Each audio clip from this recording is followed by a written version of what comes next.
Slovakia. If it's not the wild water that surprises you, the underground water certainly will. As will a walk through the treetops, experiential dining, and the Last Supper. And if this panorama doesn't surprise you, for sure you'll be surprised that I'm telling you. Slovakia, what a surprise.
Dobrý deň, kolegovia. Good morning, dear colleagues. May we please go quiet? Vážený pán predseda, vážený pán podpredseda, vážení hostia, kolegyne, kolegovia. Ladies and gentlemen, allow me to welcome you at the Autumn Conference of the Public Procurement Office. Especially let me welcome colleagues from the Czech Republic, Hungary and Bulgaria. Well, the theme of this conference is professionalization and digitization, but also specificities of public procurement abroad. These topics are still very current, and we believe that this will make the public procurement procedure of greater quality. And now I'd like to pass the floor to Peter Kubovic, who is the director of the Public Procurement Office in Slovakia.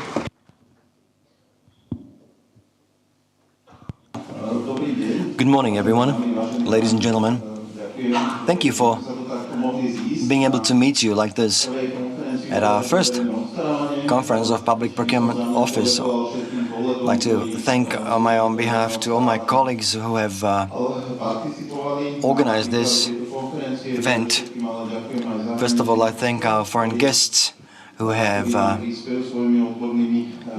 agreed to make a contribution to our event with their expertise. So hopefully we should be able to turn this into a tradition and meet like this at a more regular basis. The topic we have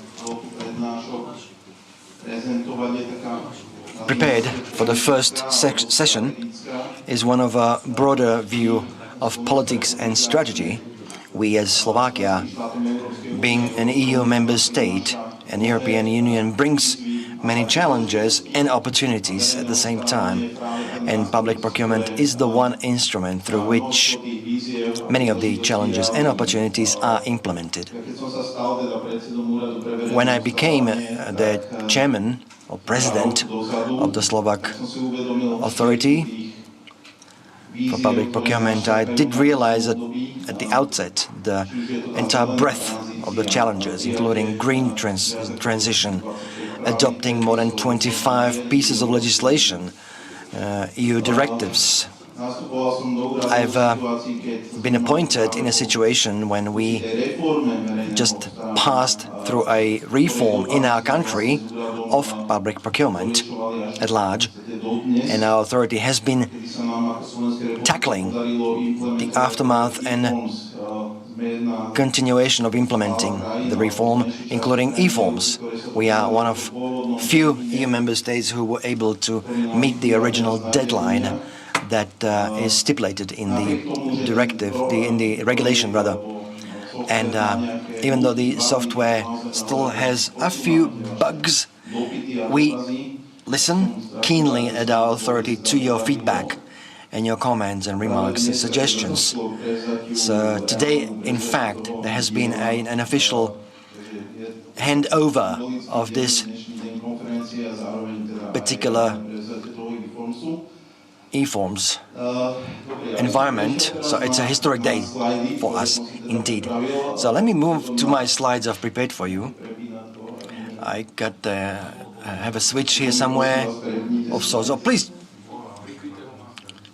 flip my slides for me if you would. Here it is.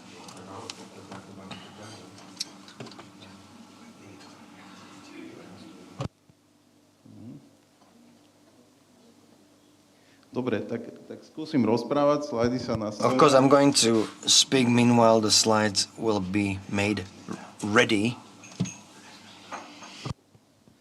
Dobre, tak prejdeme teda k tej... Okay, moving on to the topic itself.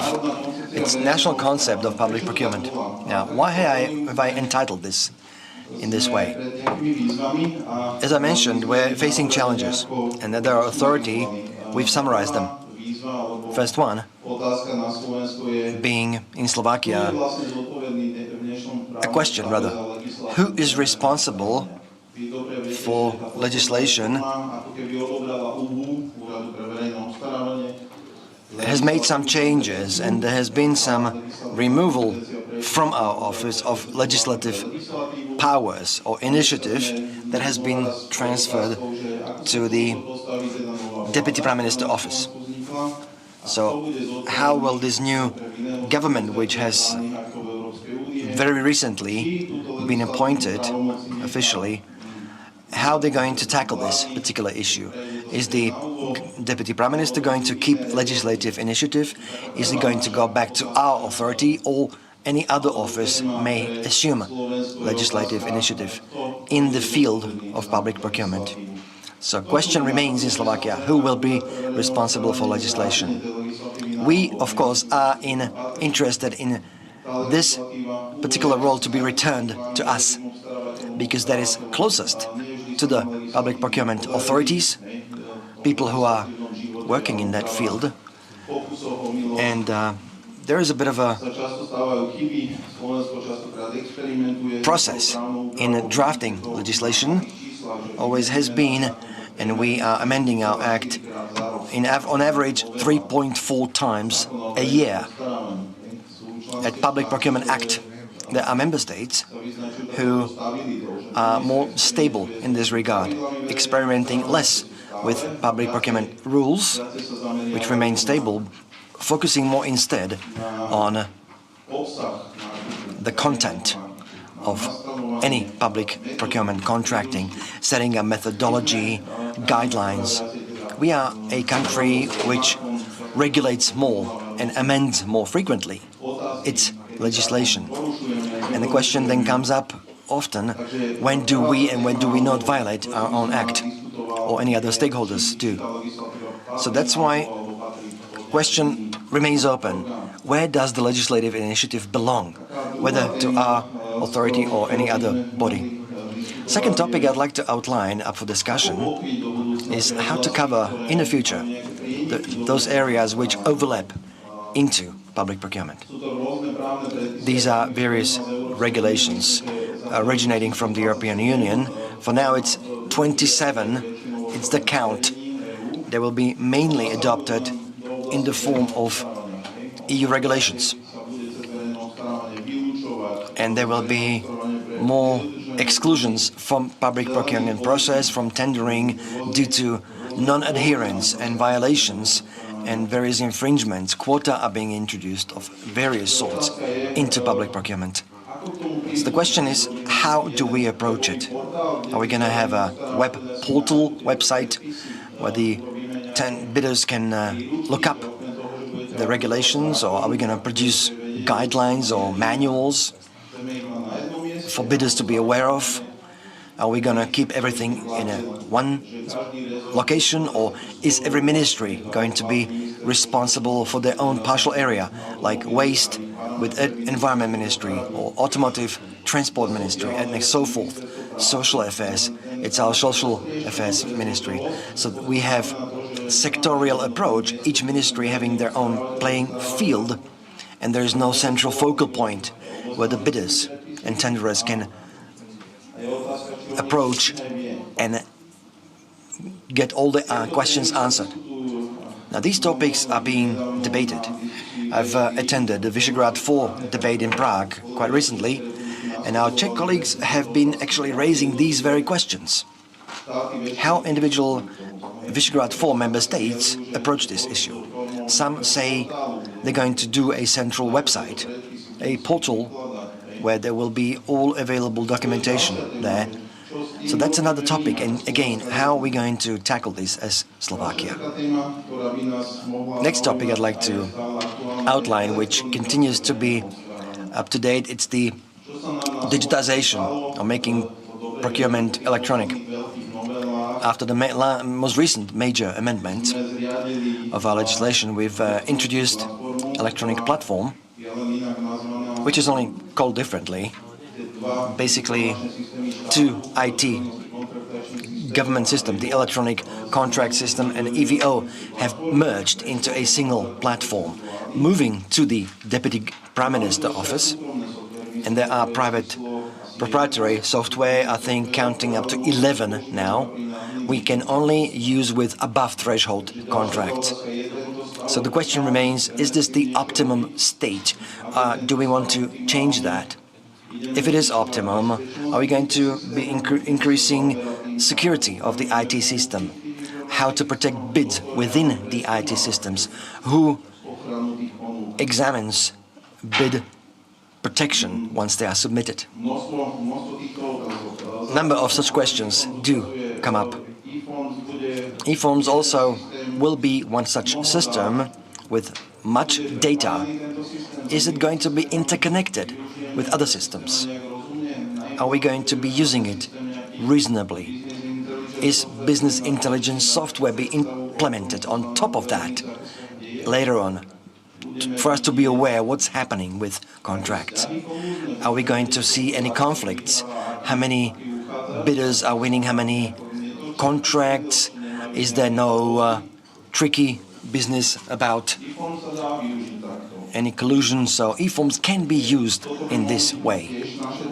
So these also could be our topics. Another topic would be central public procurement. What do we want to do about that? We know that in Slovakia we still have one. In fact, some organizations, but I say it openly, they only remain on the paper. They have hardly been able to procure for their own requirements and for central government. But what about local administration? When debating with Association of Towns and Municipalities, we realized that they have none such central body. Now, what about the remaining 24 EU regulations? So, on our own behalf, there is no time. Our question remains, is there no time for us to still establish for local administration, for municipalities, a central procurement body as an organization? How are we going to do that? We're going to follow the Swedish or perhaps the Austrian model? Or are we going to appoint an existing state body with that task, hoping they have sufficient capacities to cover all the municipalities with their needs? So the numbers do not look very well. Unfortunately, in 2017, we have not been achieving the best results. In 2022, it's been 92% contracts awarded to the lowest bid. We continue being attracted to the lowest bid. It's simple, it's difficult to question. Question remains, should not the central procurement body be creating standards, be the lab for criteria, how to select bids? So that's another challenge again. Another topic I'd like to discuss is professionalization. You know well that in 2022, professionalization has been introduced in a very forceful way, however, which aim was to clearly determine responsible entity or person for public procurement. The question is it optimum the way it's currently set up? Can they guarantee lawfulness of procurement process? Can one person be an expert on IT technologies at the same time on construction works, also on detergents, at the same time purchasing vehicles, and be, accountable for that? Do we need to punish these persons? And then maybe we don't have enough people to be willing to do that on the part of the contracting authority. So it should be professionalized. So there should be a formal test maybe that you can pass actually via the internet, and then let us learn how to do public procurement for construction works or for IT. Let us award people who are expert on that, who are willing to be trained. Let us have some awards or maybe some awarding schemes in order to award these people. Do we need 3 procedures for awarding a contract? When I talk to colleagues in Poland, they have only one national procedure: over threshold contracts and then below the threshold contracts. We have 3 types of under threshold or below threshold contracts. Do we need so many procedures, types of procedures? Does it make your work simpler? So I believe that we should reduce all these procedures, simplify them. Another topic, supervision. So what is the status quo of the supervision over public procurement? We have the first instance or first chance procedure, then we have the extraordinary remedy instrument. Now this is a regular remedy.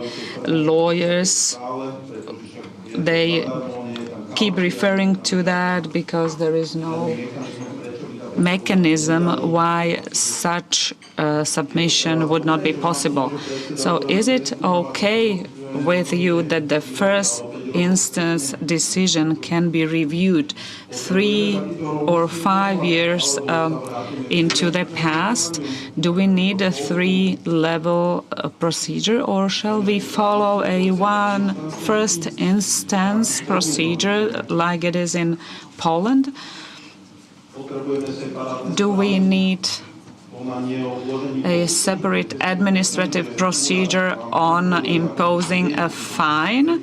Well, you can all imagine that. You do know what it is. You come across us. So in a supervision procedure, you receive a complaint, or there is a court procedure, and there is an administrative procedure that is initiated by us about imposing a fine, and then you are thinking, are we going to maybe file a complaint against the authority? Is this kind of procedure optimal? So these are topics that we can talk about. Methodology, another topic. Public Procurement Office, in addition to supervising activities where we are the bad guys, imposing fines, we have another role, and that is something like a helper, aider in public procurement, a guide. And of course, by our guidance and methodology, we should not be interfering into outputs. And quite often, your reservations are that our methodology is too generic. But how should we be specific if we do not know the content of your public procurement? So is this methodical guidance? So let us have a look at the specific issues of specific public procurements, where there are issues of the bid. How are we, for example, procuring construction works? What is the non-allowed division of a contract? So when do we have one contract, undividable, when two contracts? But if we are forced to keep answering various questions, especially with reference to below threshold contracts, here we have some 600 inquiries for methodology guidance, and you all are asking about the below threshold contracts, and this should be actually the procedure that is simple, where no questions are asked, and we receive thousands of questions. So here I believe that we should be really dealing with something else than just with below threshold contracts. I'm talking about practical experience. When, for example, there was a publishable contract in self-governing bodies or innovative partnerships. Anyone tried this in Slovakia? I don't think so. I have several seconds left. User approach and trends. What does it mean?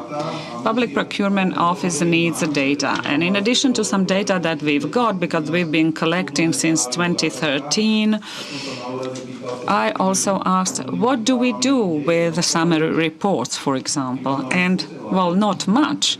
You keep sending them to us, but then nothing much is done. So we need some realistic instruments so that we can work with the data. We need to strengthen the office so that we will be able to work with the data you keep sending to us, so that also the government and other decision-making bodies can do something with the data, so that finally, and after all, we can evaluate why that or that limit is set as it is set, not just like that. So these are the challenges. But of course, there are opportunities. We need to look at it positively. We have work in the area of public procurement. That is nice. And I do believe that the good days are ahead of us. And by this idea, I'd like to open up a discussion and also tell you that I am very much looking forward to discussions on these very topics. Thank you. A very good day to you all. I would like to thank our chairman for his contribution. And before we start the panel discussion, I would like to tell you that throughout the day, of course, you will be able to ask questions to our panel keynote speakers via the Menti app. So in case you want to ask your questions, go to www.menti.com. You will see the site on the screen. Type your question in, and I believe there will be many questions, so we will select the most interesting ones and ask them these questions. But of course, you can raise your hand, you can ask your question directly, but you will need to wait for the mic and then ask the question.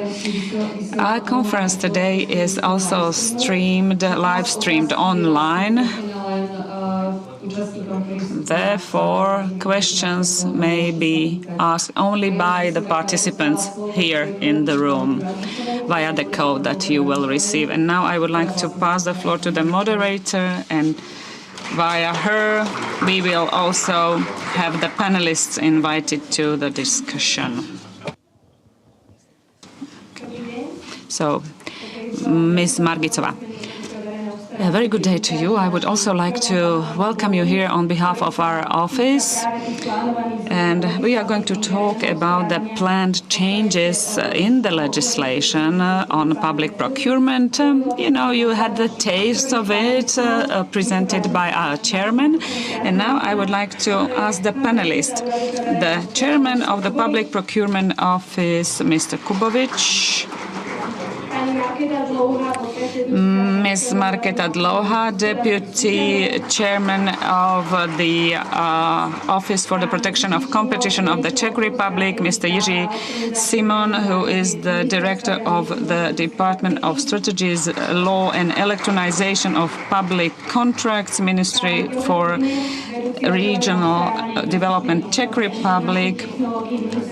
And then we have Mr. Kubinec, the Ministry of Environment of the Czech Republic, and Mr. Tomáš Cholasta, member of the Executive Board of the Union of Public Procurement Professionals. And now I'd like to pass the floor to Ms. Markéta Dlouhá, who will introduce us to the legislation of the Czech Republic in this area. A very good day to you, ladies and gentlemen. First of all, I'd like to thank the chairman of the Slovak Public Procurement Office for having invited us, his counterparts or your counterparts from the Czech Republic.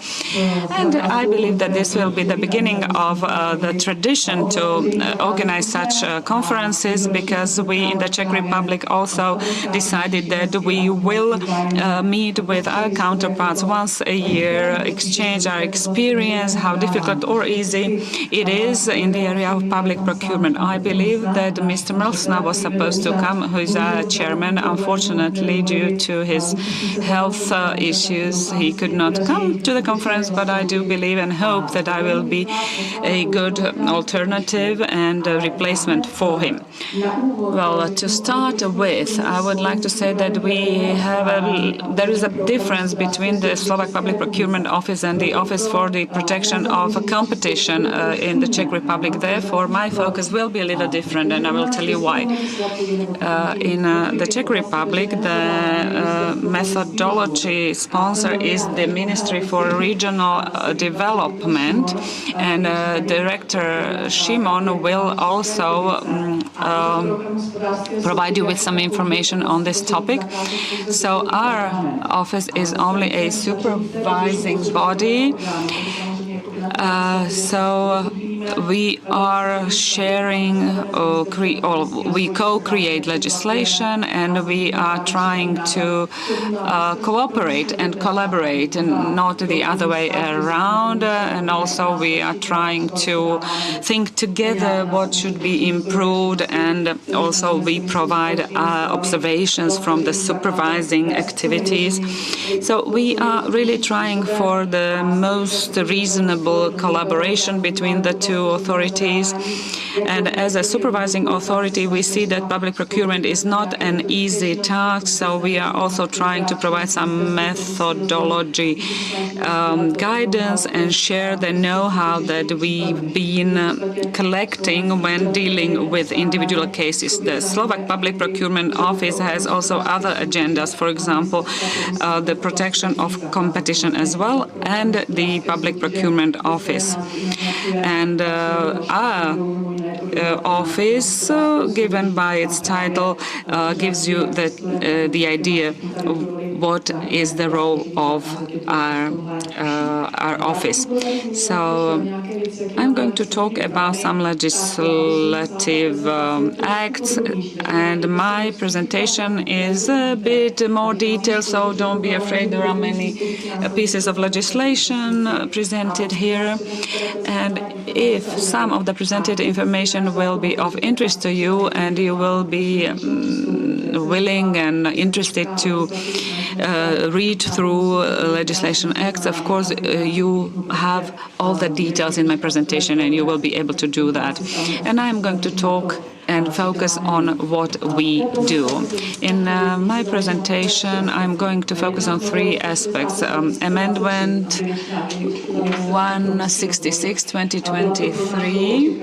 This was a very long expected amendment, and for more than 2 years we were actually waiting for this very comprehensive amendment of the law, especially taking into account new trends in the European legislation. And this, since 2016, was an amendment that was long awaited. And then two more amendments. One is related to international sanctions, especially, you know, in Slovak Republic you also had this issue last year. So in cooperation with the Ministry of Finance, we have adopted this law. And then another amendment, and that is related to the amendment on regulation on foreigner subsidies. As Mr. Chairman from Slovakia mentioned, this has also seen quite a few changes we had to respond to. We have Amendment 166 of 23, starting from July this year. That has removed some shortcomings and the transposition of EU regulations, directives rather, and this has seen also implementing some realities, things that were becoming outdated in the past. So the Procurement Act has originally been adopted when everything was in written format. Hard copies had to be submitted. Now we've come to electronic age, so it did no longer make sense to require hard copies. So there was also the amendment reflecting those changes. And we've also made available very easily to look up our legislation, perhaps finding some inspiration for your own amendments you need to make in the future. And I'd like to introduce three particular changes that are sort of evolution of our authority in the Section 30 on the supervisory part. Now, not sure about the situation in Slovakia. Our supervisory work made us feel a little that some contractors do not obstruct award contract proceedings. Of course, many contest the proceedings, but there were some doubts in the past. And in Czechia, deadline for submitting contests or complaints was the same one as deadline for submitting bids. So some were submitting a large major complaint with 3 minutes before deadline expiry, and no one had a chance to respond. Bids were submitted.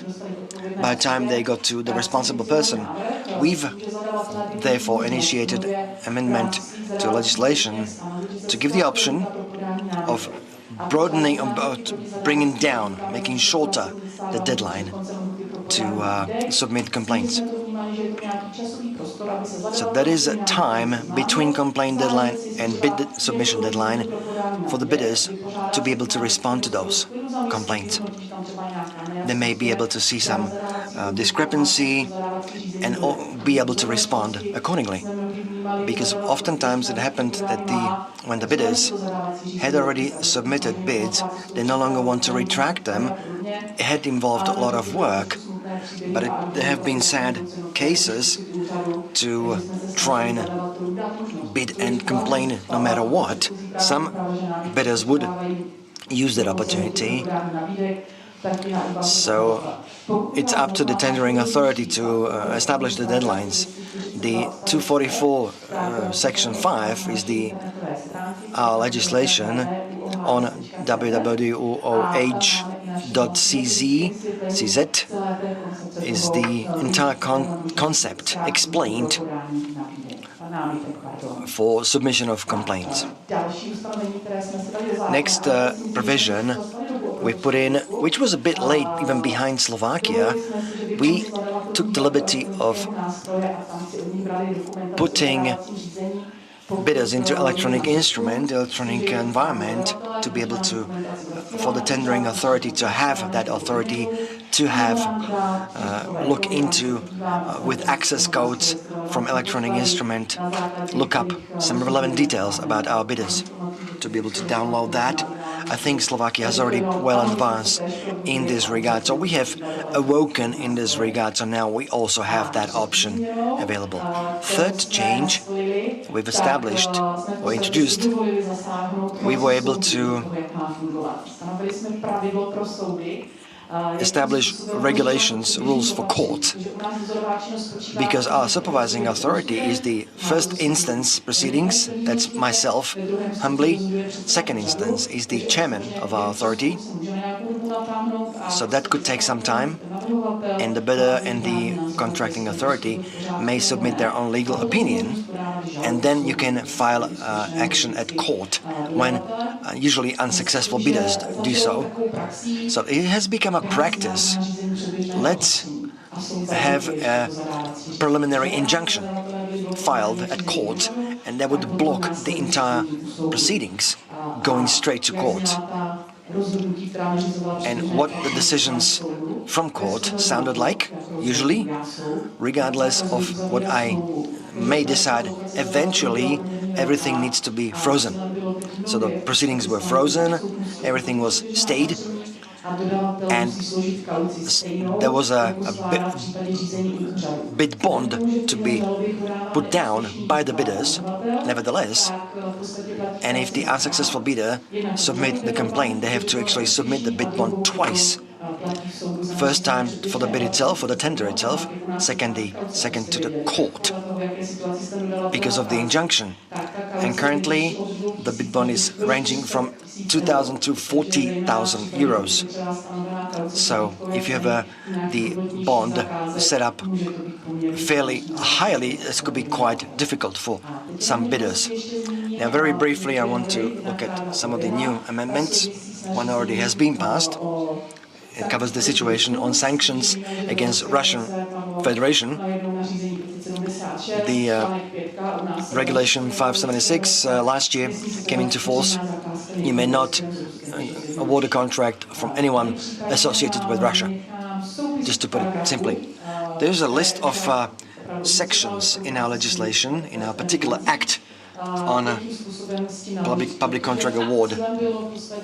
The aim has been three main areas. For the contracting authority to be able to exclude some bidders that do not meet sanction measures. Originally, this was not available in our legislation, and also the authority our office did not have the authority, which has been difficult.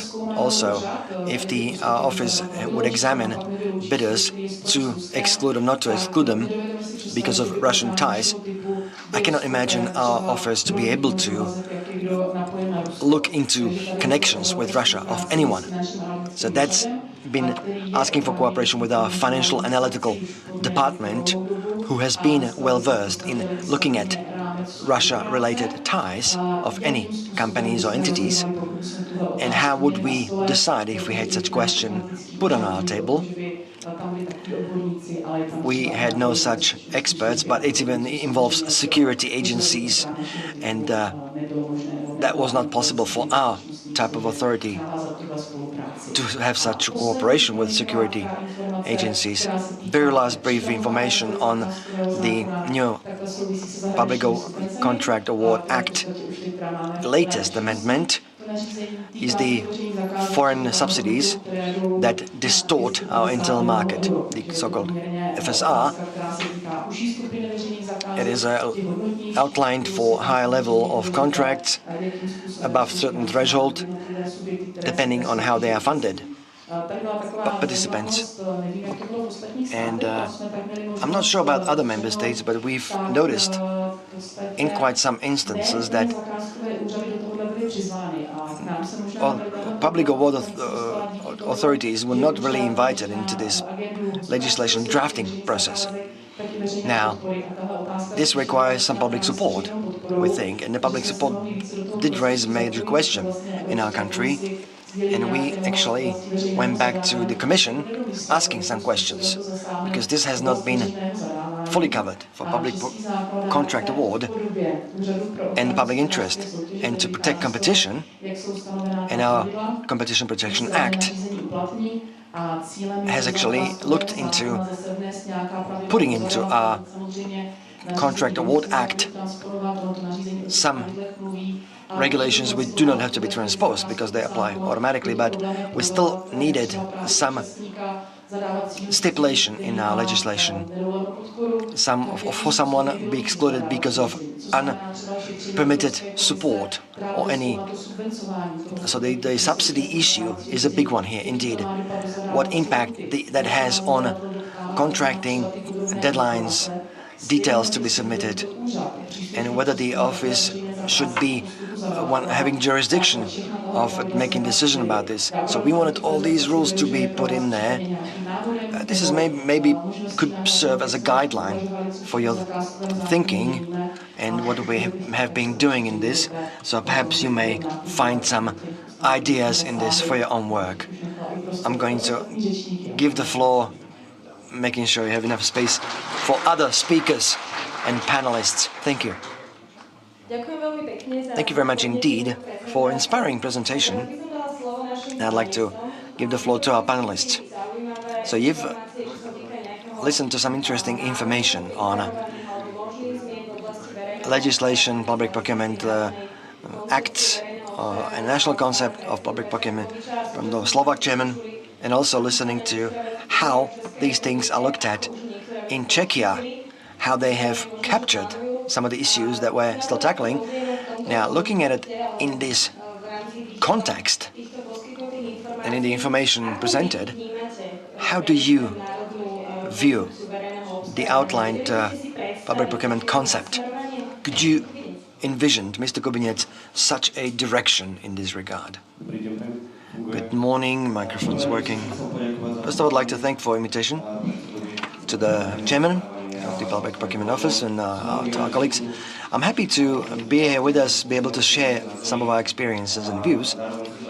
And I'm happy to see such a large number of participants. I think it's important to be meeting and discussing these issues. Otherwise, we will never make any progress, really. We should be also sharing experience with other countries. We have Czech Republic here, also other countries presented here from Bulgaria, for instance.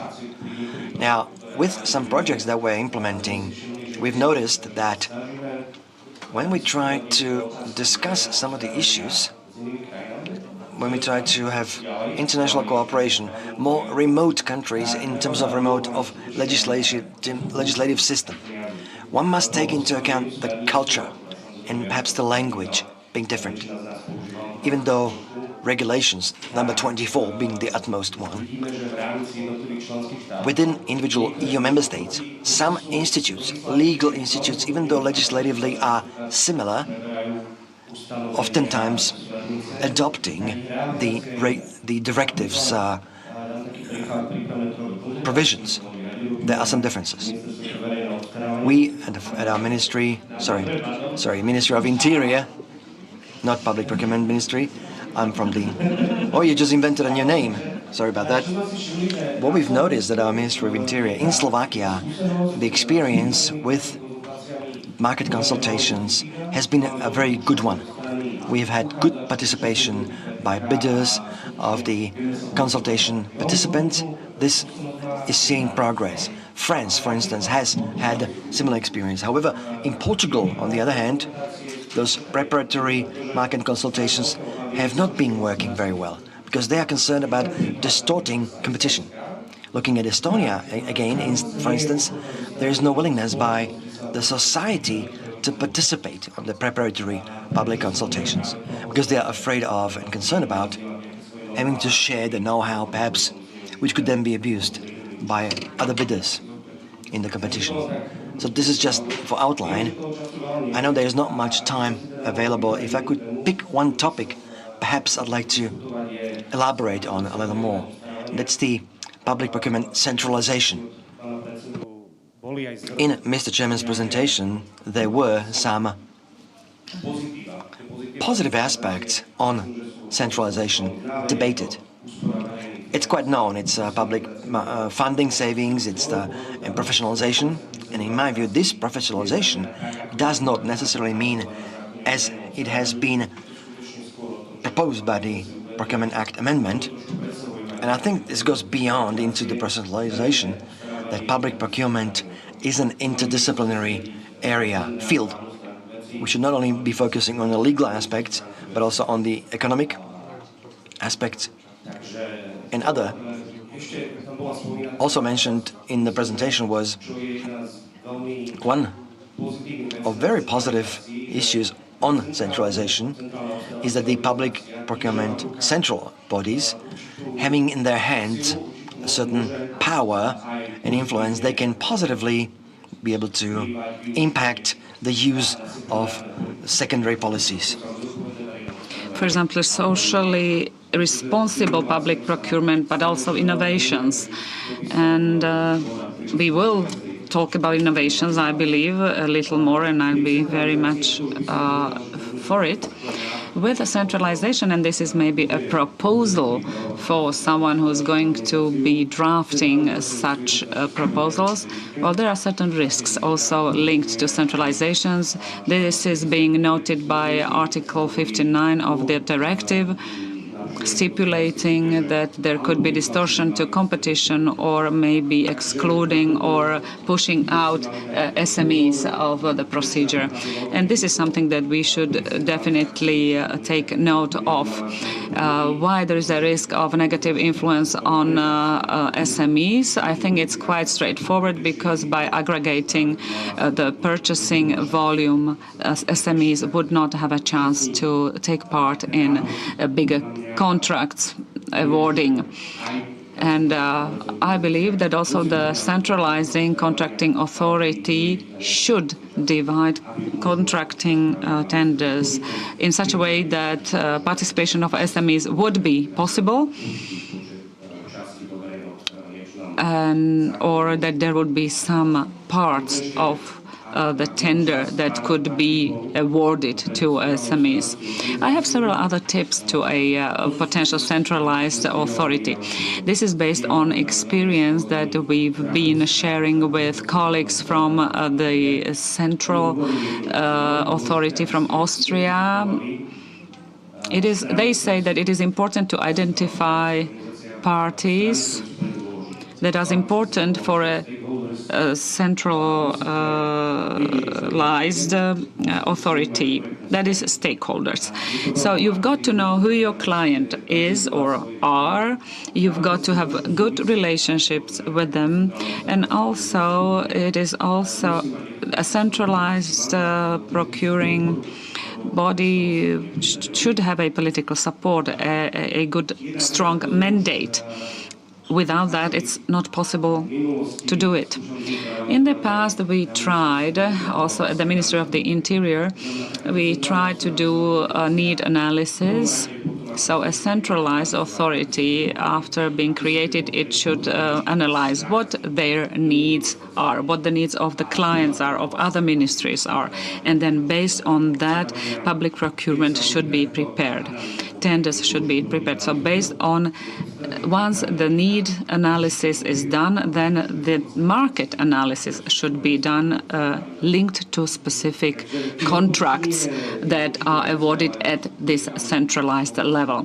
So this is some food for thought. Now I'd like to pass the floor to my colleagues, but to conclude, I'd like to say that the centralization has been discussed for a longer time, be it at the Ministry of the Interior, Ministry of Regional Development and Informatization, or Healthcare Ministry, but we should finalize the debate and bring in some specific results. Now I would like to pass the floor to another panelist. I could see that you were sort of nodding. So what are you missing in this national concept. A very good day to you all. I'd like to thank for the invitation. As I am representing professionals in public procurement, I'm going to talk on behalf of some 40 entities that are affiliated to our union. Our specific position is that one day we are on the side of the bidder, sometimes on the side of the contracting authority. So our views are something like a filter, litmus paper, and legislation maybe protects more competition and transparency, but on the other hand, there is an opportunity to extend contracts, also to confront them and challenge them. There is nothing like a golden cross-section. So there is no stabilized practice that would bring in the opinion. And our view is how public procurement should look like. So if someone is saying, let us procure in a transparent way, in an economical way, and fast, that's great. All these three attributes are excellent. But at the same time, they are sort of contradicting each other. So we've got to find the golden cut that is something in between. Allow me to respond to the topic of centralization. Mr. Kubinets started off with a good idea that every public procurement is also subject to the national culture. So when I am hearing all these ideas about centralization of public procurement, I am thinking, is our culture, the Slovak culture, has it matured enough? Are we ready for a centralized public procurement authority? Why? Currently, our Public Procurement Act allows for joint public procurements or tenders. How many of them has been realized? For example, the Association of Cities and Municipalities has a problem that they don't have such possibilities. They do, because they can join several of such entities together. But has it been happening? Well, in practice, I'm really fearful. Someone will start purchasing procedure, and they won't know for whom and what. So is the Slovak culture mature enough to fight these challenges or deal with these challenges? Even big institutions in Slovakia who have several organizational units already, these institutions have a problem in the planning procedure. For example, the East doesn't know what the West is doing, and the West doesn't know what the central part of Slovakia is doing. So the planning of the needs already is complicated. Then goals, targets, when, which target is going to be achieved. And therefore, this is a very sensitive topic, because quite often a public procurer or contracting authority makes a mistake, but it's not intentionally, it's not an intention, it is rather that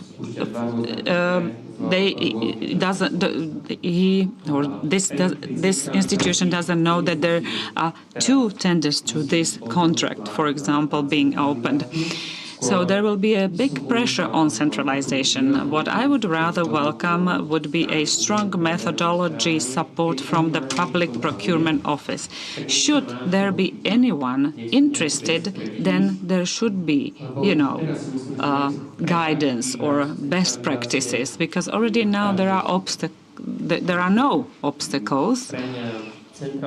For me, a centralized authority under current conditions would be too much of an innovative element, and there are so many substantial problems that are not really solved and would bring some sanctions or fines along, that centralization would maybe take us away from a hotter problems that we have. I am not against centralization. I'm just talking about some priorities.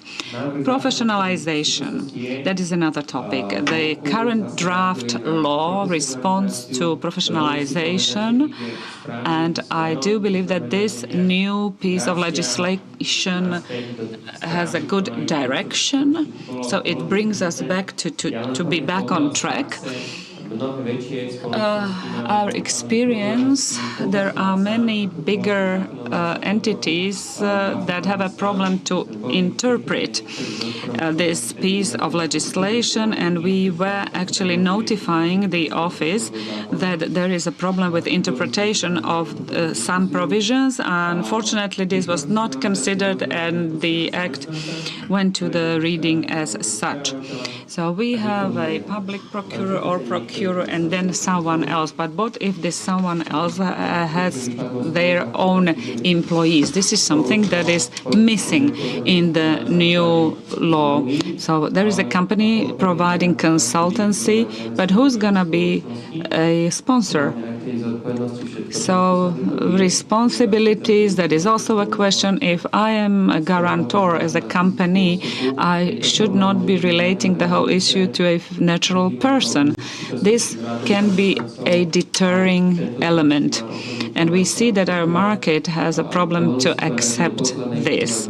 And I dare to say that many people will be waiting to the last minute how this issue will be dealt with in these provisions, and only then they will be making the test, even though the test at the moment is really a simple and not difficult thing. There should be a list of entities who are actively bidding, and this is what is the goal of the office. Thank you. Thank you very much.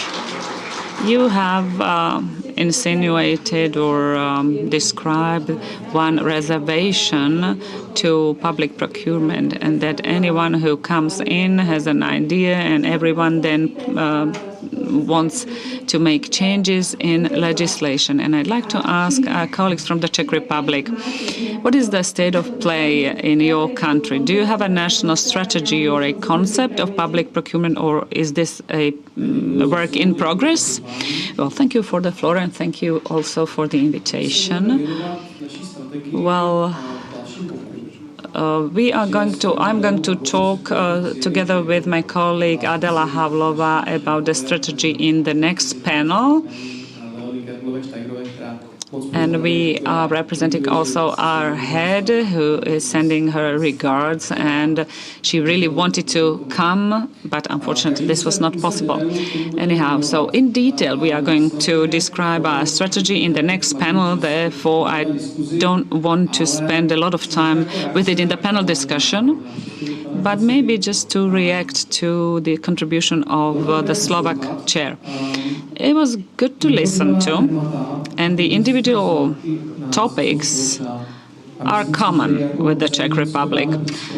We as countries are interlinked and our problems are very similar. So I would like to thank you for the openness that you have grasped these topics with. And I would like to wish you a lot of success also for the discussion. But a small reaction I really don't like very much, and I keep hearing it in the Czech Republic and now hear it here in Slovakia. We keep undermining ourselves, understating ourselves, because we are the Czechs, we are the Slovaks, we are not mature enough. And, I keep saying, and what now? Are we going to sit back and wait until we will become mature enough?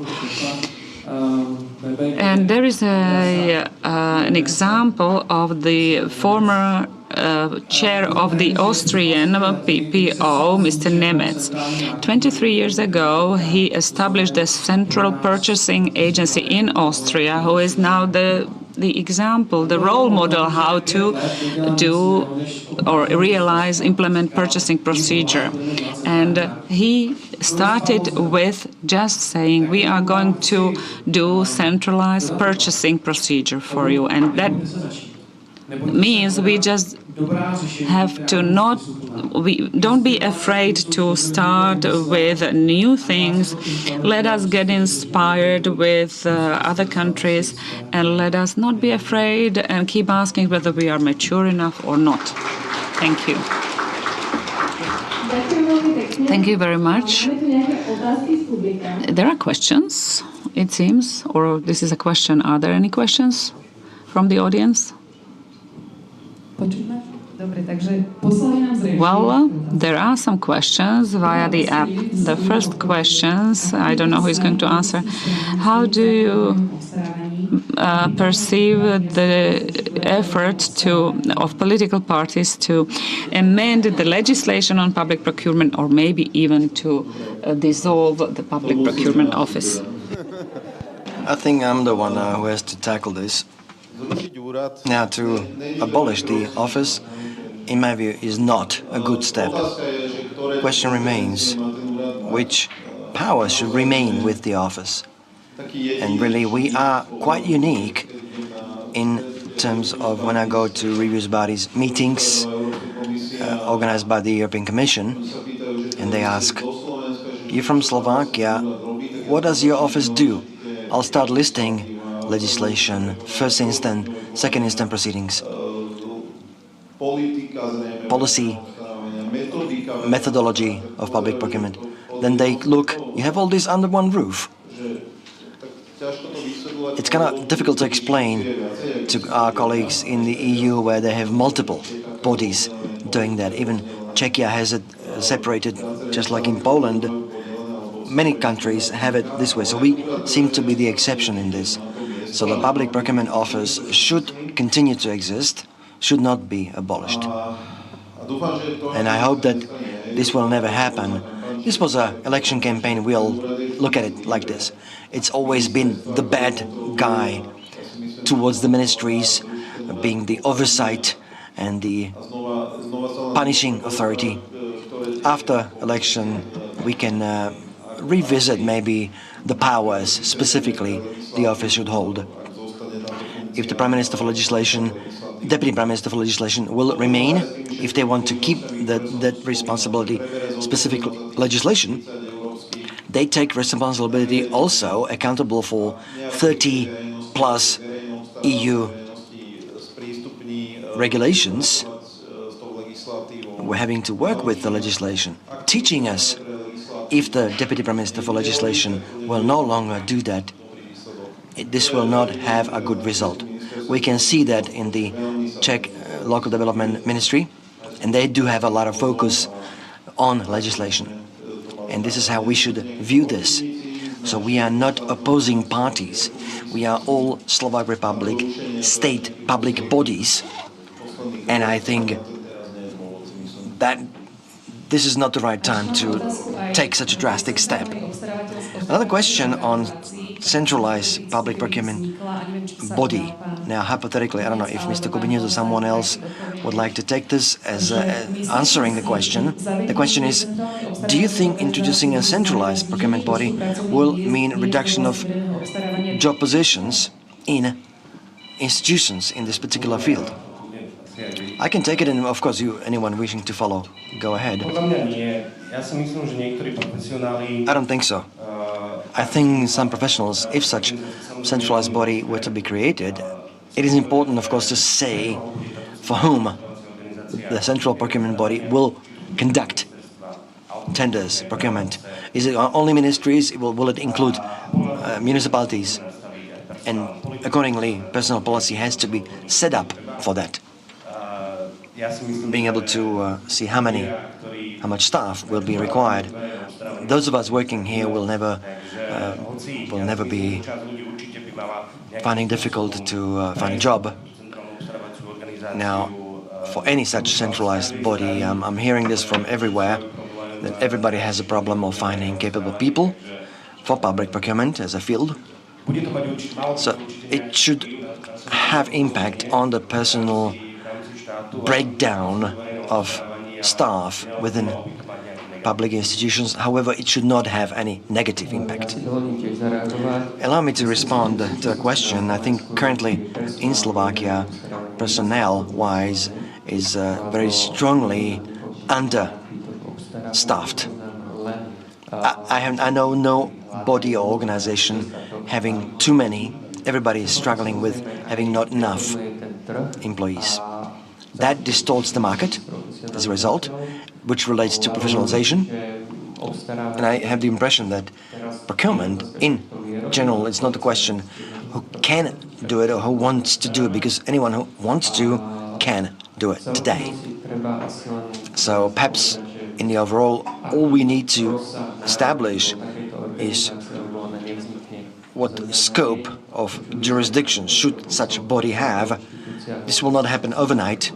You mentioned the Austrian chairman for 5 years, knocking and canvassing ministries, knocking on their doors, asking them to agree with them to procure for them from a central point of view. And in 5 years, the labor market will evolve and it can respond quite flexibly to any new requirements. So I think good quality procurement and purchasing individuals are very scarce. So I'm not concerned about having not enough work or having enough staff available. Mr. Shimon wanted to respond. Before I see the templates in Austria, what it means, centralized procurement, I thought I knew what it was, to do it centrally. What I was doing before, that I would just do in a greater scope. That was my initial idea. Now, when I asked Austrians for their template, then I remained aghast, realizing now I see what it all means and why it is good. It's a qualified purchasing. It's about making qualified decision, what strategy, what analysis I have to perform, what benefits, advantages I have on the market, what instruments I can apply, what framework agreements and what contracts. And that's the analysis and preparation which pays back at the moment when I start purchasing at large. Whether I break it down to by regions, by smaller portions, by other specifics, that's disregarding this. When I saw the template, I said to myself, this is what every procurer needs to do. The question is, do they have the capacities for that? Do they have the expertise? Centralization is not only about savings from scope. It's one factor only. We have savings all over the floor. You're trotting over them. You just need to pick them up. The thing really is to really do it professionally in a modern manner, to communicate with bidders, with contractors, and communicate.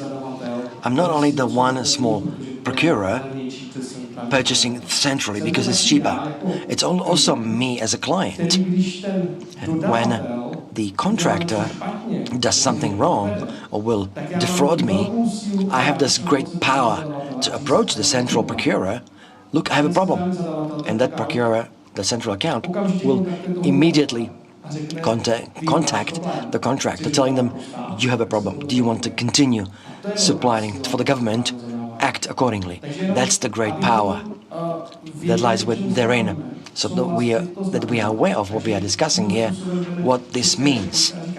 And in Czech Republic, it's something I was not aware of before I've looked at the Austrian model. So thank you. Due to lack of time, we only give last question. If any more relevant questions come later, we can get back to them. The question is, Mr. Chairman mentioned reducing national proceedings in public procurement. If there were only single national proceedings, will all contracts have to be published, or is there going to be €10,000 threshold continue to be applied? Yes, indeed, the limit is up to discussion, and the exception up to 10,000 remains. No one wants to abolish it.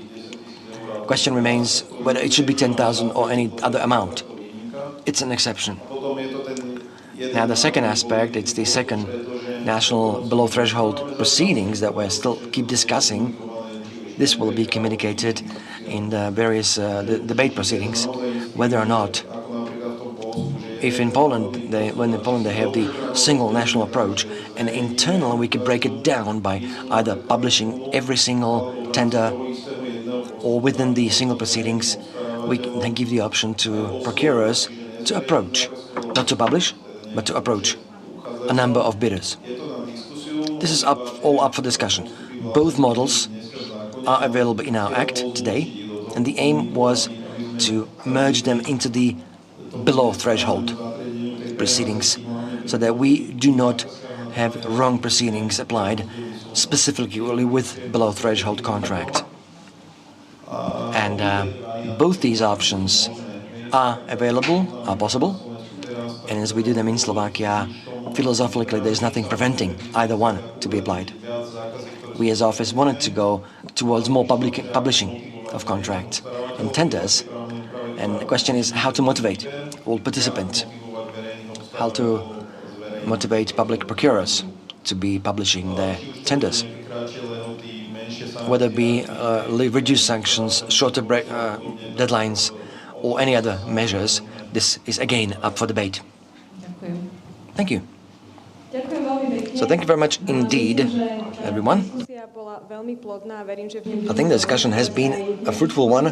I'm sure we'll continue in it during coffee break or maybe later tonight. We'll look forward to the third panel coming up. So I'd like to thank our panelists for their participation and interesting answers and ideas. Now handing over the floor to the next panel coming up, so we shall move away from legislation for now. I'd like to thank Mr. Kubovic, Dlouha, Šimon, Mr. Kubinec and Mr. Cholasta for their participation.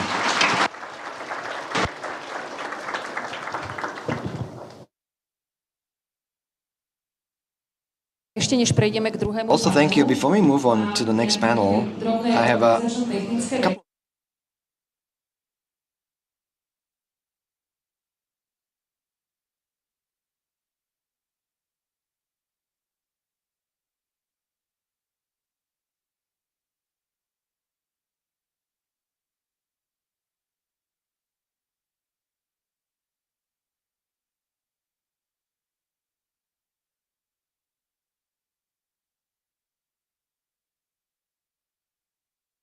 This hall, this is the plenary session.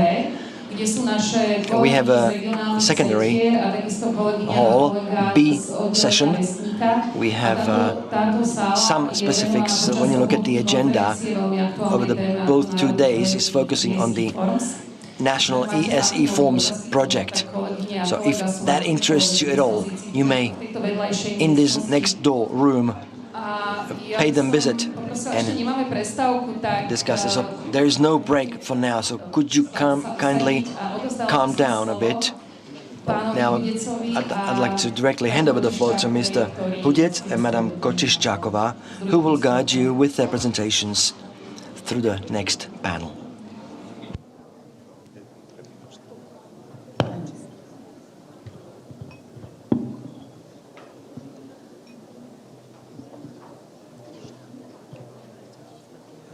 Dobre, ďakujem veľmi pekne za slovo. Thank you very much for the floor. The second panel is focused on introducing methodology work of our Public Procurement Office and any guidelines that we have currently under preparation.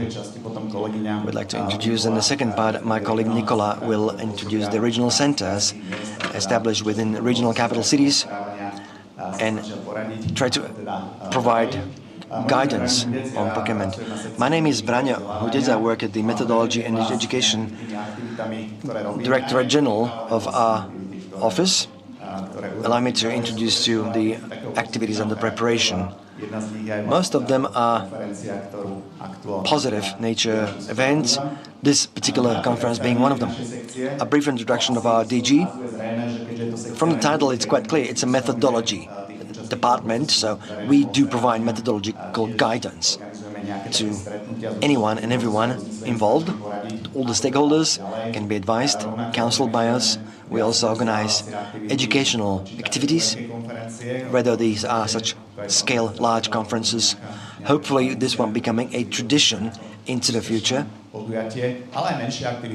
And small activities also, various workshops and seminars, training sessions which are tailor-made. We are this week going to agriculture sector.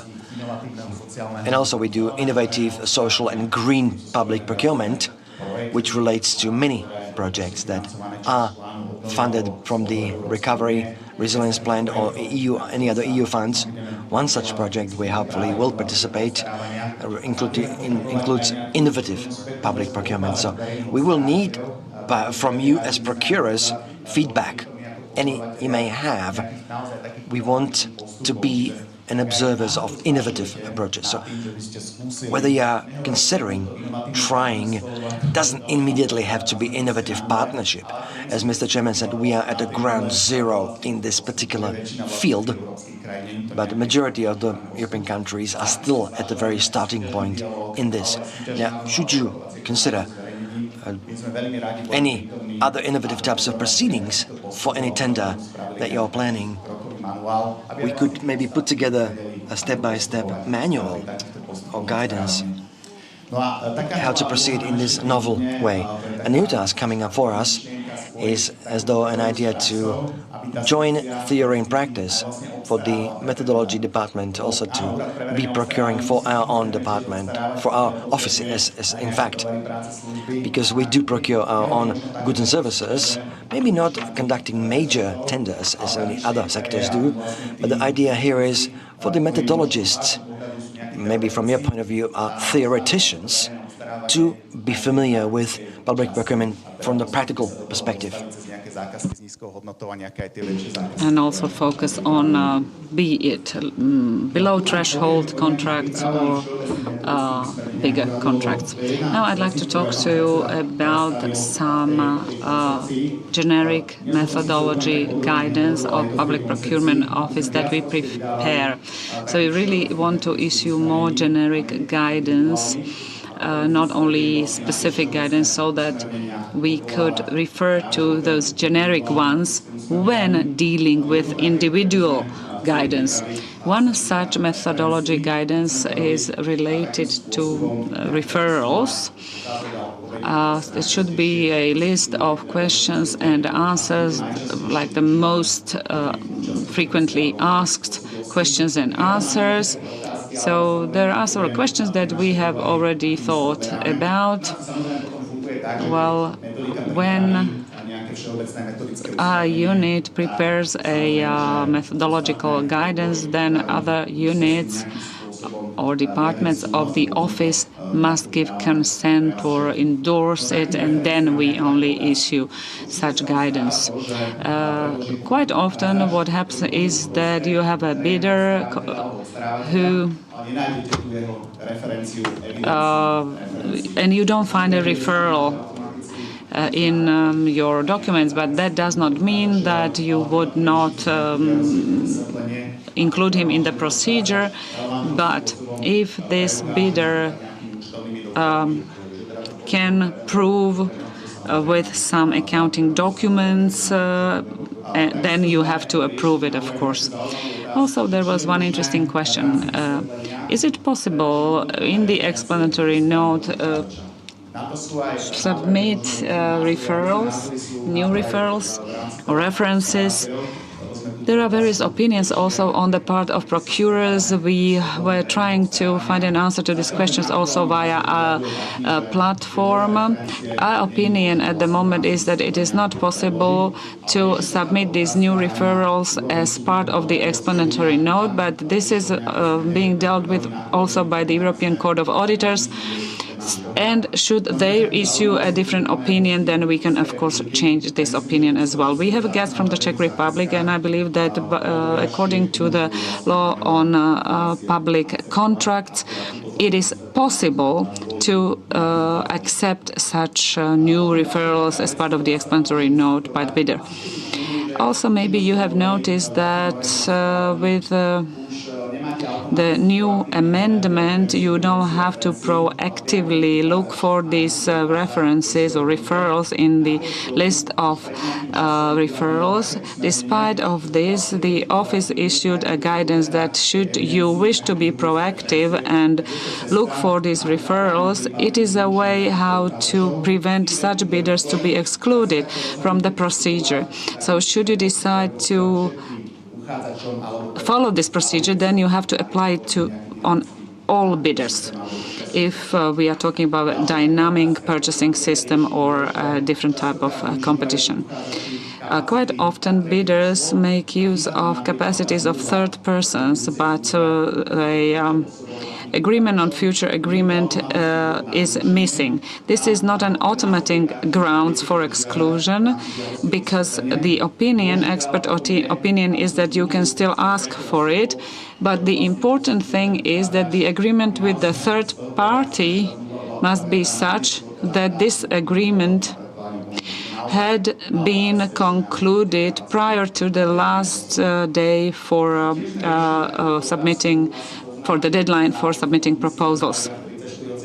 And Section 34, paragraph 2, allows for more than a 3 or 5 year period for this procedure. The Union of Construction Developers also asked us to be able to extend these periods. But what must be taken into account is that for 2 years we had COVID, and in many segments of enterprise or of business doing, this was frozen, and therefore this minimum referential period can be extended, and it is good if based on certain grounds it is extended. Then there's this long-term question: what is the financial volume under which we should be asking for references? And it is linked, of course, to the volume of the contract. If we have contracts funded by the European Union, what could be potentially discriminating? There was one decision issued in June, second instance, where Public Procurement Office concluded that 2.8 times reference is not a non-adequate condition. So the rule should be that 2 times should be okay. And this is referring to the act that, according to the law, there are some 2 times, but it is referred to the turnover. So another interesting procedure that's been used in Slovakia is a dynamic purchasing system, DPS, and all procurers who use it gave us some experience or shared some experience with us, and we have a colleague from Bulgaria who will teach us, maybe, or who would like to learn something, about this dynamic purchasing system. And we've been invited to their event, and I'm very much thankful to our colleagues from Bulgaria that I could participate in that event. And you should have a good feeling also, because we were praised. Slovakia was praised for having been doing this dynamic purchasing system. And we have several outputs already. So if you have partial contracts via a dynamic purchasing system, you don't have to set an assumed value of the contract. So this was a guidance of 2021. Also, you can increase the value of the contract or extend the period, and you can send the changes to be published in the journal. Also, it is possible to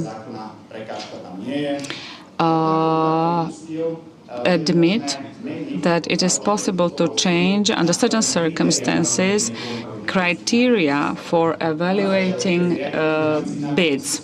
Because at the beginning, when you are setting the dynamic purchasing system, you have to stipulate whether the criterion is the lowest price or not. But the criteria you can change, and our colleagues from the Ministry of the Interior use it, that you need to either set the price or the economically most advantageous bid. And you have to click which of these criteria you are using, or you can apply another criterion, and if you have partial contracts, you need to decide whether it will be the lowest price or some other criterion or criteria.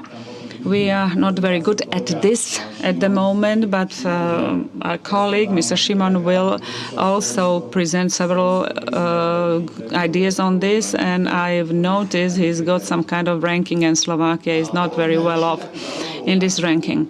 Then also we talked about dynamic purchasing system and the character of closer or small tenders, and you might experience that there will be no bid coming, or that no bid is actually following or is observing the criteria. So in that case, it is possible to apply a different procedure. In the past, the office didn't like this very much, but after having communicated this with the supervision department, we are able to visualize that this could be possible. But of course, that the office still can consult this with the procurer. Then there is another issue which is not positively perceived, but in order to do this, we need a change in legislation. You know that dynamic purchasing systems are quite often established for longer periods of time, and quite often during that procedure there are new bids coming. But the legislation is set in such a way that the new bidder should submit references or referrals 3 years back from the day of the call of the dynamic call for the dynamic purchasing system. And that should be actually logical. It would be from when he submits his application. But in order to do that, we need to change the law. So at the moment it is interpreted in such a way that it is 3 years back from the day of the call for proposals. Now with partial contracts, there is section 55, paragraph 2 of the Public Procurement Law, stipulating a provision on under threshold and above threshold contracts. With dynamic purchasing system, the conditions are you are evaluating, but you should give the same information when publishing the results of the dynamic purchasing systems. Of course, there are many other questions related to the PS, but these are just several of them that I wanted to tackle. Also, by the end of the year, we would like to prepare the generic methodological guidance. We have tackled this also at the event together with other public procurers in Teplice. We had, for example, colleagues from the Ministry of Education, and we could meet with you colleagues.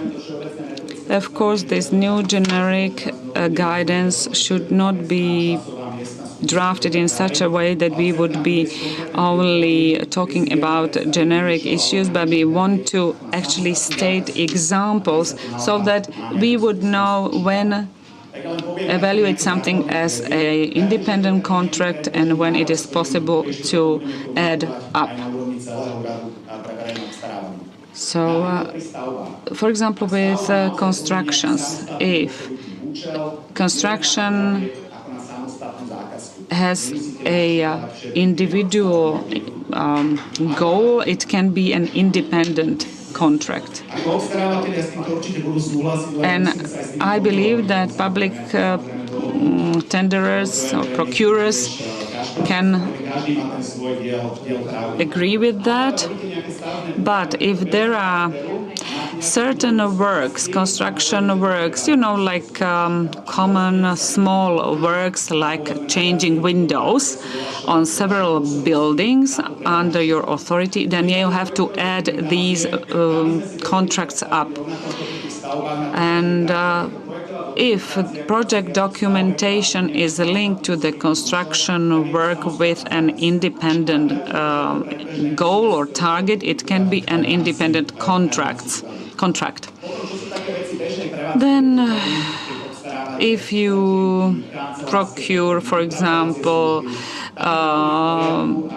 cleaning services or daily services, then here the procedure in public procurement is such that you can repeat that. It can be a contract with small value. It will be the small value contract also in the next year, but it should be at least 12 months, not 3 months, for example. Also, if you know that as part of a certain project you need to purchase certain goods or services, again, you need to look at the whole scale of the project and also add individual volumes up.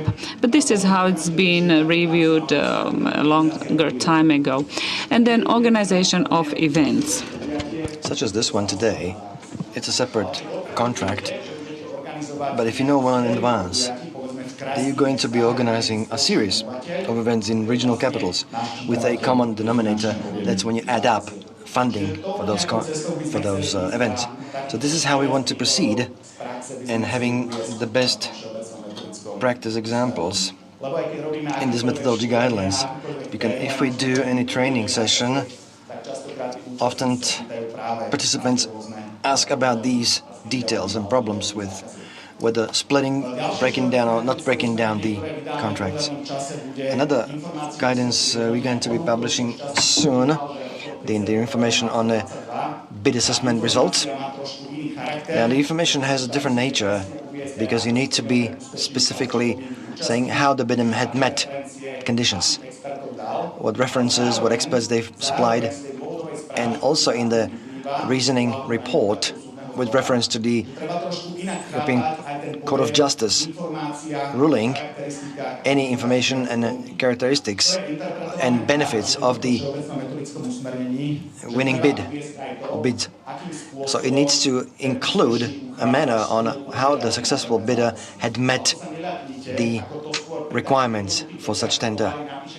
For simple things, you just ask, stipulate goods, simple goods that you require. But if it's more complex, you put into the information a statement saying bid has been submitted and had met all your brief and all your requirements. But goods, when it's about goods that you're procuring, it must be stated in your report what goods have been supplied. For any reviews will have to be conducted, that will have to be included in the review. Then we have here some already issued journal methodology guidelines. We've had internal discussion at our office on how to interpret contract amendments. According to section 18(1)b, the necessity of additional performance. The previous stipulation was that the necessity was stipulated or interpreted that it would not allow to perform on the subject matter of the original contract. We deemed this too strict, not enabling any contract amendments. So we looked into some other areas. So we said for the purpose of the original contract. So without amendment, the purpose would not be met. Another methodology guidance in response to what happened in the east of Slovakia. For the first time really in a long time, we've had a major earthquake causing a lot of damage. So we issued first individual and then general methodology guidance, stipulating that these events or circumstances are such which could not have been foreseeable, in which regard direct proceedings can be applied, with two caveats, saying that the procurer can only go within the most necessary, that which was damaged, so not to cover in such summary proceedings any new project under preparation or something like that. And the second caveat being, you must start as soon as possible with direct negotiations with contractors, because if you delay as a procurer, then the audit will get back to you saying you might, in the meantime, you could have had enough time to go ahead with a proper tender procedure. And then I've picked some individual methodology guidelines we've issued over the past period, which are somehow relevant or interesting. For instance, one such guidance pertains to assessment of participation condition when reopen tender, and it was decided you do not need to re-examine participation requirements be met by bidders.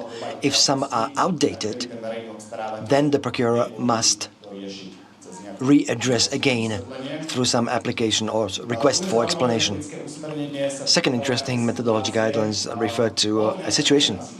It was a specific situation. People ask us specific questions with specific situations. And there was an expert who was performing on a contract, and he worked in a company. Then, after a while, he left the company having founded his own single-person liability firm. And the question was, could he use the reference previously used as a physical person, as a natural person? At the first glance, it seemed logical. However, the reference is always tied to the legal person for whom it was done. It will no longer be possible in this case, and this is what these methodology guidelines was about. There's another interesting guidance we've issued that says you have a contract broken down internally to multiple subcontracts. So Section 28 was applied, and each subcontract lives its own life. You can cancel one and go ahead with the remaining ones to be completed. In the past, the office interpreted this very strictly, in a way that when you have the above threshold original proceedings, then you abolish a sole subcontract. If you re-tender, even the partial value goes below threshold, you have to continue with above threshold because of the original proceedings. This is what we've changed, claiming that the above threshold proceedings must be observed by the procurer only when it's related with the originally or with the remaining subcontracts. But if it's serving multiple entities on the market, we can imagine going ahead easily with below threshold proceedings. Of course, covering the threshold of the financial volume. Another interesting methodology guidance we picked, where the procurer were asking us whether after the bids they could do two direct negotiation proceedings. You know that one of the possible proceedings, how to apply these negotiation proceedings, is you award contract for services to the successful bidder. In this case, the requesting party for the methodology guidance needed to break it down into two parts because one was waiting for an expertise of sorts, saving some time. We told them, yes, you can go ahead, under the condition that you will observe the scope of original tender services tendered, and under the condition that it will cover still the same remaining successful bidder. To sú niektoré teda Here we only have a couple methodology guidances we've issued. There are many of them, of course. We published them on the web, and you might have noticed that this has had a positive response, feedback, and our office on a weekly basis publishes its weekly overview. Don't worry, I got 2 more minutes. I'm aware of this, Nicola. I'm gonna stick with my time down to a second. No, ja tu máme spolu. That time limit's for the both of you, but we had 40 minutes. Dobre, tak dám posledný slajd. Okay, I'm gonna give you a last slide, and then my colleague will continue. Trošku skrátili, pretože You've shortened this. We had to somehow shorten this due to the first panel being longer. I'm sorry, I thought this was my time only, and then you will continue after. tak už len posledný Okay, last slide for me, from me. Však potom trošku skrátime, ale veľmi jemne. We can Skrátime tú prestávku. abbreviate briefly the coffee break. Now, the last slide I'd like to tell you because it's really full of positive things. Organizovali sme nedávno prvý We've recently organized a hackathon organized by our office. It's an event where you collect ideas, and there were 3 teams participating, resolving a task within a time limit, and our colleague, a jury, would assess this. It was fine, and we would like to continue that. At least another one to be organized soon. We already have topics picked, and I will not reveal the topics because that's when they find out at the very last second. Now, I did mention this, that there will be innovative social procurement projects implemented.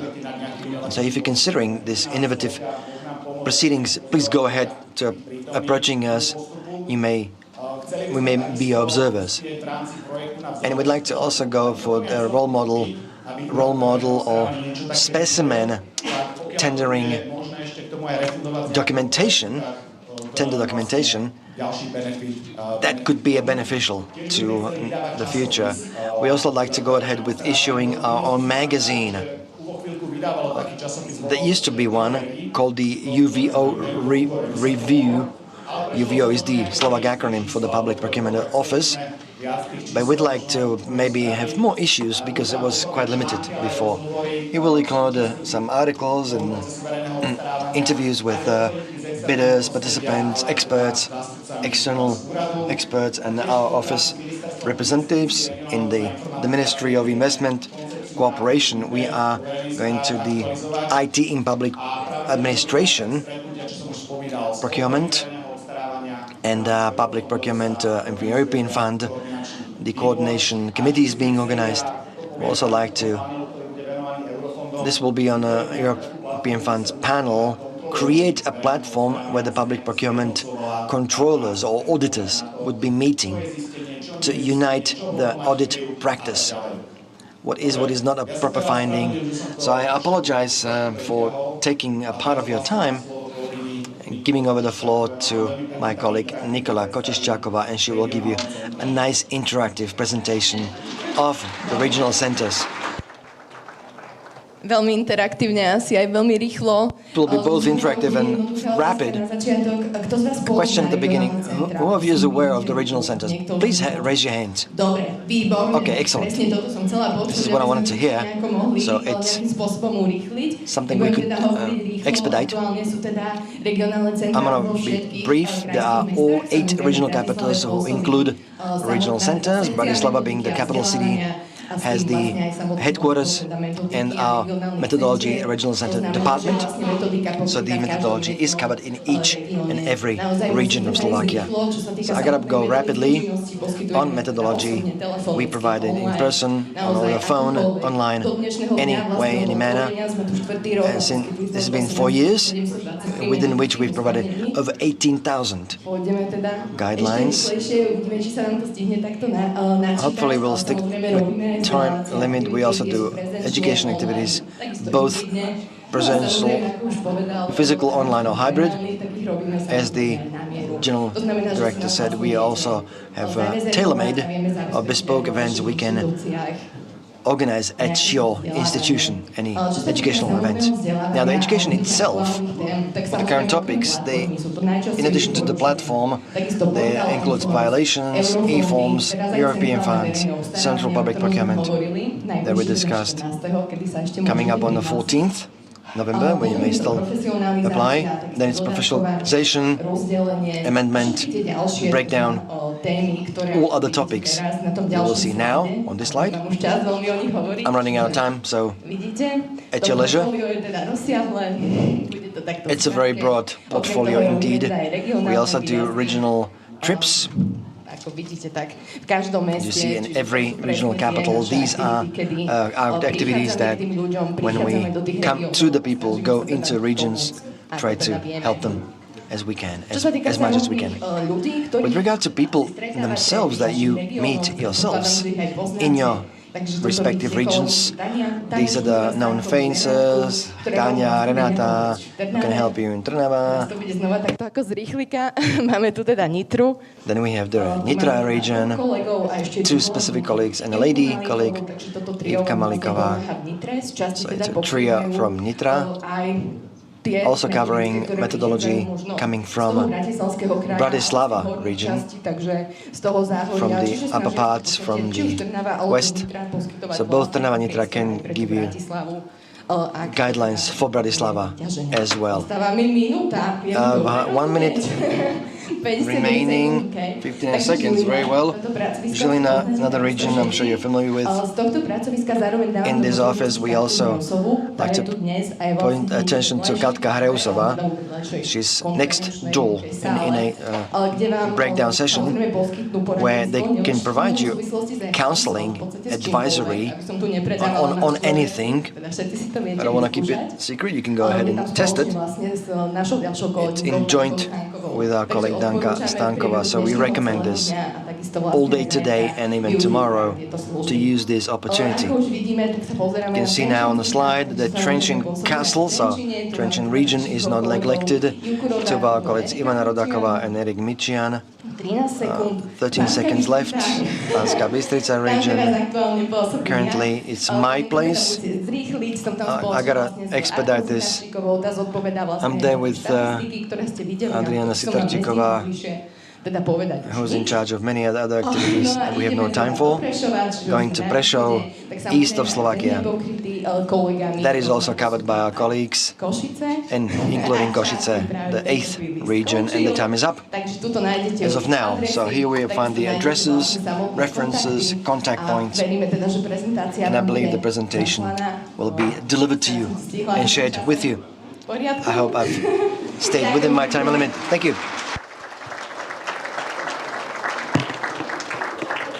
Thank you, Nicola.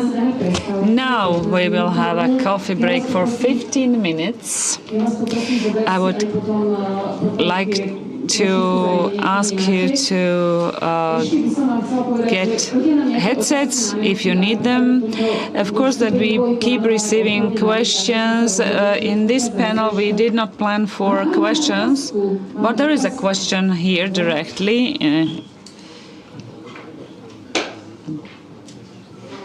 In the room. Well, my question is to distributing to the DPS system, because the DPS system is a system where bidders should not be contacted mutually or being published. And there is a section in Public Procurement Act stipulating that the bidders should be anonymous so that it doesn't distort competition, and this is also reflected in the European directive. So section 55, paragraph 2 does not belong to the dynamic purchasing system. Also, the information on the result is differently regulated in the European directive. The information goes based on the request of the bidder, not automatically.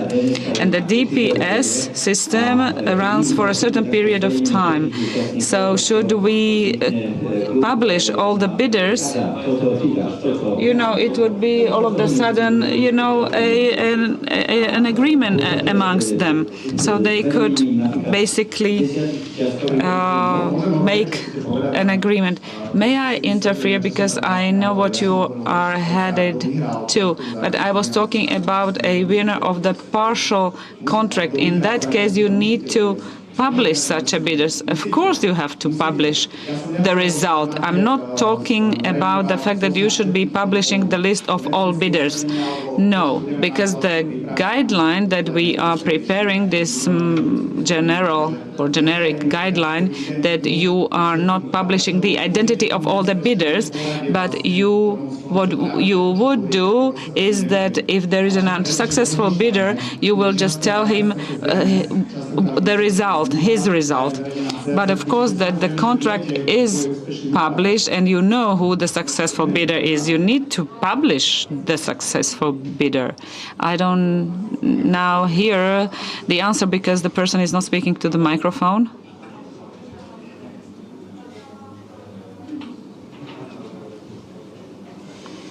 Fortunately, interpreters cannot interpret. Well, we've got a different opinion. Of course, we can talk about it over the break, but you cannot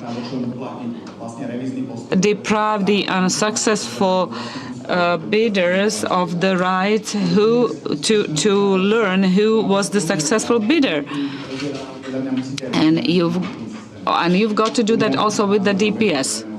With the dynamic purchasing system. That's our opinion. I believe it's correct. Well, unfortunately, time is our enemy at the moment. So this will be for further discussion. Of course, there are questions in the Menti app, and tomorrow, over the breaks, we will publish answers to those questions on the screens tomorrow, and you will find them over breaks. You can look at the screens and you will find your answer. Thank you. Now.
Tak vás poprosíme sa usadiť. Ďakujeme. Please take your seats. Thank you.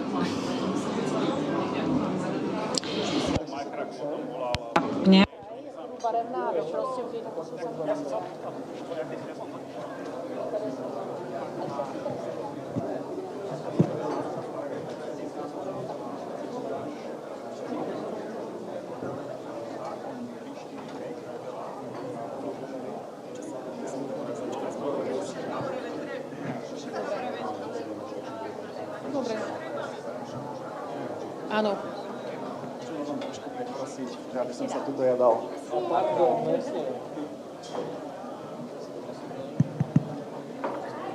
Ešte raz vás poprosím, už si posadajte. Please take your seats so that we can start with the next panel.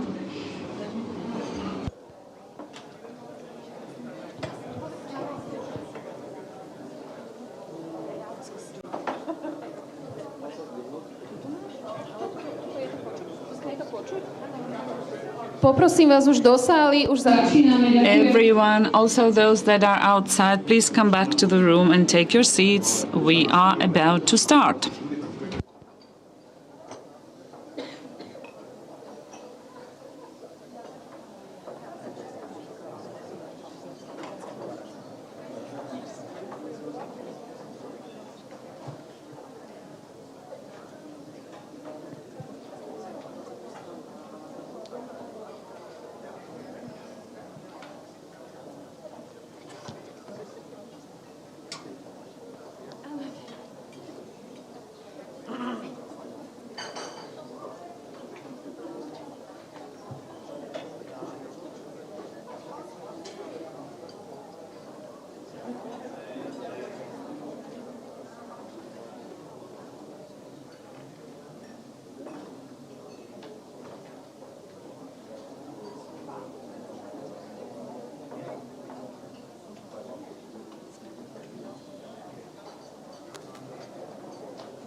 Dobre, kolegyne, kolegovia, tak by sme... So colleagues, allow us to continue. And as you are taking your seats, I'm going to introduce the next panel with our dear foreigner guests. Each of them will talk about some specificities of public purchasing, be it in the Czech Republic, as Mr. Šimon already said. He and his colleague, they are going to talk about the strategy of PO, but also other issues. Then we have colleagues from Bulgaria and Hungary. Let me introduce them to you so that you know who is going to talk to you. And of course, then in the panel, we will try to assess some interesting points of the discussion. And of course, you can ask questions during the panel or after the panel. So first of all, we will have colleagues from the Czech Ministry of Local Development, Mr. Jiří Šimon and Ms. Adela Havlova, who are going to talk about the strategy of public procurement. Then we will have a colleague from the Hungarian office, Mr. Balázs Bakas, who is head of Department for the Control of Contracts, the Public Procurement Authority of Hungary. And then we will have a colleague from Bulgaria, Mihailo, who is working for the Public Procurement Agency. And They deal with methodology and also ex-ante controls. So allow me to pass the floor to the first speakers. Of course, they're going to take turns. Now I am going to first pass the floor to Ms. Adela Havlova. Well, no, maybe first Jiří Šimon. One more time, a very good morning to you. I am very happy that the two of us, together with Adela, who is my colleague and advisor to the director of the DG for Public Investments, Constructions and Social Inclusion. So what are we dealing with as part of public procurement, and what are some prospects for the future? So very similar to that of Slovakia, e-forms, we are looking forward to the launch limits that's been changing, and to the contrary, to Slovakia, it is going down. As for the European Commission, there are certain sector-based provisions, and some of them are already approved and are valid or effective. Some of them need further implementation. IPI, FSR, and net mobility on accessibility. Now, what's being currently addressed and tackled by each community are batteries, additional things such as eco-design, construction products, Industry Act, Net Zero Industry Act. All this is under preparation, and this has been our initiative to communicate more with people who are in charge in putting out tenders, because these fields were being tackled by specific individual agencies and awaiting that the tenders, the contracts will address everything. That has been the attitude so far. And we as contract people, contracting authorities, have arisen and picked up the initiative to tackle this, so that this also is communicated with the procurers. This is my hobby, best value approach. It's an assessment value where about 5 years ago there has been first examples of that, of this methodology. It's not only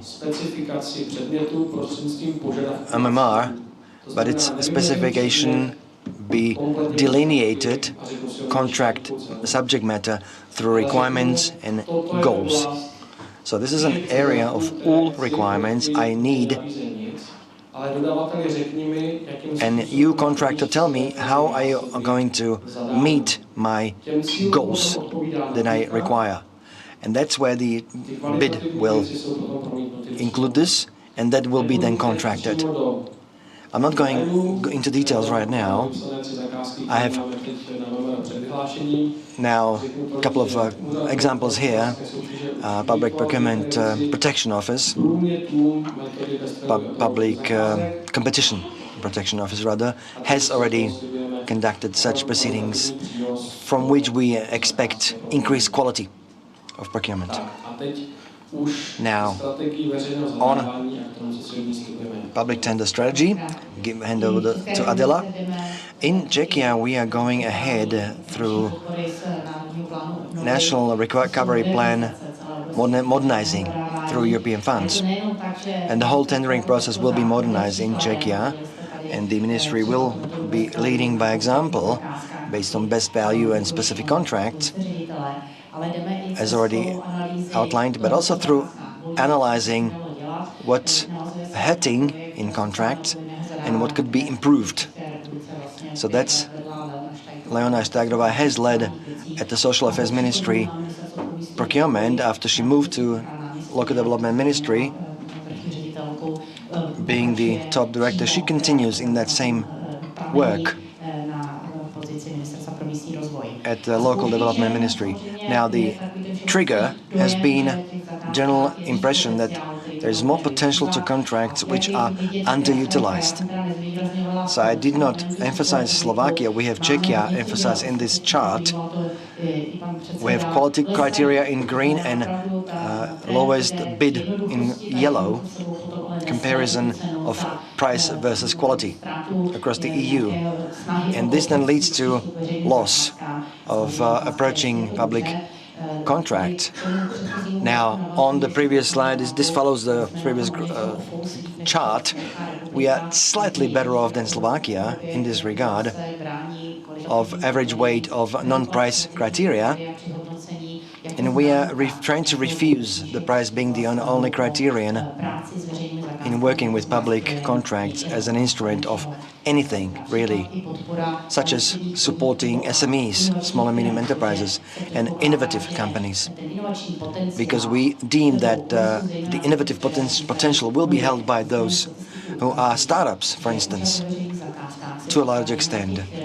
And below threshold contracts, especially above threshold contracts, largely go to large established companies, and we have sufficient room here available for good, attractive public contracts, even for startups to become available to small companies who are more flexible.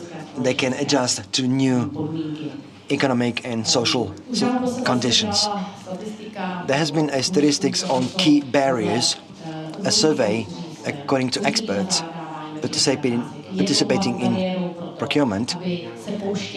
There is a barrier in going into more smart approaches of public contract to use the potential public contracts offer. And I think the barriers would be very similar to those of Slovakia.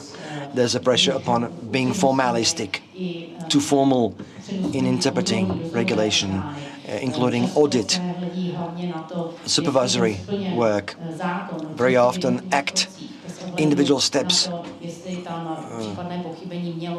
compliance with legislation is being strictly observed and verified. Then overpricing concern, that's the lowest bid mantra, lowest price bid there is. And if you contract the cheapest bid, oftentimes is not this a risky factor, purchasing the cheapest there is. Instead of opting for well-established companies who do not only go ahead with dumping on their bids because they will no longer be available in the market. Those who are providing their goods and services for lowest prices will not be able to innovate in a long term. The question is what to do about that. And since last year we've had a new government. In its manifesto they have declared, which in meanwhile has been updated, points following up on election campaign, which has interconnected with the National Recovery Plan. And the main topics therein go through a natural style to simplify public procurement, to make it more accessible, more available, with a higher level to broader bidders community, and to discuss whether and how we could do survey through avoiding duplicities in audit bodies on subsidized contracts, for instance. And Public Competition Protection Authority is in charge of how they could streamline their work. And professionalization goes across, centralization as well. This has been the government manifesto, which has been transformed into specific topics. We have in our national strategy of public tendering, which is currently worked on. It's a pending document. We'd like to finalize the text to be passed through open commenting at the end of this month, to be approved by the end of the year at governmental level, and for the cabinet to support and endorse coordination with other stakeholders. This is the model. If we want to modernize the whole system, we need not only a couple of bodies to cooperate well, we need everyone else, all the stakeholders, to endorse this novel system. And we are discussing interministerial topics going across, not only on screening or pressure, on digitization and preparation for society-wide topics, whether we're discussing Ukrainian challenging crisis, lack of materials and so forth. So we have 8 chapters. I'm not going to go through each one of them individually. We just wanted to show you they are comprehensive, and each of the painful topics thus far or until now we have been tackling and struggling with is being addressed by these topics. And then it includes innovation, what means can be applied to innovate, to simplify it. The whole proceedings, my colleague, I'm sure, Jiří, will elaborate more on that. Also, an amendment we are grateful for has been enacted, recently introduced by Markéta already, which can go a bit further because progress is underway. Progression, centralization, strategic investment support, which is the counterpart which could be standardized in public procurement or PP, as we were reminded by previous presentations from the Slovak authority. Now, what we would like to do, I've mentioned the government approval. Early next year will be a major conference held in Prague. You're all invited. And we are interested in coordination national center and a number of legislative and non-legislative measures we can look at together during the discussion. And my last slide on our competence, Center of Competence and Coordination, which is currently being created. And also we'd like you, if you want to, join us from Slovakia in drafting the public procurement modernization in Czechia. There are some job positions available currently being open to attractive participants and applicants. I'm sure we'll be able to discuss more about discussion. Let me go ahead straight into the competence center to ask, is this going to be within the Ministry for Local Development?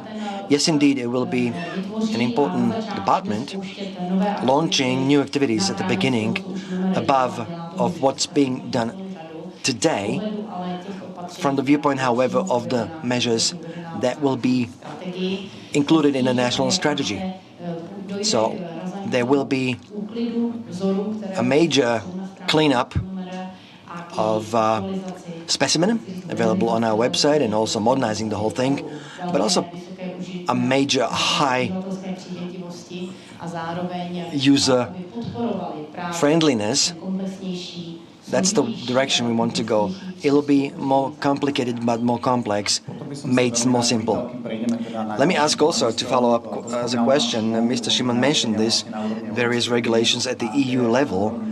At your ministry level, do you have a specialized working group established for that addresses this issue? Because the reason I'm asking, we at our office try to have and work within a working group at its early stages. So there are people as though specializing for European regulations, meanwhile doing other regular jobs, tendering or whatever else you do.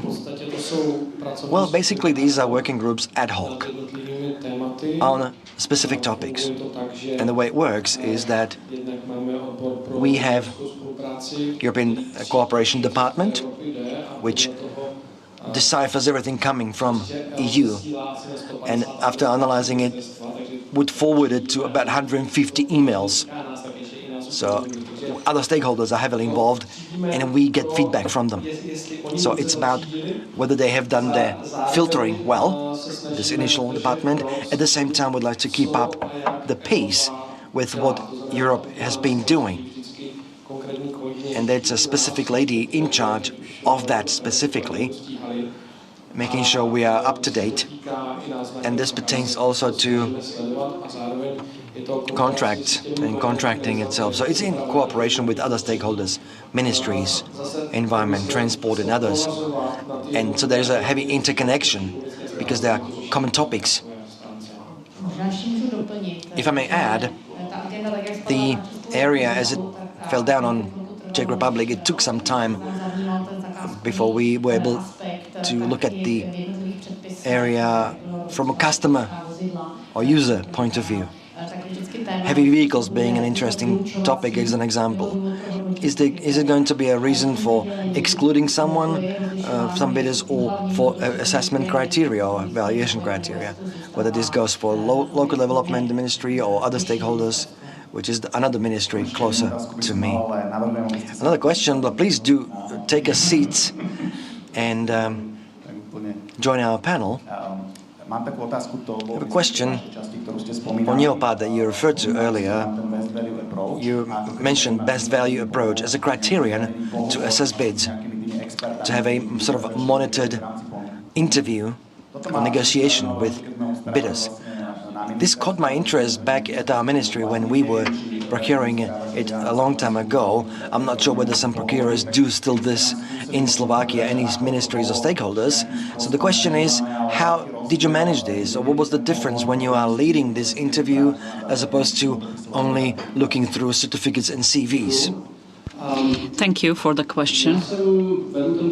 Well, I've been through this interview several times as part of several contracts, also when it was about legal services. So there was a lawyer who was the partner to us, helping us with it. What is important to say, or concerns that usually are voiced, is that someone comes and has excellent marketing and you are impressed, but then you have good experts, excellent experts, but they are not good, marketers or presenters. So is that fair? With me, I was guided with the methodology of our colleagues from the Netherlands, where it was demonstrated that it's not like that let's say that I am the partner and we would have and I would be trying to impress a commission or Mr. Kubovic, let's say. But let's say it would be interview one-to-one. You would be telling me something. I would be the facilitator, and the commission is only observing, or the panel is only observing. And me, as the facilitator of that interview, or the moderator, if you like, should be creating a good environment for you so that you can present yourself or yourself. So you are not going to tell me how you're going to work, but why you yourself should be my partner. What is your added value? What do you know about my project, about my tender? Why should I be picking you? And if the commission, the panel is listening, making notes, and at the end of this interview, which takes some 15 to 20 minutes, the commission can ask questions. And of course, the commission at that moment has a good picture of you and focuses on whether your answers are structured, to the point, constructive. In other words, whether this cooperation with you could potentially be beneficial or whether it's just blah, blah. So are you using this in the Czech Republic as a standard, or is it just, several times? And also, in case of such interview, was such tender maybe even cancelled because there was lack of objective evaluation? Well, I can maybe answer. Well, first of all, it happened that we had two decisions, such decisions. In both such decisions, the interview was not the issue, but if the interview was exhaustive enough, but in other cases the result was very positive. And I'd like to add, there was a presented case, quite published, about purchasing a piano for the Academy of Fine Arts, and that's a very subjective evaluation of which piano is, of the quality required. Thank you very much. Should there be no more questions, and there are no more questions, allow me to pass the floor to Mr. Balázs Bakos from Hungary, who represents the Hungarian Public Procurement Authority, who is going to talk about the specificities of their control of contracts.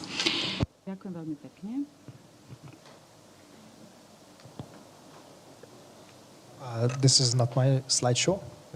Next one, please.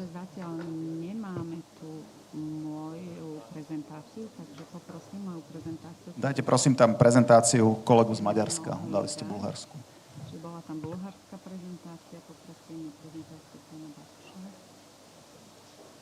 Thank you very much.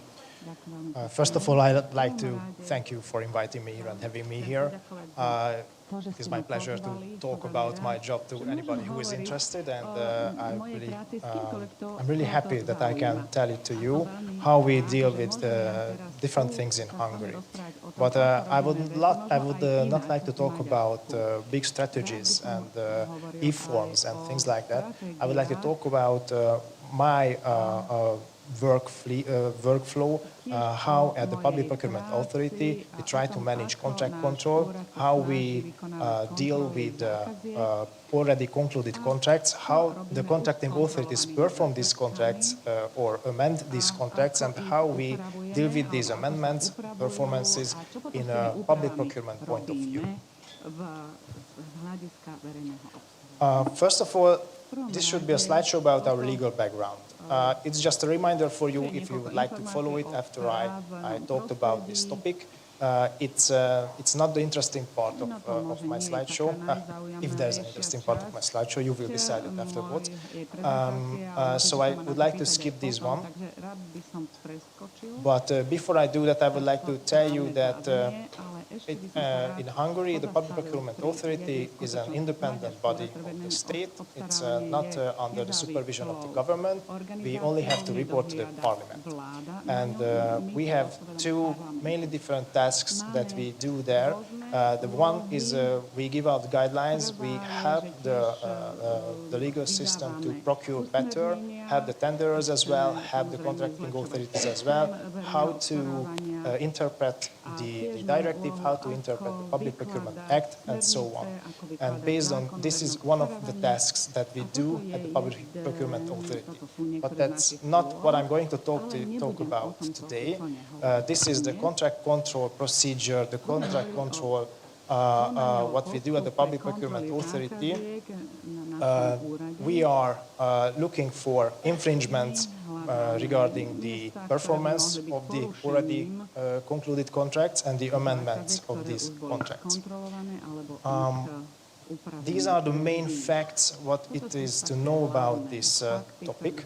First of all, these contract control procedures are always launched ex officio. So, but there are sometimes we can get inputs from whistleblowers as well, and if it is well established or established enough to initiate a contract control procedure, then we do so. But it's always in the discretional part, so it's always up to the president of the authority to decide whether or not we can. Okay, sorry. Okay, then I continue. Sorry, it was just I was hearing myself from behind, and I thought that it is too close, but now I know it has to be this way. So I was at the time that we are doing this ex officio, so always the president of the authority decides whether or not we should initiate a contract control procedure. Of course, he doesn't decide it on his own. First of all, the department that I lead looks up the documents that we get, for example, from whistleblowers, and do a research behind the topic, do a research behind the said contract that it is to be controlled or not.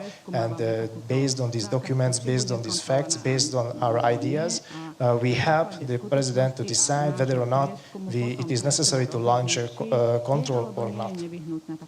Mostly we see if there are red flags in these notifications. I will talk about this a bit later. Our control, our supervision or investigation, however you want to call it, is based not solely on documents, but 90% on documents. We can do this because in Hungary we have this electronic public procurement system where since 2018, second half of 2018, all the public procurements go through this electronic system. So the most data about the public procurement can be found there. And most of these data are published as well. So it is open to the public. So basically everybody who thinks about these documents that there's an infringement regarding public procurement can notify us. But sometimes, because there are several types of controls at the Public Procurement Authority, and the contract control is just one of them, we can initiate control of our own because, for example, one of the departments of the Public Procurement Authority deals with all the notices that are published in this electronic system. If they see, a lot of times they see that the notices about contract amendments maybe has some infringements in them. Then they notify us, the contract control department, and we decide whether or not it is needed to control this contract. When we do that, we ask the contracting authority first to show us the electronic public procurement system, the part that is not public to everybody, but it is for the contracting authority itself. So we cannot see everything on this electronic system, but the contracting authority, if we ask him, he should let us see every document, those who are not published as well in this system. Of course, next to these documents, we ask for declarations from the contracting authority and declarations from the tenderers as well, and ask for all the documents that are not found in this electronic system, because most of the documents that are established after the conclusion of the contract, most of these documents are not needed to be put down or put into this electronic system. And this is what I am sad about, because now I have to deal with the shenanigans of the contracting authorities and the tenderers, who sometimes like to lie to us. But that's what makes this job really interesting, this investigation part. So, document-based, but when we found out that there are some discrepancies in the declarations, in the documents, we can do on-site checks as well. These on-site checks, mostly we deal with these where public works is in, when we deal with public works, and when the job is still not done, while still the contract is still being performed. We can go to the place, go to the site, go to the building site, whether we can decide if we want to tell the contracting authority in advance that we are going to be there, but we can do is in situ, when we want to. So sometimes we see running people on the field. And the third part, so documents, on-site checks, but we can ask for forensic experts to help us during these tasks. And sometimes we really need those help, because we deal with this control procedure from a legal point of view mostly. We have several professionals at the authority who are not, who don't have legal background, but really are into public works or public supply or public services. So we rely on their expert as well, but sometimes we need to ask for forensic experts to help on sites to deal with the contract control. The deadline for the control is altogether 120 days. This is the deadline for us to find the infringement. After this, we have to close the case, and that's it, basically. What's the outcome of the case, I will talk about later. Oh, and what is really important, apart from the electronic public procurement system, There's a completely different system in Hungary, an electronic system in Hungary, where everybody could, for example, could contact the government, could contact the state. Whether they need a new identification card, or they want to apply their yearly taxes, or want to answer our questions, we ask our questions through this electronic system, this electronic administrative system, and they can answer us through this system. We only accept the answers through this system, because this is the official way to provide the data to us. And for the contracting authorities and the tenderers, or sometimes subcontractors and anybody else who is involved in the performance of a contract, we can ask everybody, but they have only 10 days to answer our questions, to provide the data, to let us into the electronic public procurement system. And these are our main inputs. By input I mean how we get information, on what purpose, on what base can we decide if we want to carry out a contract control procedure. The first is the annual plan. The annual plan is established in the four walls of the Public Procurement Authority. Every year, until the end of November, we establish a new plan where, based on last year's red flags and based on our altogether experiences, we try to pinpoint those areas or those contracts that should be investigated the next year. And I can say about 80 contracts are on this annual plan every year, and we investigate all of them. For example, a criteria to get onto this plan is that the contract itself needs to be basically a fresh one, so not older than 2 years. So it was concluded at most 2 years ago. And it has to be amended, for example, twice. Because, for example, a contract that was concluded 1 or 2 years ago, but let's say 1 year ago, and it was already amended 2 times, twice, or 3 times, then it shows that maybe the contracting authority and the tenderer would like to solve some kind of problem with the amendment of the contract, a problem that could have arisen from the fact that the public procurement itself was not well prepared.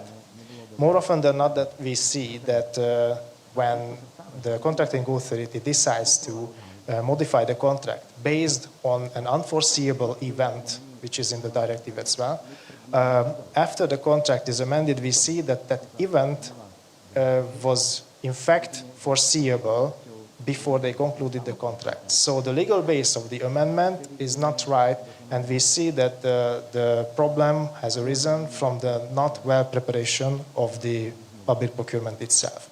But other authorities, apart from the annual plan, other authorities could help us to find these infringements, or whistleblowers can tell us. So we get information from all around Hungary.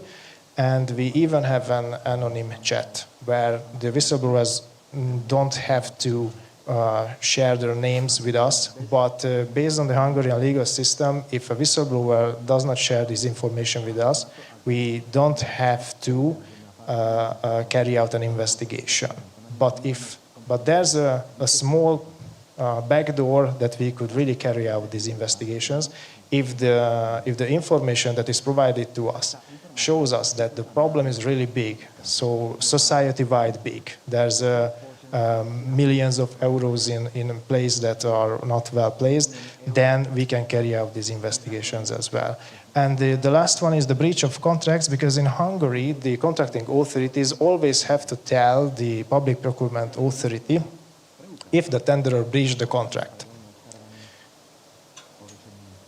Yes, I have already talked about this one. So basically, we search for the problems with the fulfillment of the contract, the legal basis of the modifications of the contract, and we try to find out if the problem has arisen from the not well preparation of the contract. The emphasis is on the contracting authority, Because, like I said, for example, always the contracting authority has to verify and well document the fulfillment of the contract. If he doesn't do that, then it is itself infringement that we can take to the court or take to the Public Procurement Arbitration Board at first. And based on, I would like to talk about a bit of the breach of contract. This is, I won't read all of this. The main problem is when the tenderer breaches the contract, for example, misses a deadline, and the contracting authority don't want to enforce some legal actions based on this deadline missing. Because if the obstacle was on part of the tenderer and it could have been avoided, and then the contracting authority shall enforce some kind of penalty on the tenderer. This enforcement has to be shown to us, and we then put these kind of tenderers on a list that is published in Hungary, so everybody knows who are tenderers who may seriously breach their contracts in the future. These contractors, these tenderers, might be excluded from future public procurements. And the last thing I would like to talk about in short is the breach of the contract. Like I told you,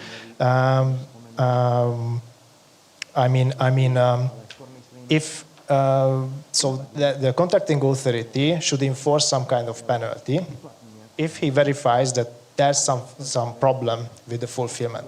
Sometimes he doesn't see that there's a problem, then it's on him. And if he finds that he neglected to ask for reparation from the tenderer, then we go to the Public Procurement Arbitration Board to initiate a review procedure against the contracting authority. The second problem, when he sees that there's a problem, the contracting authority sees the problem but does not enforce, then that's again a base for a review procedure against the contracting authority. And the biggest problem, when the contracting authority sees that there's a problem, but they decide with the tenderer hand in hand to amend the contract, to absolve, to exempt from the breach of contract the tenderer. And this is a big problem, and we are searching for these as well in Hungary. These are the amendment bases. I would not like to talk about this because it's basically what's in the directive.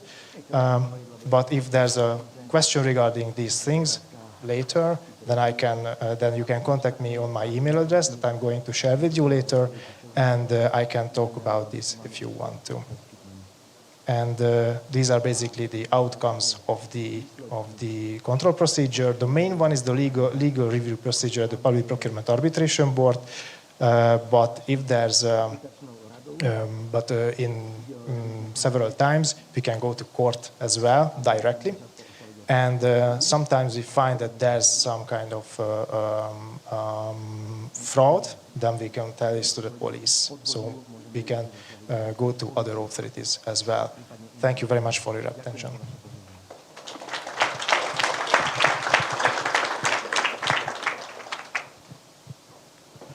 Okay, so if I may ask a question, if I got it right, that the Public Procurement Authority in Hungary, the final result is, let's say, the breach of contract from the point of view of a tenderer, and then he is on some kind of a blacklist, yeah?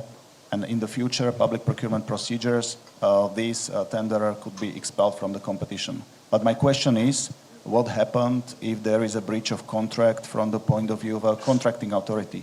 You imposed some kind of a fine or penalty, or you forward this procedure to another authority that you mentioned in the last slide? Thank you. No, it's a different case so based on the Public Procurement Act, we can only deal with the tenderers if they breach the contract, but in a way that we put them on the list. But only there's no question that the breach of contract was on his behalf. But if the contracting authority is the person who breached the contract, then it is a matter of the court in the Hungarian legal system. So then sometimes the tenderer asks for us to help them against the contracting authorities because, for example, they performed well the contract, but they are not paid. We cannot deal with these problems. This is not in our jurisdiction. Sadly or not sadly is up to everyone to decide, but it is a matter of the court, so they have to take it to the court. And if the tenderer is, for example, not satisfied with your decision, he can appeal, or is there a chance to appeal your decision? So when we, against the breach of contract, if there's an appeal on behalf of the tenderer, then we don't put them on the list, because there has to be no question that it... So if he decides to tell us that he was not a breacher of the contract, then we should not put them on the list. But based on our investigation, if there was not a breach of contract, but a different type of public procurement infringement, we take to the Public Procurement Arbitration Board, the case. And against that review procedure, there is reparation, if they want to. And that's when the second grade comes in, and it's again at the court, when they can attack the decision of the review, the arbitration board's review procedure, but not against our procedure. Also, you refer to the time limit, 90 days, in which you have to reach the decision, and there was mentioned another 30 days. This another 30 days means that those are the situations when you need some kind of an expert opinion? That's right, and so we do this for over 8 years now, and in the beginning we only had about 60 days to carry out these investigations, and they are not enough. Like I said, the contracting authority, we are really establish our case on the declarations and on the data that is provided us by the contracting authorities and the tenderers. They are not interested in telling us that they were the bad guys in this story. So we need more time to carry out further our investigation when we see there's a discrepancy or when they don't want to answer our questions. Sometimes that happens too. Thank you very much. Zuzka, nemáme asi otázky. There are no questions, Zuzka. No, there are no questions, if there are no questions in this audience. So shall we move on to our third panelist, Mr. Michal Mihailov from the Public Procurement Agency, Bulgaria.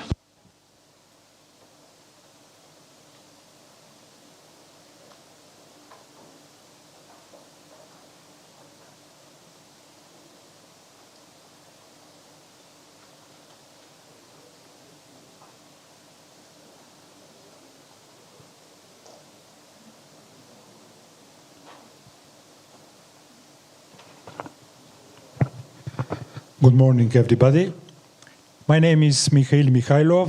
I'm Chief Secretary of the Public Procurement Agency in Sofia, Bulgaria.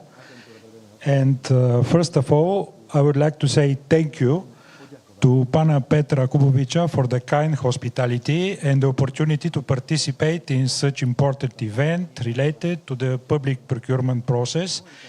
And I will share with you our Bulgarian specify. I would like also to say thank you to Pana Branislava Hodeca for the shared experience regarding the Demänovská nákupní system, because we have zero experience up to now, and for us it's very, very helpful and important to learn how the theory was applied in the practice here in Slovakia. Finally, before I go to the presentation, I would like to announce that currently the development of procurement process in Bulgaria is very dynamic, and as part of the EU, we are on the right way, and I hope cooperating together, Bulgarian and Slovak, we will achieve the expected success for both countries easily and definitely. And now I will go to the presentations, which is rules below EU thresholds in Bulgarian public procurement law.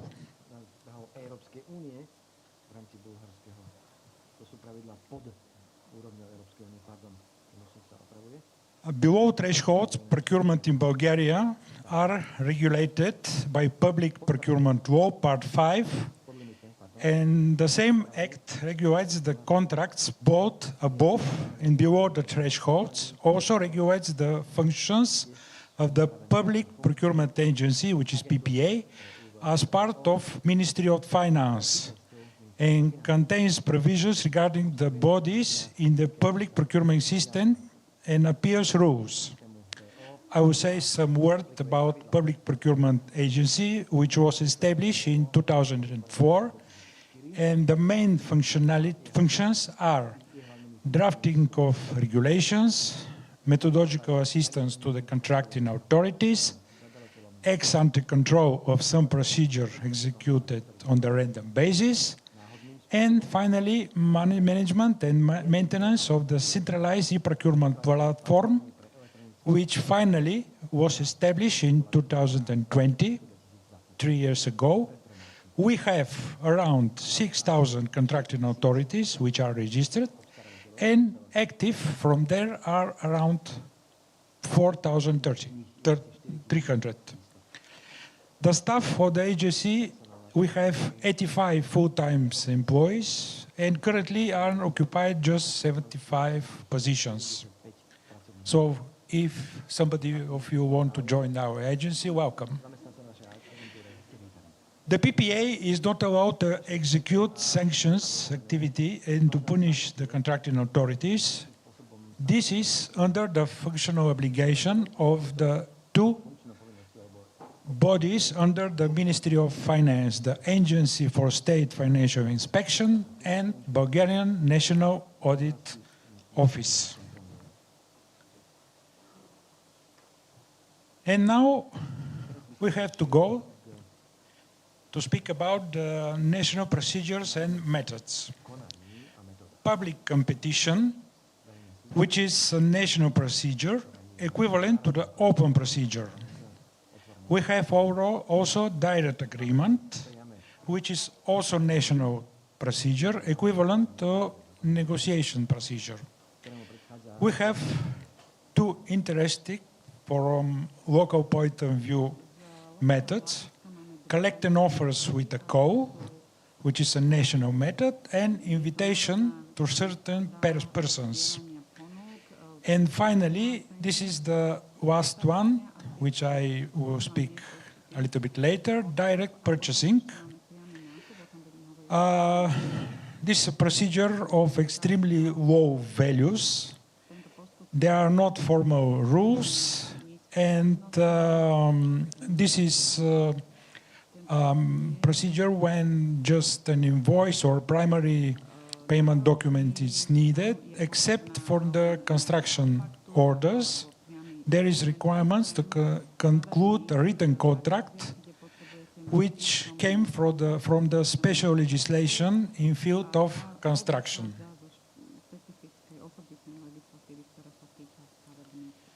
National thresholds, you can see that they will be in force as of 1st of January 2024. Why? Because 2 weeks ago, the President signed an act accepting the new changes in Bulgarian legislation regarding the public procurement, and all the new changes were accepted by the Parliament 1 month ago. So the public competition and direct agreement, we can see that in public works, the figures are in euro from 153,000 up to 5 millions. We have increased the figures, and now they are from 137 up to 5,110,000. The figures are a little bit strange in euro. You can see even the cents, because in Bulgaria is still effective the currency board, and 1 euro is equivalent to 2 levs, Bulgarian levs. In supplies and services, including the services under Annex 2, the social services, you can see that figures are changing too, the thresholds, depending on the type of the contracting authority and the subject of the procurement. Now it's 35 and 700,000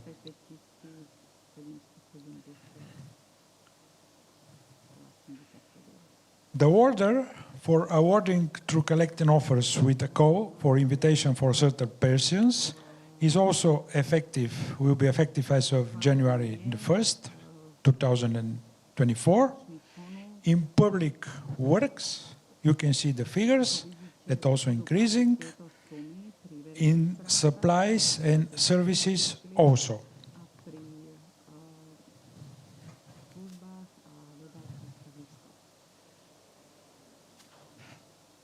The contracting authority may award directly public procurement with estimated value below. You can see now is 25,000 and it will be increased up to 40,000 euro for public works in services under Annex 2. For social services also we have achieved to be accepted some increase, and in supplies and services apart for the ones under Annex 2 there is also an increase. In the case of contracts for supplies or services, the contracting authorities may prove the origin only by initial payment documents, as I said, by an invoice, for example, without the need of signing a written contract. According to the applicable legislation, the written form is mandatory in case of construction works. Next slide. Possibilities of applying the procedure. Which procedure is applicable depends on the estimated value in case in public competition, collecting offers with a call and direct purchasing.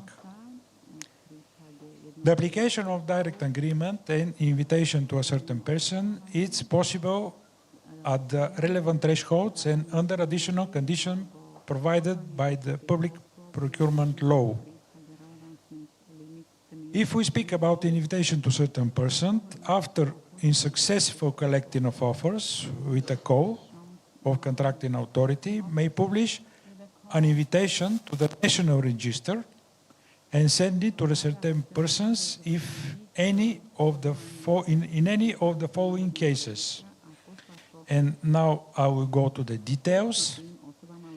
If no offer has been received in the initial conditions of the procurement have not been changed. Right of intellectual property or exclusive right disappears. Mostly, this applies mostly to IT sector.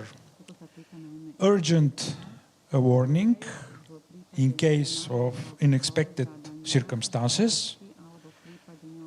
Goods subject to the supply, which are produced in view to scientific and research activity, for example, study, development. Additional supplies are needed for the same supplier. Subject to the procurement is supplies of goods which is traded in the stock exchange. For the very short time, opportunity occurred to be received suppliers or services, very short time. When the subject of the procurements is supply of good which is traded at the stock exchange, the contracting authority shall sign the contract under the rules of the relevant stock exchange, which is as an exception normally. Direct agreement is the following. In the cases of social services under Annex 2, the contracting authority may conclude a contract only if there are at least 3 selected participants. And this is very important because that means that at least 3 official offers have to be presented.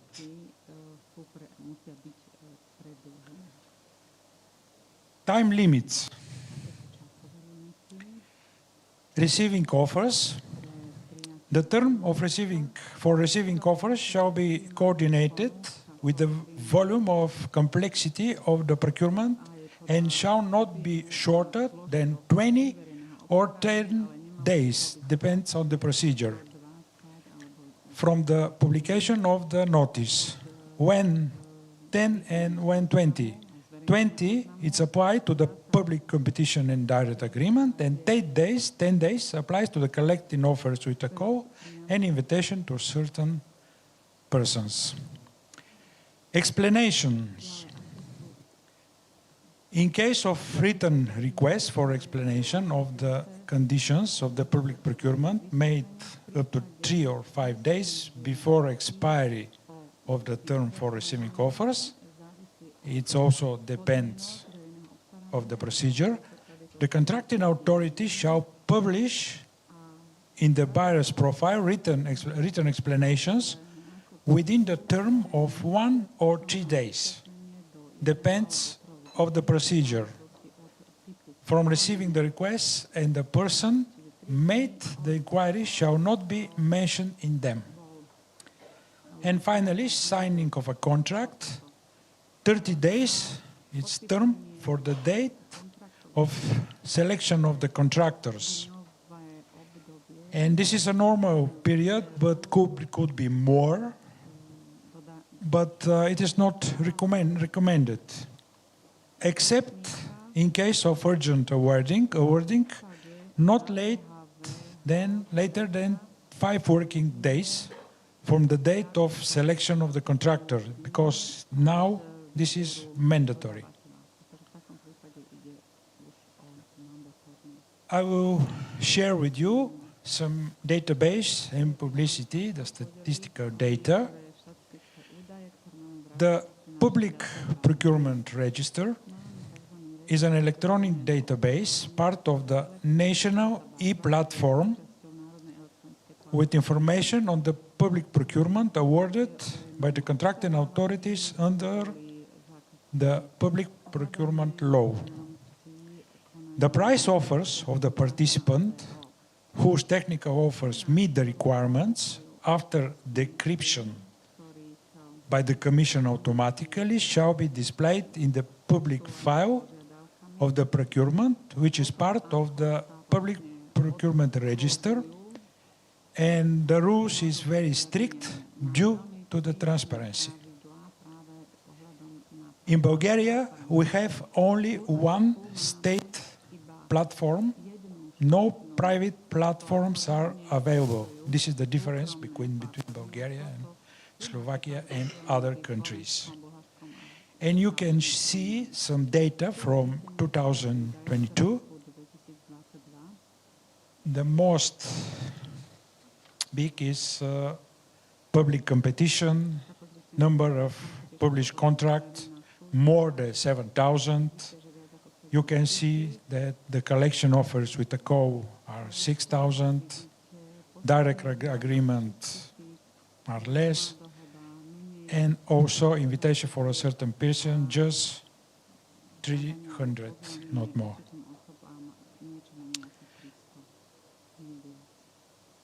The procurement data also selected from the e-platform for you shows also that above thresholds, the number of published contracts is 16,000, 17,000.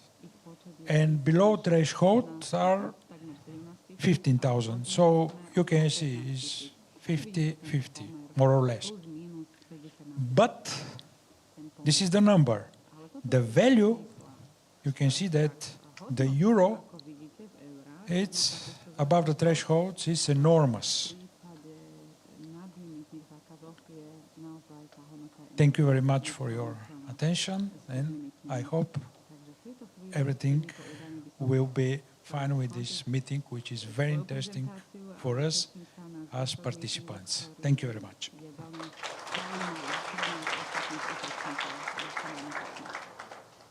Thank you very much. Join us here.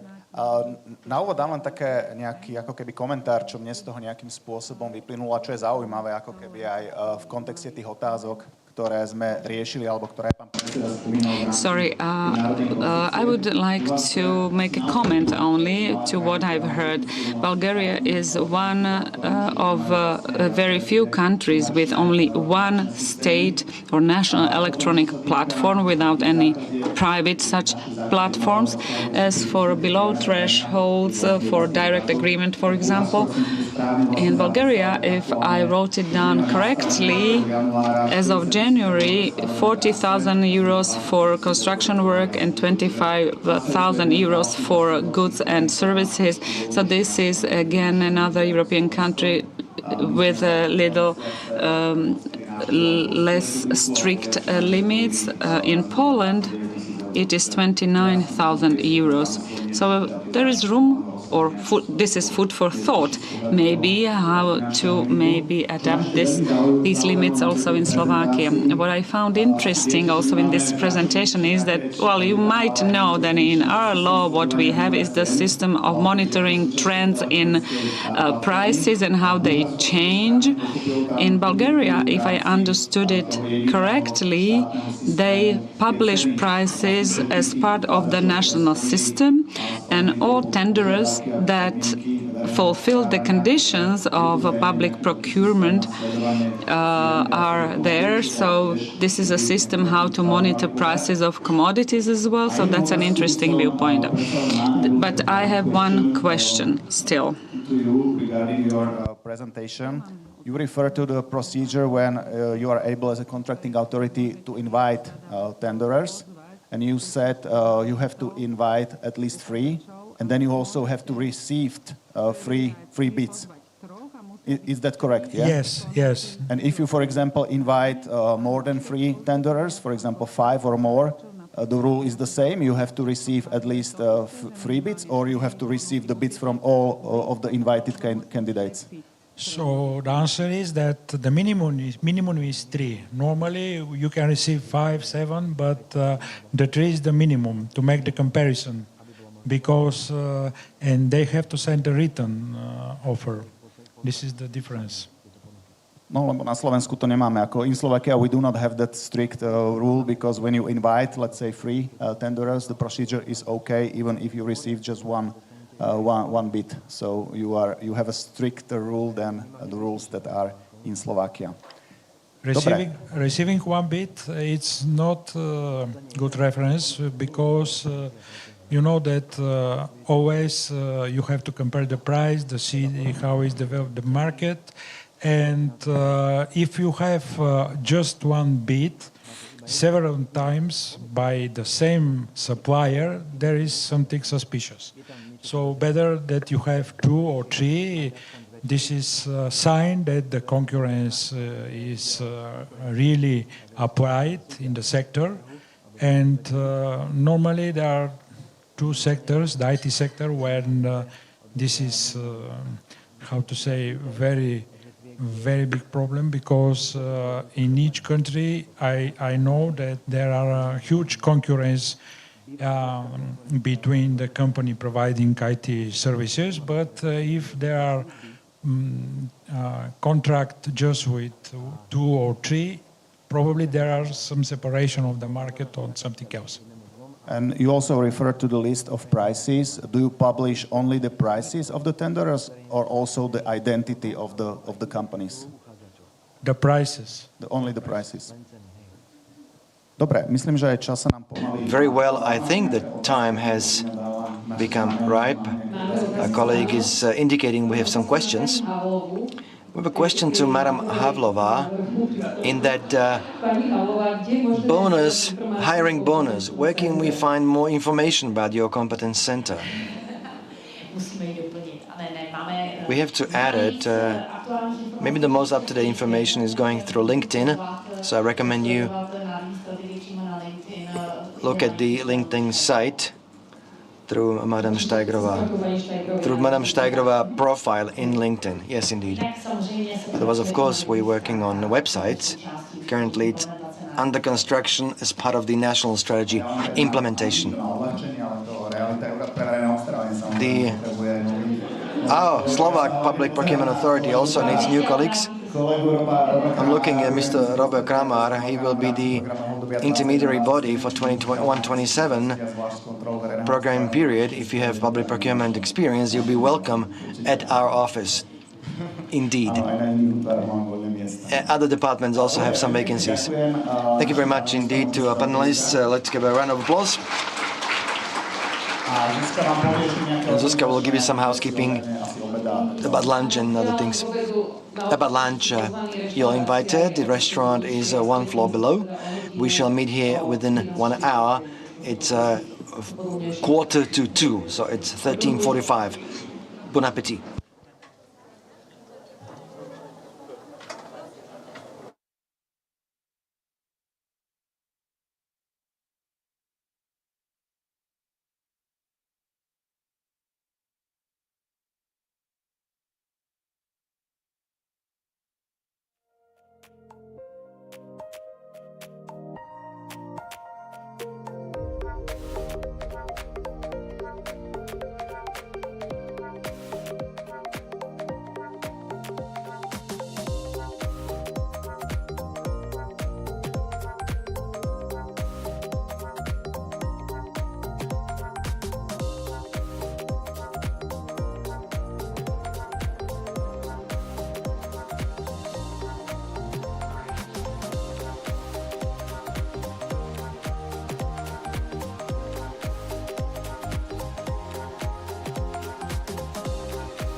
Dobre, ja vás poprosím, aby sme si pomaly sadli, aby sme mohli začať. Ďakujem.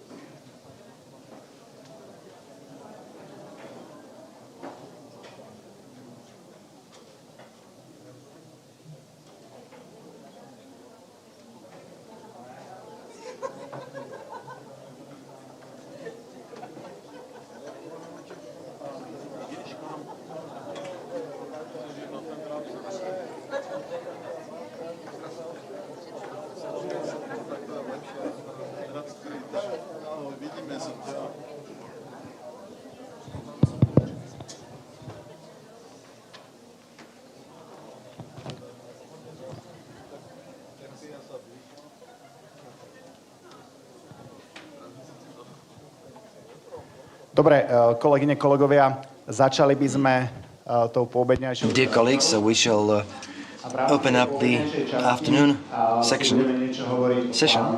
We shall be speaking about public procurement planning and whether they do or do not create authorities' plans, if it's updated throughout the year. What do organizations do?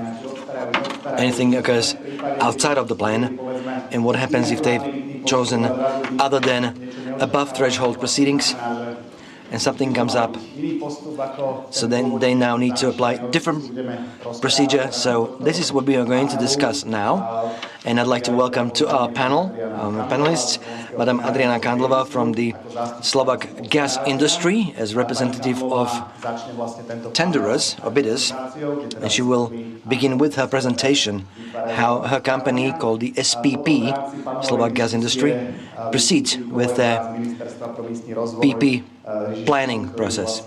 Following that will be Jiří Šiman from Czechia, who already spoke. He's a permanent guest.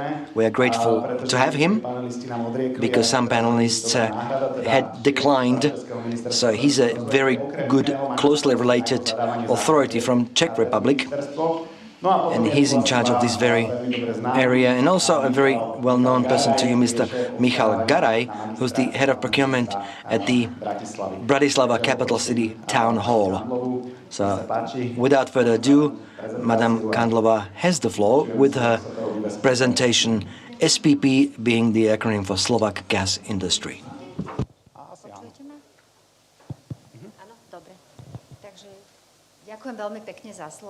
Thank you very much for the floor, and also thank you for this opportunity to be here with you today and have the opportunity to share with you the procurement process in SPP, or Slovak Gas Industry, and also the process of planning and management of procurement.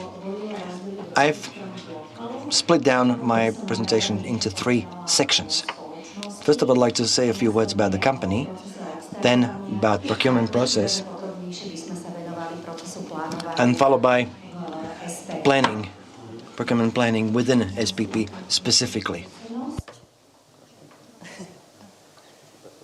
Opačne, dobre, ďakujem. Ďakujem. Určite ste už počuli slovné spojenie slovenských. I'm sure you've already heard SPP, or Slovak Gas Industry.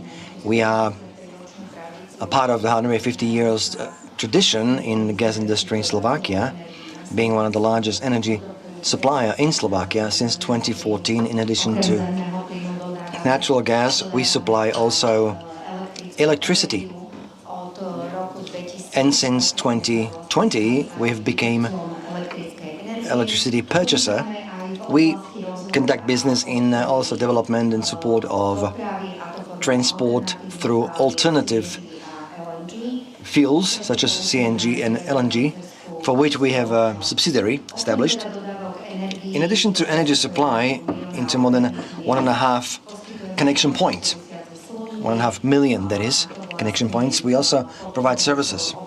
That is the support in energy, renewables, and energy smart solutions. The company is also very active in philanthropic work and social responsibility through the Ecofond, our foundation, our gallery and museum, which are publicly accessible, open to public. So hereby I'd like to use the opportunity to kindly invite you to our most current exhibition. In our gallery we have Andy Warhol works. It's been in the media, so you might have picked this information up. It's open to public every day, including weekends, from 8 a.m. to 4 p.m. So we'll be happy to have you in our gallery. Since 2014, 100% shareholder of SPP is the Slovak Republic, executing its shareholding power through the Ministry of Economy. We have other subsidiaries, SPP Infrastructure, ESCO Slovakia, providing energy services. Already mentioned SPP CNG, another subsidiary focusing on alternative fuels and operating these fueling stations. We also have another subsidiary in the Czech Republic, SPP CZ, which is also natural gas contractor and electricity power supplier, and a foundation and eco fund. We have a new subsidiary, which is quite recent, CEBZ or SIBS, only established in August this year.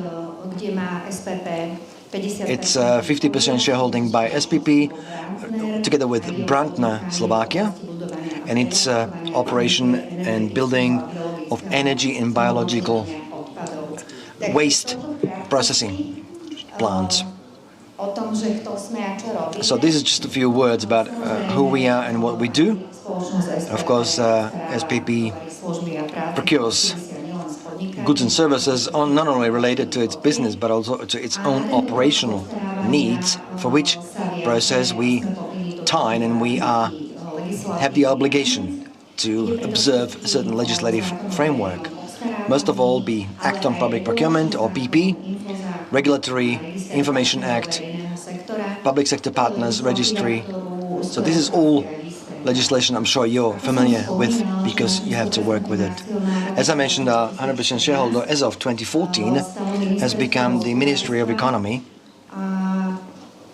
SPP overnight has become public procurer mandatory authority.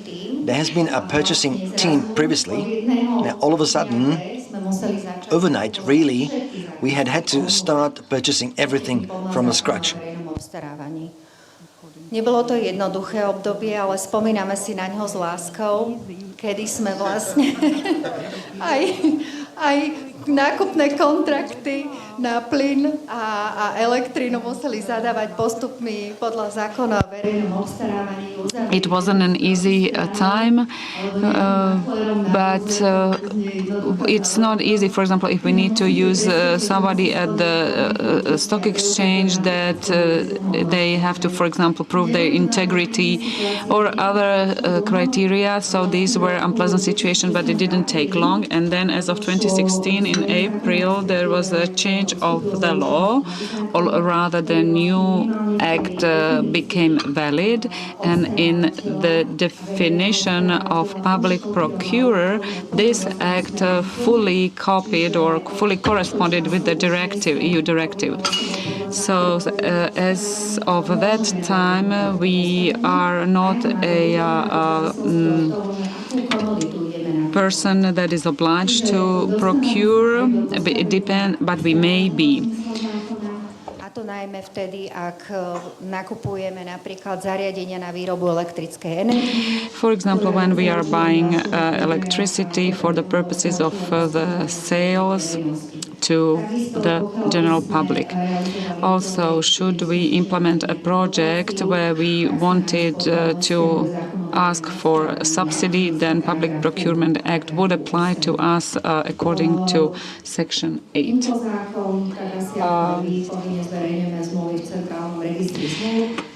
We also publish contracts in the Central Register of Contracts. We also have the Act on Regulation of network sectors, and this is this act also provides for our obligation to inform this institute, URSO, with every contract over 300,000 once this project is implemented. This is something that you probably don't have to, you're not familiar with, and you don't have to comply with. Regardless of what kind of procedure we use for procurement, one event, a contract for 100,000 or over 100,000, in such a case, supplier or contractor must be published. As for our competence of our DG, we procure all supply services and works without any limitations. But then there are certain services and goods where other competencies are required. Therefore, commodities and services that are related to real estate purchase and sales, or natural gas and electricity, this is excluded from our competence, or hedging operations, but also contracting, marketing contracts or agreements on sponsorship, cooperation, etc. I might have mentioned this in my introduction, but we in SPP, we are really fond of public procurement, despite the fact that not with every procurement we need to apply public procurement. So contracts are awarded based on internal rules. However, when we were drafting our internal methodology, we were inspired by the Public Procurement Act. We believe that the rules must be strictly and firmly set.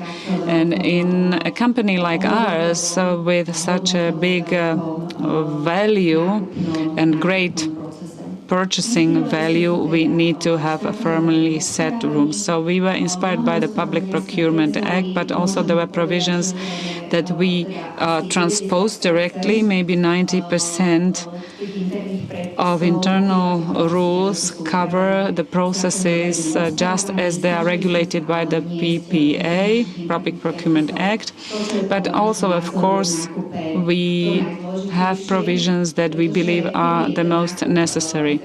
When is purchasing procedure efficient? Only if we can purchase the best quality under the best conditions.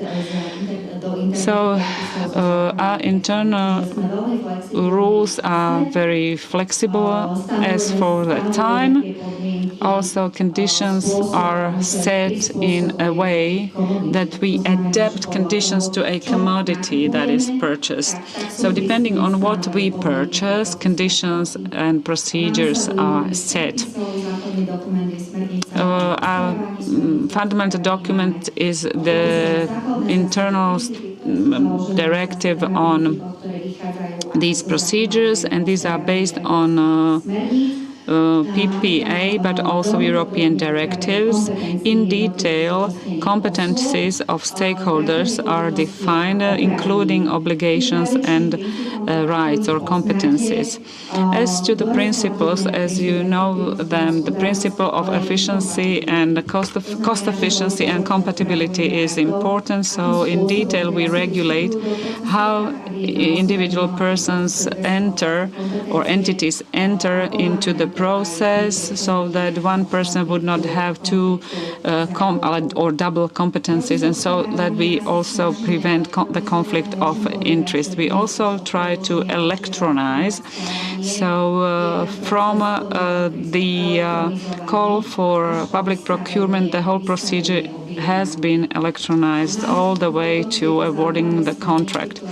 In addition to this basic statute with the fundamental principles and obligations, we have methodological guidelines. These are provisions that in detail describe individual steps that we need to take in every public procurement. Also, complaints are covered by the methodological guidance, by guideline.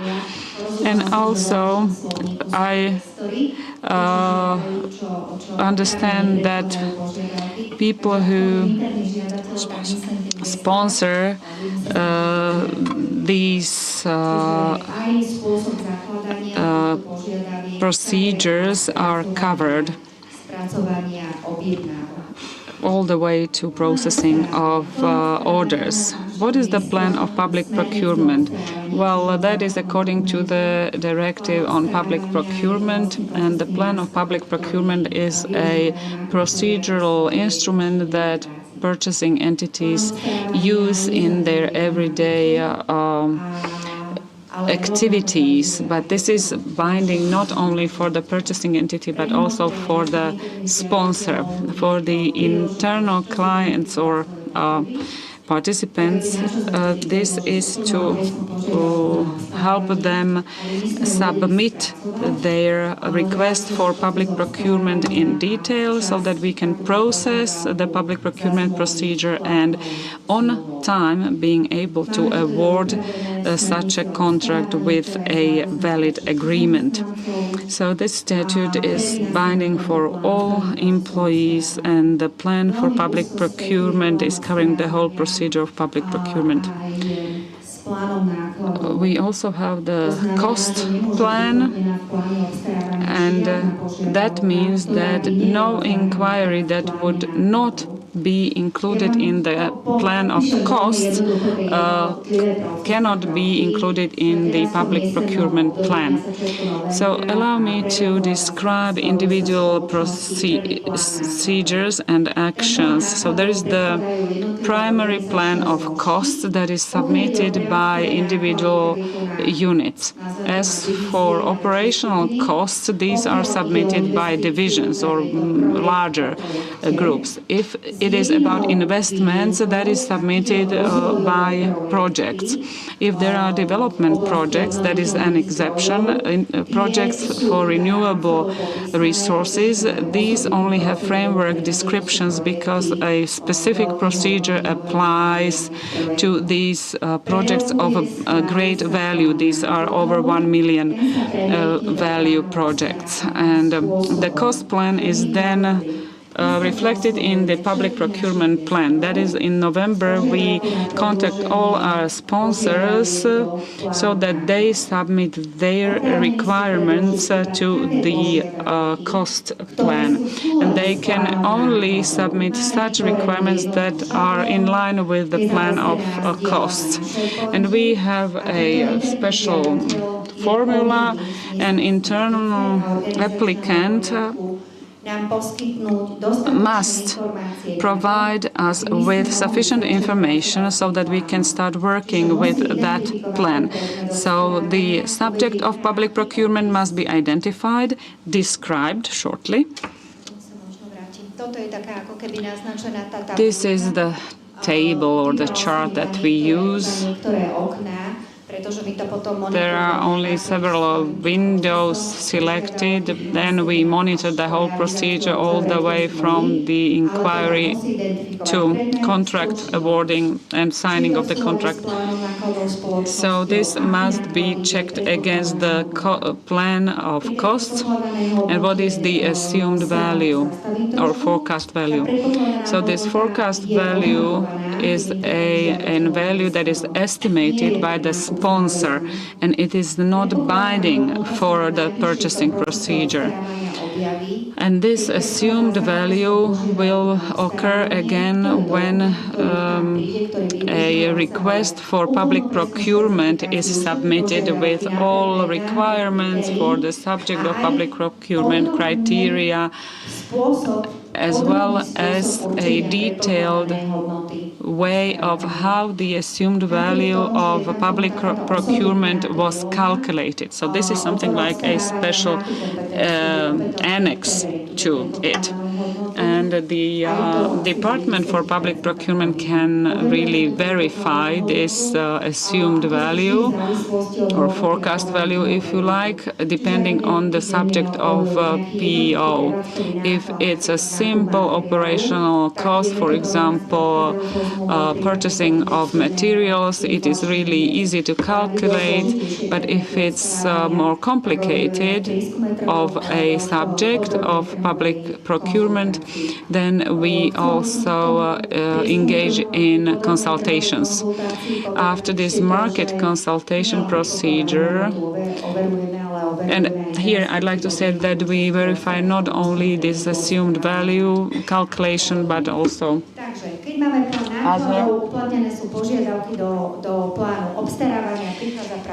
and once we have that, then commodities are allocated to individual purchasing entity, and then there is the moment of consolidation, control, and the preparing of the final plan. Our goal is that the first week of January we have the final plan. So items that are covered by the valid framework agreements are excluded. Then we look at what is outstanding. We divide it by quarterly periods according to how the procedure is. With certain organizational units, we have the same items, and if they are duplicated, then we use one public procurement. But, for example, if there is a real estate purchasing or administration of facilities, let's say an internal sponsor submits a requirement to procure an investment, and from the same unit, a different person submits a request for purchasing of services. They don't communicate with each other, so our task is to interlink that, because of course that could be then one competition or one procurement for the same thing. So this is called consolidation of items. So we have it consolidated. We have a PP plan. Then this is evaluated once a year. Well, this is now. We used to have several times a year. So we report it to the BOD quarterly, until there was a certain discipline on the part of the internal requester to applicant to submit only legitimate or eligible requests. Usually procurement takes a long time, but this is how we'd like to expedite it and streamline it. We have a procurement plan compiled, which we follow up on, evaluate, review, continue communicating, updating it on how the plan is set up. The purchasers can communicate with each other on preparing the tenders themselves. Of course, it happens that an ad hoc request comes up that cannot be avoided because you're unable to estimate your needs in advance altogether. So it would happen to us that we have, I'm a little over time, so the last two sentences I'm going to say. We do have ad hoc requests and we implement them. However, with regard to value significant products or investment products, this is in this case the only board of directors has the only authority to ad hoc approve such an item into the procurement plan. For the recent period, since maybe last 3 years, I've had my figures prepared for you. The cooperation with our sponsor has improved substantially. We have, with regard to, for you to see, in the first chart, in the pie chart, you can see cost structure that we procure based on the procurement plan. So majority of our expenditures and items from the PP plan have operational nature, which corresponds with our business subject matter. So 65% of the items from procurement plan represent operational expenditures. Remainder is 22% investment, and the remaining 13% are mixed contracts. With regard to items in the procurement plan and value, that's the column chart on top right. You can see it's quite leveled out. Over the past 3 years, on average, we would have a very similar number, roughly 200 new procurement cases past consolidation. These are not all total procurement cases, because we do not report in our plan everything that we do. We keep in the procurement plan requirements up to 2,000 euros, which is small purchases, which is conducted through a simple market survey, not reported in the plan. And also not reported in the plan are development projects. So now we have wind farms, because the value would grow substantially, would be an additional 80 or more million euros. The bottom part of the chart, you can see very nicely the breakdown of the sponsored discipline, how it evolves.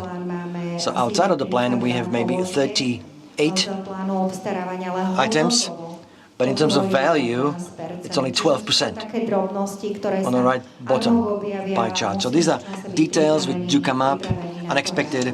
We need to be prepared to respond to them. So this concludes my presentation. Thank you for your attention. Hopefully I didn't tire you, and I'll be happy to take your questions. Please join us here. Before we give the floor to the other colleagues, I would have a couple quick questions to you. You did say that those internal applicants, which are our sponsors, they would estimate their own estimated contract value. How do you do that? Through a market survey, or how do you make the comparison, making sure that the estimation has been quite accurate? Thank you.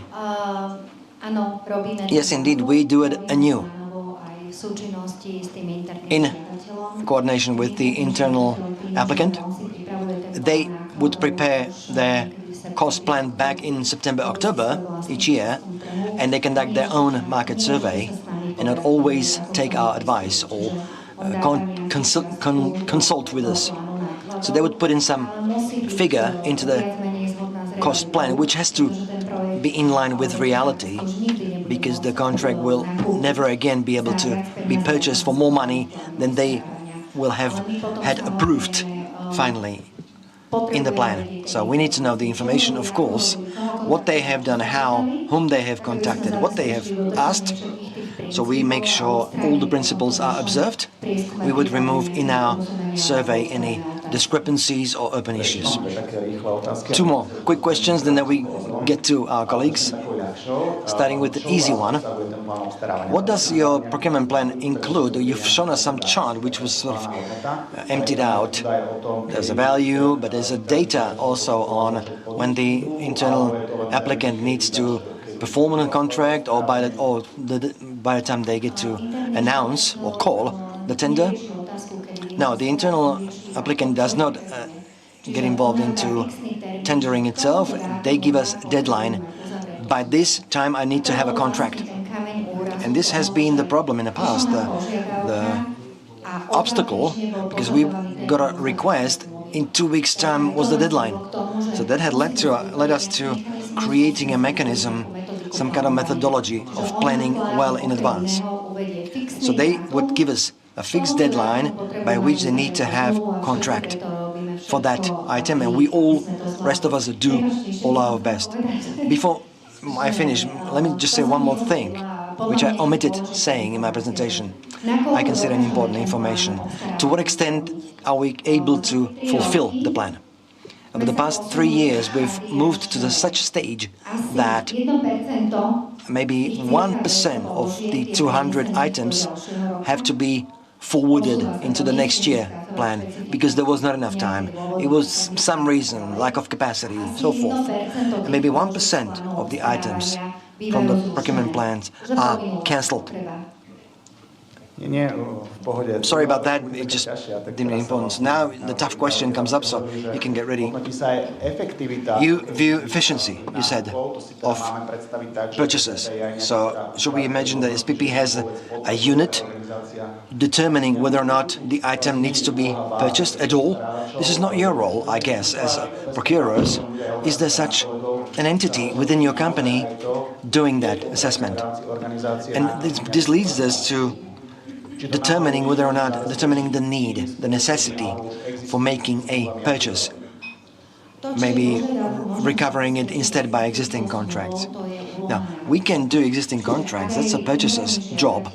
If the internally applicant will submit an application, they say, I no longer want this contractor, and they say it's the identical commodity, they have to justify very serious reasons why not. Because where we have a framework contract running, they need to go ahead with that contract. No one is eligible to request anything above and beyond existing contract. So every request is then approved by a superior. So special projects, for instance, we have special units who have a certain mission, such as renewables development, SPP business development. These are the large projects of development nature that I mentioned. So in addition, whether on what benefit this will bring to company, there are expert departments to provide very detailed business cases for this. What it will bring back to us in financial determination and also good business name or brand name support, any other new business development or marketing image. So this, of course, all the background paperwork is provided for decision makers by expert departments, and the board then decides. Okay, let's thank you very much, and let's give the floor to two gentlemen. Which one would like to go first? Try and be brave in explaining in your organization how your procurement plan is working and maybe deadlines that you receive by your applicants or sponsors, and how quickly are you able to respond? An additional question, are you publishing that procurement plan to the potential bidders? Let me begin, thank you very much. First of all, I'd like to say that the PP plan is an excellent instrument, could help us substantially in our work, because it's not, because we are not able to plan.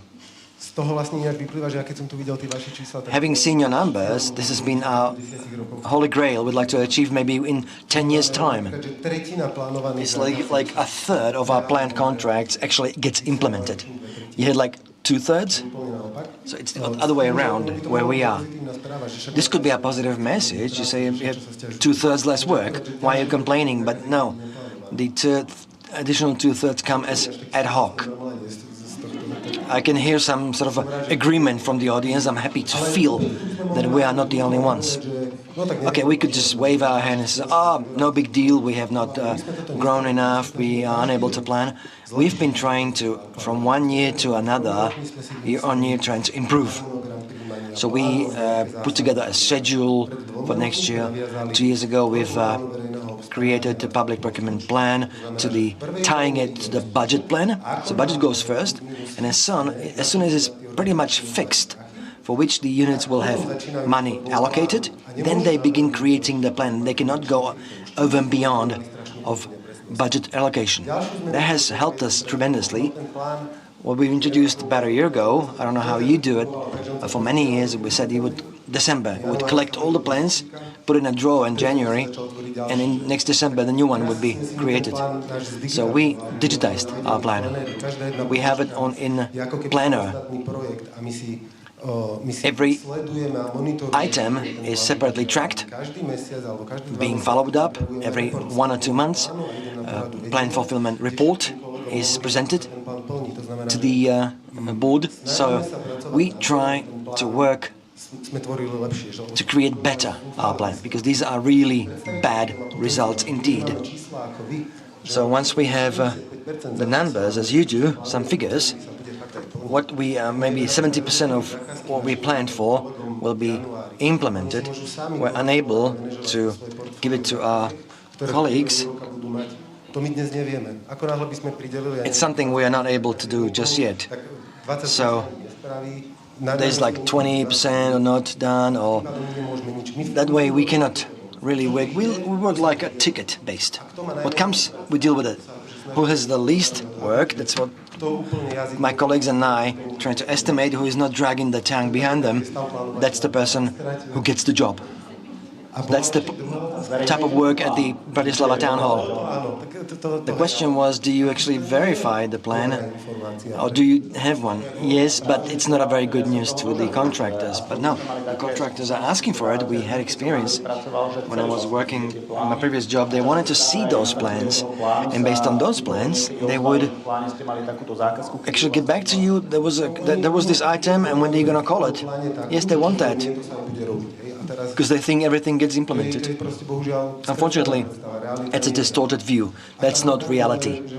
But I know that one needs to work on it. It's not going to happen on its own. So we are working on it. Maybe 5 years later I will be present different figures to you.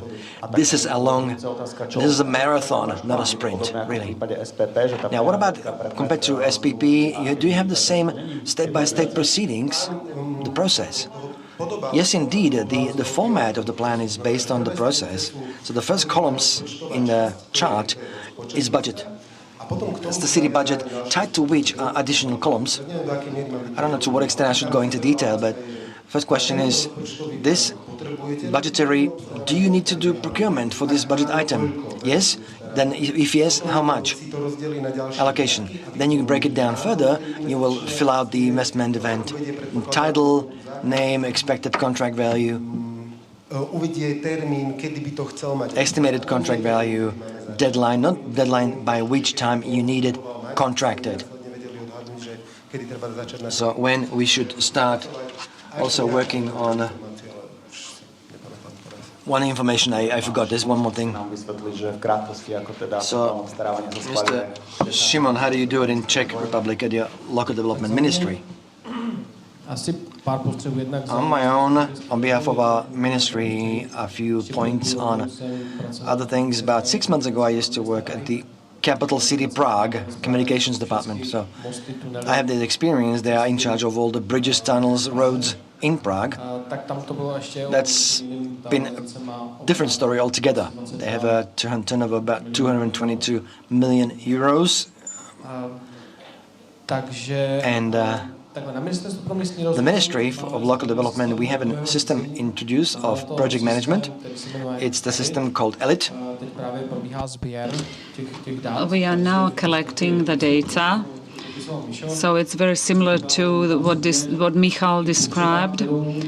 So the need and the subject of the public contract is the first information, and when the person or the entity says, oh, this is what I need and I'm serious about it, then fact-checking or factfulness, so what we have, what we don't. The collection of data usually takes place in November, so at the end of the year, and it depends on the approved budget and certain priorities that we estimate for the beginning of the year. So the common plan is that we do meet with the directors of departments and we say, so which of these issues or contracts you really are serious about, so that we can start working with. So who is the sponsor, who is the administrator, and then how we set the deadlines, etc. And I would like to mention one more thing, and that is the role of the plan as a prevention and also correct determination of the value of the contract. But of course that there are time requests, whether there is a risk related to the time or internal capacities for administration. So when we talk to expert sponsors, we always talk about to what extent we really know what we are going to, what is the subject of the contract, or whether we need an expert, external expert, and to what extent do we need an external expert. And this is something that we need to be aware with each and every contract. One more question to all three of you. So when are you capable of submitting or endorsing the public procurement plan? Which month? Sometimes I remember it was half year through the year. So when do you endorse the final public procurement plan? It is usually in January, but last year we were in the budget provisorium, so it was much later. Well, usually it depends. Well, we need the facts are checked with organizational units. And another thing that has an impact is that the plan of contracts is not published on the website.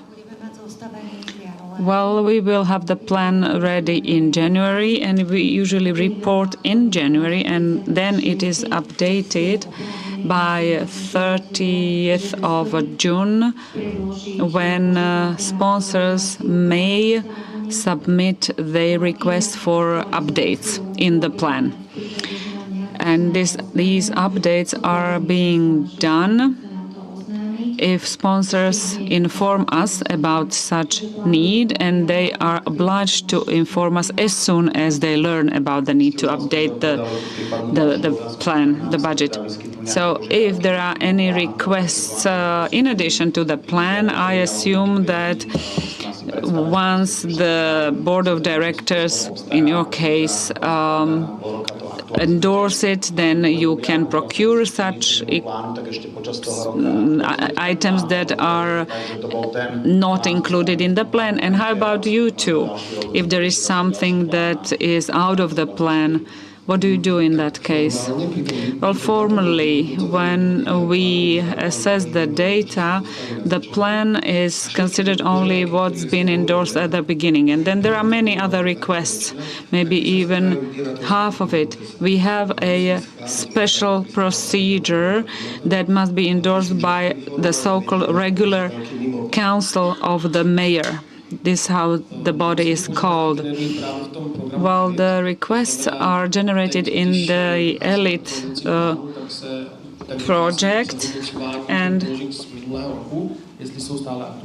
we have to evaluate if these are still updated. That means that we need to do the screening of is currently needed and what is an estimate for the next year, and we will then add it to this elite form. So we always know what the requests are. So when sponsors submit their requests, especially linked to the estimated value. So are they going to define it already when the public procurement begins? Or if not, well, the public procurer should see the description of the contract from the very beginning. But if we do the estimated value of the contract, how do you do that? In the case of SPP, you have the internal request. Do you verify it? Yes, we verify it, because in the public procurement plan, we don't have detailed data or information according to which this estimated value could be set according to that. But if this public procurement request, the method of the calculating the estimated value is not clear, then we ask for another description. But only if this estimated value covers the whole subject of the contract, we don't verify it. But if there is a doubt about either the value or about the subject of the contract and the scale of it and how it was calculated, we always verify it. Well, we have something like a budgetary estimate, and a specific administrator for an budgetary item is responsible for that. So we don't doubt that, even though we know that it is like an entry for the administration and for further preparation of the contract. So sometimes the value might be higher, might be lower, depending on the preparation and the competition procedure. There is one question that came to mind to all of you, I guess. Would it be acceptable that we would have a rule in place that the preparation of the plan for some public procurers would be compulsory, for example, with those with 10 over the threshold contracts? Or would this be another unnecessary obligation? Because we don't have such an obligation at the moment, and we probably all agree that this could help public procurers when deciding about the correct procedure. We would prevent not allowed breakdown of the contract, etc. So do you think this would be maybe reasonable, and even making it publish it on the web?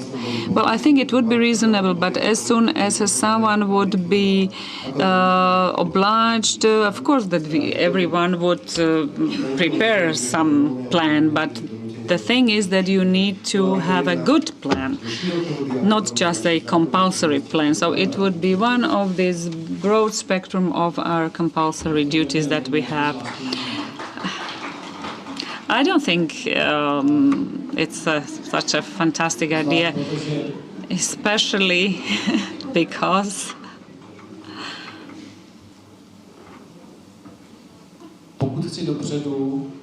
if I want to communicate with the market in advance, then I publish my plan. For example, the South Moravia plan, that is the regional plan of the region, and they have very good experience with the state enterprise for water management, and their headquarters is also in Brno. So it was a plan on investment works, and it was a special segment of construction companies that, depending on how contracting authorities were planning their works. So in such cases, it makes sense to prepare a plan and even publish it, or maybe even comment on it. And I know that the region of South Moravia is doing this, and they have good feedback from contracting authorities. And I do believe that it's fair, and it's something like a proactive instrument contributing to good relations between procurers and contractors. So they would say, these are the investment actions that we plan for in such and such a time period, and this materializes or not, depending on various other factors. So in that case, I do believe it makes sense. Because if we look at it from the regional point of view, there is a certain impact on the region. And if I am a contracting authority that entities have interest in, I have a certain role on that regional market, and depending on that, I can deal with the capacities. But I'm not going to surprise probably anyone, or I'm not going to, or this way, I would not apply this plan globally, because the information value of various segments is different, and also something like a thirst of contractors for such plans is different. There is a question. Yes, there are two questions, but I'd like to ask the audience, not if there are other questions. Well, if I may, the public procurement plan is a very good thing because it makes life easier to public procurers. They can get ready and get ready with their capacities. For example, we do have such public procurement plan that we update depending on the needs of our organization. Sometimes at the beginning of the year we don't have the money, but then later on we do. So only the requests that are covered by the budget get included in the plan. So those who have the money include that into the plan. By doing this,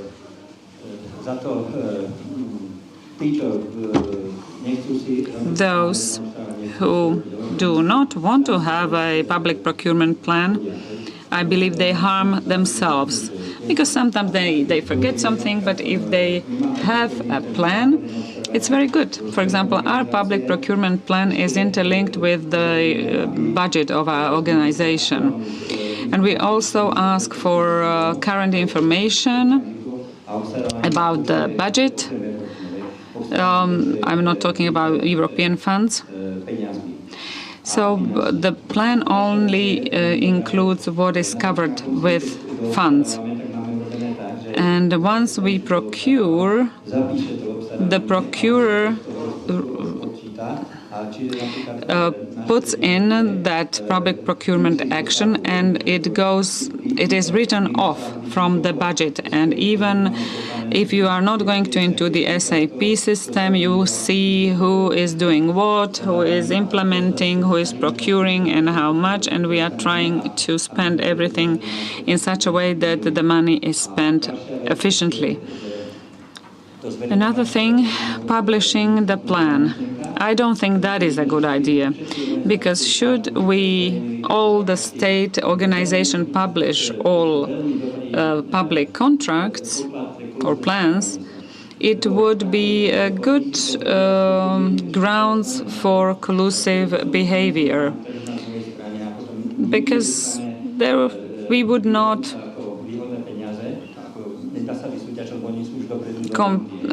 be able to have competitions for good prices. Well, yes, you can publish your plans roughly, like items for investments, but I don't think that the detailed public procurement plan should be published. We were consulting this with the Anti-Monopoly Office 5 years ago, and this lady from the Anti-Monopoly Office also called upon us not to publish this public procurement plan. So maybe in rough contours, yes, but if it was in detail and published, this would be good grounds for the collusive behavior of a contractor. Thank you very much. Thanks for the question. You are the Liptovské Mikuláš Academy of Armed Forces. Yes, indeed. I want to follow up on gentlemen, because some of the questions were replied in his question. So I'm going to ask, can the plan be updated throughout the year and then be published after receiving new requests for your local administration? Maybe a question to Michael. I'm not sure whether it'd be good or not. There are some pitfalls, but we do not do that. We only consider a plan that we do at the beginning of the year. Everything are outside of the plan requirements. Second question to you again. How many people do you have in the Bratislava Town Hall, and how many is one person involved in? Including the managers and 2 assistants, we are 15 people, 5, and I'm not exactly sure about the figures, but we award more than 200 annually, 200 contracts. That's roughly the figures. If I may, national question, you mentioned the annual plan. Primarily, it's the internal applicants or sponsors contributing. Now, who is following up on contract expiry? When they have a framework contract with the maturity. So, do they themselves, sponsors, do that? Or when a contract is about to expire? Or is it someone, a colleague of yours in your department? Or also, Madam Kandlova, in your company, in SPP also, who is responsible for following up on that particular issue, for contract to be extended for next year? Let me begin briefly. We have the sponsors do that, our internal customers, but they do not do it well. So we are now working on changing it and making it inherent in our budget. When something is overdrawn, maybe 75% drawn a budget or closing towards contract maturity, it would be a reminder set up, reminding us to be renewed. In our case, must be done by sponsor, even though we do remind them at regular basis. The 6 months prior, they do not do that. It's done by purchaser at regular intervals. We pull out of SAP data. It's a maturity date and performance percentage. It could be still valid for 2 years, but it's already overdrawn the contract, so it's the purchasing individual. Mr. Shimon, maybe? Understandably, it's similar case as the previous speakers. They who sit on the money must follow up on it. It's a similar principle we have. There's an option on how to address this. There are options. At the expert department level, there will be a purchasing strategist. You can call it anything you want, really. But an example, I have an IT case, and there are groups of commodities I purchased at regular interval, regular base. Let's say I have a DNS for my hardware, framework. I have the dynamic contract for other commodities. And then there's small scope items.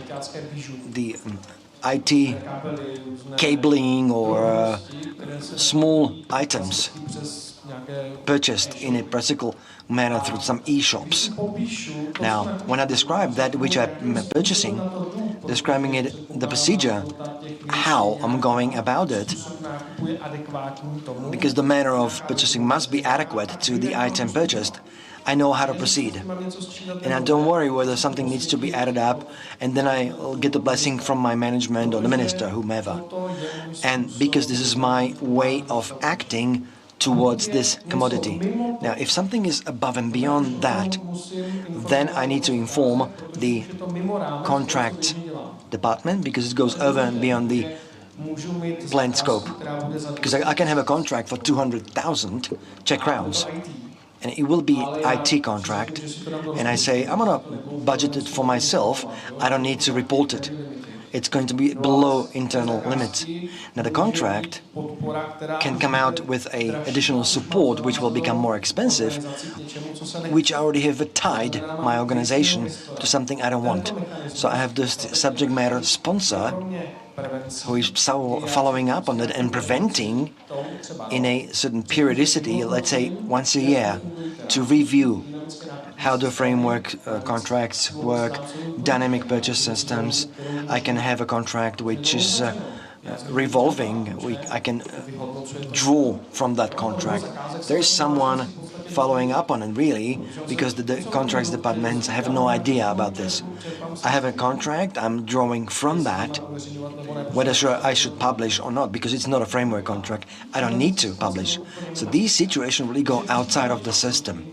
So in case by internal regulation you introduce for each larger department managing a budget, having their own plan, how to draw from the budget, they have a good manageable system in place. Okay, no other questions from the online environment. We already ran out of time, so we need to conclude this, and we'll have the short break with the last panel following. One last question.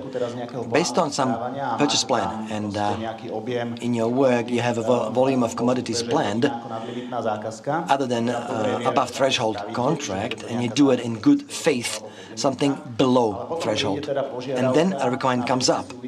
In addition, related which was not originally included. How do you advise our public procurers add it up to the previous contract and go ahead and apply the more strict,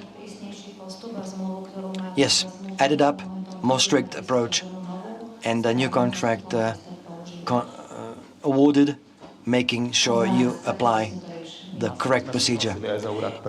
I think this is something we agree with as the authority. I have no other choice than saying the same, exactly. Then there are many exceptions, of course, right? Now, we do add it up, sum it up, but I would lie that the original contract is withdrawn, or if it was framework contract, we just stop ordering. Easy for us. Now, this happens like quite frequently, at regular basis, in fact. As soon as we've exceeded the limit, the additional contract is then awarded in more strict manner. There was one last thing I wanted to say, but I forgot. So thank you all for your attention. Thank our panelists. Now we're going to have a short break.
period 2021-27, the PP Authority of Slovakia assumes important role of the intermediary body for operational program Slovakia. So we will be supervising all of it for the entire programming period. So the last panel session will be focusing on this, beginning by Mr. Anton Mraz, explaining in his presentation the setup of the plan, what type of controls are going to be recognized, what type of contracts will be monitored and audited and controlled.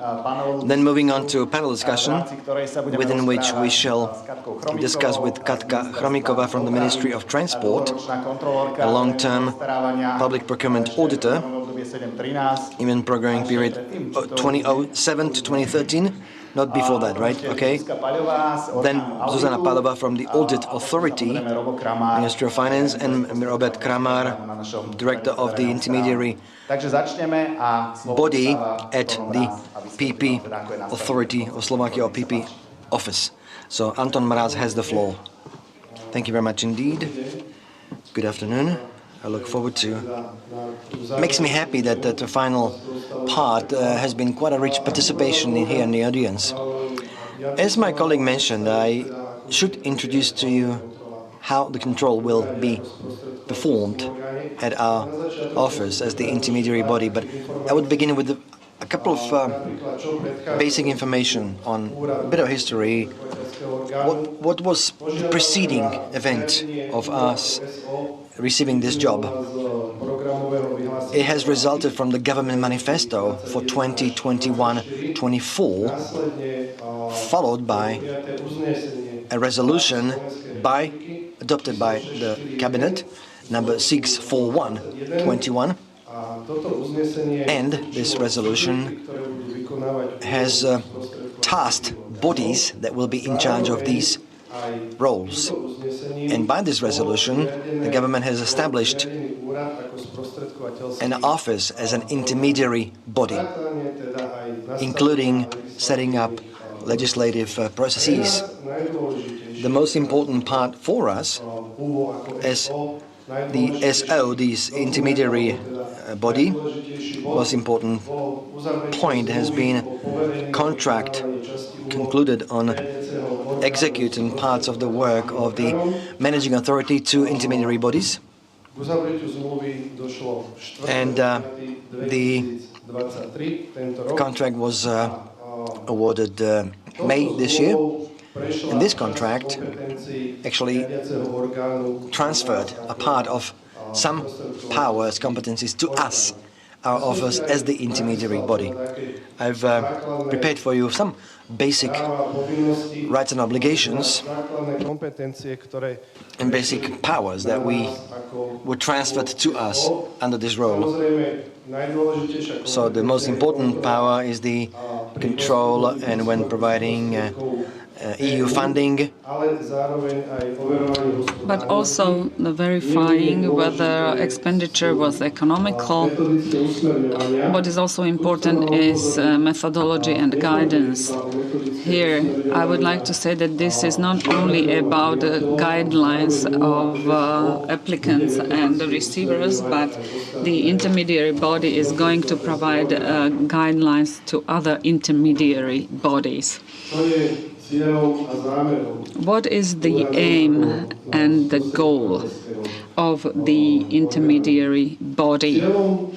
The overall goal is, or let me start, what and why this new concept was established. The system of public procurement supervision of projects funded by EU should be centralized, so there should be a one-stop shop for it, and that applies also to methodology. It should be conducted at a central level.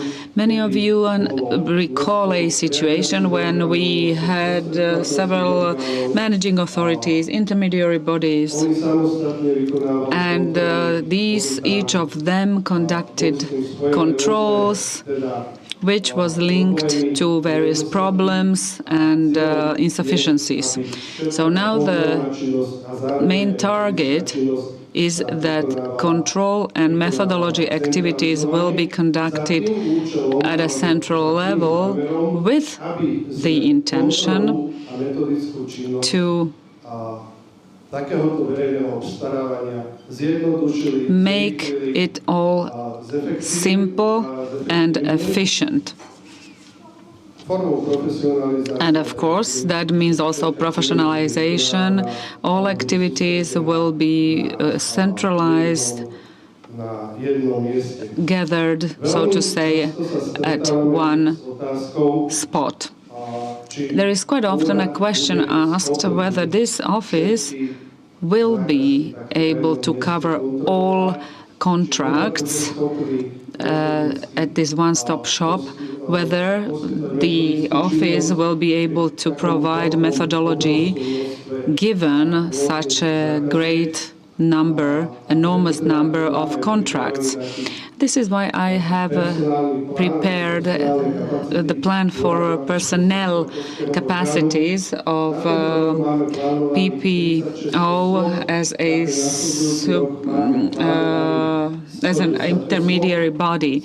So you see that in 2023 the plan is 36 people, 2024 110 people, and 2025 again 110. Originally we had 150 for 2025, but based on experience from the most recent years, we concluded that 110 should be sufficient.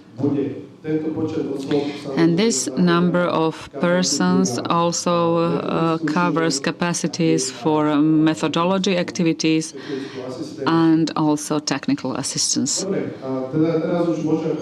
Now, I may start with a topic that you all are sort of waiting for, and that is how the control, ex-ante control, is going to be conducted. This is regulated by Chapter 7, Catch 7 of the Act on Public Procurement. The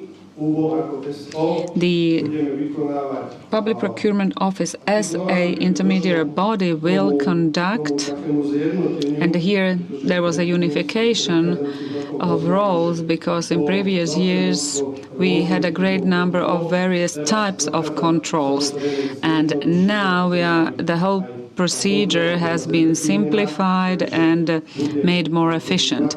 Therefore, we will have two types of control that would be prior to concluding a contract, and then after. So ex ante and ex post. So this prior control will be obligatory for above threshold contracts. And then there will be the so-called compulsory control for over or above threshold contracts and above threshold exceptions, or based on the risk analysis. So this ex-ante control will be with the intention to assess the description of the subject of contract, that is, whether the description of the contract subject refers to a specific procedure or patent. Also, documents specified in Section 170, Paragraph 3, Item A, B. These are, for example, notifications after the call for proposals, and also documents that concern the calculation of estimated value or market consultations. So this ex-ante control starts with the day of receiving the applicant's application. And I would like to underline the word receiver or applicant, recipient. Apologies. And quite often there is a question how long this control of public procurement should last. In the past period, there were many voices supporting the opinion that it usually takes a long time. So we believe that it should be 40 days as the longest. But of course, the execution of such control or performance of such control can be interrupted in order to receive or acquire expert opinion. And the decision on this control will be on either compliance or non-compliance. And the ex-ante control starts on the day of serving the result to the recipient or to the applicant. And this control can be also interrupted similarly to the case above, in order to acquire a expert opinion or in order to acquire further documentation.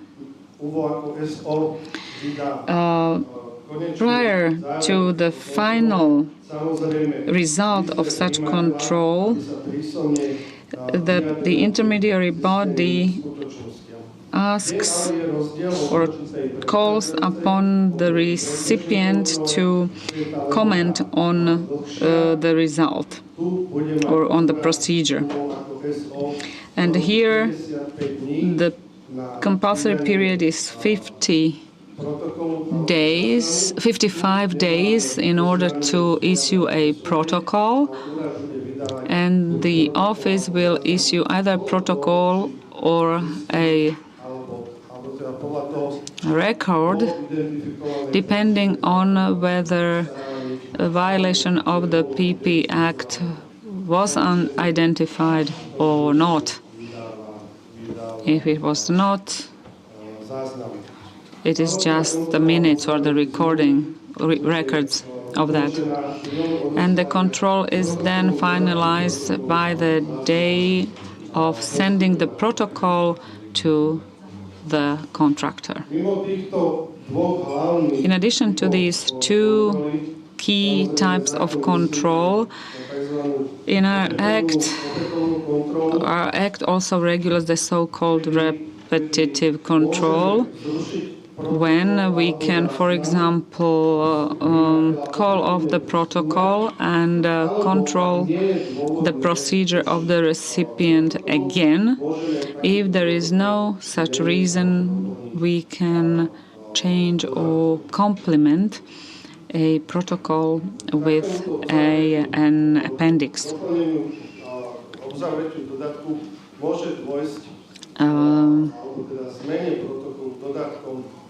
If we want to apply such a change by an appendix, it is if there are contradictions to the Public Procurement Act, or this can happen if there is a discrepancy with the decision of the Court of the European Union or valid decision of the Administrative Court or by a finding of the European Court of Auditors or the European Commission. The last thing that I'd like to present here is the so-called settlement of EU funds. The settlement of contributions from the EU funds happens in the case if the recipient doesn't return the contribution, and if the reason for such a return is that the Public Procurement Act has been violated. In that case, there is a complaint to Public Procurement Office and its intermediary body to initiate administrative proceedings. And I would like to underline the word administrative proceedings, because that will be conducted by the legal department of our office, and our office in administrative proceedings would decide on the sum that must be returned to the European Commission.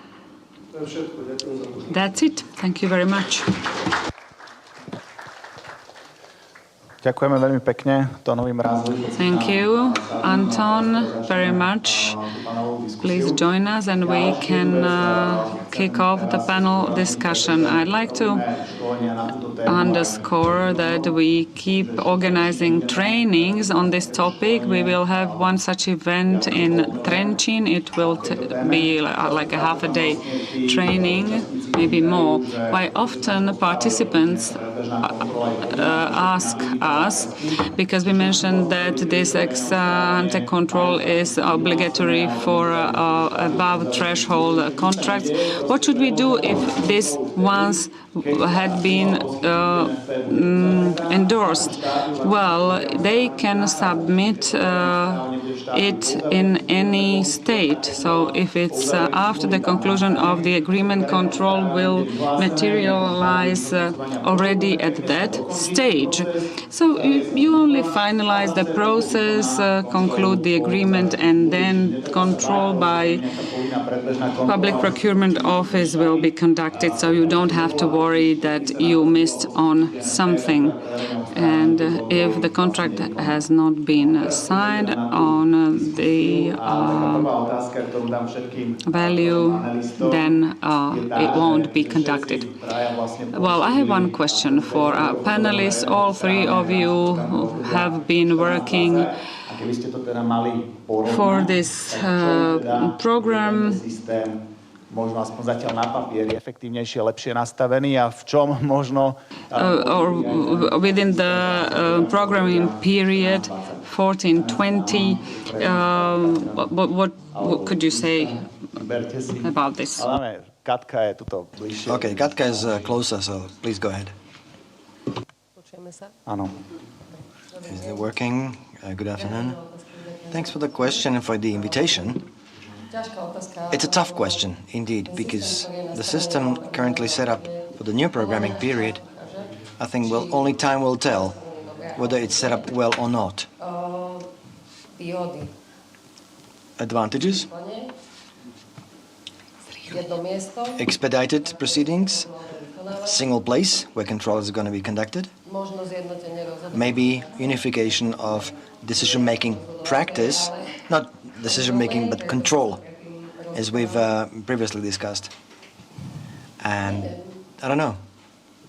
I don't know what else at this stage I could point out. Perhaps if you compare the stages of control for the 1420 programming period, we would recognize 3 stages. Why do you think that we've completely left out control prior to contract award? Many recipients did like this control because there still was some debugging possible at that stage, which was fine. We were able to return everything, and when the bugs were found and were removable, they were removed. And later no corrections were necessary post-contract award, which will probably be missing in this programming period. Perhaps some bugs will be debugged at the preliminary control, but once the bid assessment will be held or executed, will result from the preliminary secondary control being left out. Good evening. Thank you very much also for the invitation and the audit body. I welcome this. We were there when creating this system, so we've already identified some risks. And there continue to be some risks identified. Comparing the old and new programming period, we expect, because it's difficult to say what will be the new programming period, because it's still on the paper only and in legislation. We're not sure what's going to happen, but we still expect perhaps not unification, decision-making practice, but identifying infringements and findings will be sort of united by the intermediary body, which is only one. We also expect simplification of the entire process and therefore the process being more expedited. However, the risk there is the analysis to which public procurement cases will be identified that will have to be audited. So simplifying the overall work of audit bodies, previously 100% were audited of all cases. Now it's only going to be random selection, and if we find something erroneous, this would then infringe on spending European funds. There will be another problem of group of procurement cases that will only pass through a audit control, not properly controlled at the level of the intermediary body. So we need to expect a certain group of procurement cases that will never get the sort of assurance that ex-ante control or post-award, post-contract award control. We do welcome this activity and we'll see how it will work in real life. So let me try and clarify some philosophical intentions. What has led us to making this happen? If I were to go back in history, beginning the 1420 programming period, we had ex-ante, pre-contract, post-contract award controls, and then fine was only available to be imposed post-contract. So the whole system was being simplified because of the requirement by the government, by the European Commission. The Commission had reminded us repeatedly that our system, the way it's been set up, it's really cumbersome. Whether we will be able to manage was the question. So the second ex-ante control was abolished, and we were thinking why we decided to remove it was to achieve control by basically completely omitting one control stage. Why did we omit the ex-ante pre-contract, pre-award contract? Post-contract cannot be, because it's classifying eligible expenditures. That cannot be dropped, that control. And then we took a sample of 2018 procurement cases, the error rate, trying to determine which is more beneficial for the recipient. And it came out from this analysis that only 10% error rate can be fixed pre-contract award. 90% and more were such errors which would no longer be removable or correctable. So when something needs to be removed from the complicated system, the choice was made for this ex-ante control stage. Really, since the very 2014 first version of the system, and releasing Braňo, you know how it went. And there has been a substantial simplification of the whole process. Yes, indeed, probably the most substantial change within the control post-contract, not all contract will be audited. There will be a risk analysis conducted. Above threshold will be controlled automatically, always, and other than above threshold, there will be a vast majority never controlled by the intermediary body. And we could explain to the audience, maybe I can ask you, Robert, what would be the biggest risk criteria taking into consideration with the risk analysis? And one more thing to make it clear, risk analysis will not be conducted by the public procurement body or office, it will be conducted by the managing authority. There will be the Ministry of Investment or implementing intermediary body, because those ministries which previously were in charge of European funds they have not lost the role of managing authority, they will be intermediary bodies instead. So, to some of the procuring parties here, let's try and explain what details will be considered in risk analysis. Let me begin by sampling the risk analysis. Again, it's not something that, it's not our national initiative. I say it again, the European Commission has been calling upon us to conduct control on a sample only. Public procurement and contracting control, both. So the realistic sampling will be done by the provider, and the managing authority will be selecting the criteria. They are the main author of the risk analysis. And there will be criteria such as procedure applied, number of bids submitted, what criteria for bid assessment were used, type of public procurement, type of managing authority. The criteria will be the more conditions of ability, the more risky it will become. There will be conflict of interest or media, all of that will enter the risk analysis. Yes, indeed, whether some review procedures were applied. But here we need to say that the risk rate of this criteria, don't look at it from the point of view of the procurement. This is not a view that you will not see risk from the expert point of view of a procurer. Risk rate was awarded to the criteria based on financial impact, on expenditure eligibility. So within 14 to 20 programming period, they were causing the biggest ineligible cost or expenditures, in fact. So looking at it through an expert view from public procurement, you would say the other way around, but it's caused by the quantity of the procedure applied, such as public authority, lowest price, right? I'm just following up to colleagues who were showing this morning that our tendency is increasing to go towards lowest price, lowest bid, moving into most illegible cost. So this is not only from the PP point of view, public procurement, PP, but also priorities such. Now, the risk analysis being done, as mentioned, Zuzana mentioned this, means that some of your contracts will not be controlled by the office, but they still could be audited by audit authority. So Zuzana, as the audit authority representative, could enlighten us what this will mean in real life if the audit body will identify infringements or some non-risk violations they may discover. Is it going to result in making the risk analysis more strict? Is this not going to take us to a situation in a few years' time having to again re-control or re-audit everything? No, I hope not. And we, in fact, are conducting two types of audits. One are systemic audits, where we audit the system operation, its functionality. So within this audit, we will select a sample of public procurement cases which did not fall under the risk analysis, so they were never controlled before. And in order to verify the risk analysis functionality, whether there is not some gaps through which some erroneous cases would fall through.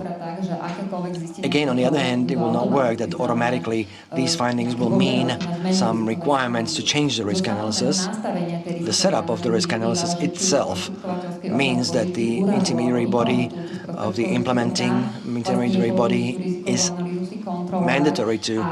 mandated to review their own work annually, at least, see if the risk analysis in fact works.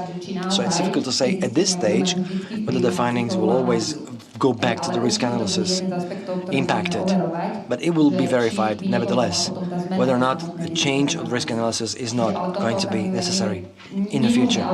We cannot, however, do so right now that any error rate will impact back the risk analysis itself. Second audit will be operations. We can no longer impact that, whether or not it was audited. So from this audit, it could come out that the risk analysis is insufficient. Of course, we don't want to be waiting for the audit when they question the sample, so with the classical performance of control based on the sample, these samples can be selecting public procurements which will validate. So there will be a validation of whether there is an error rate or before it gets to the audit authority.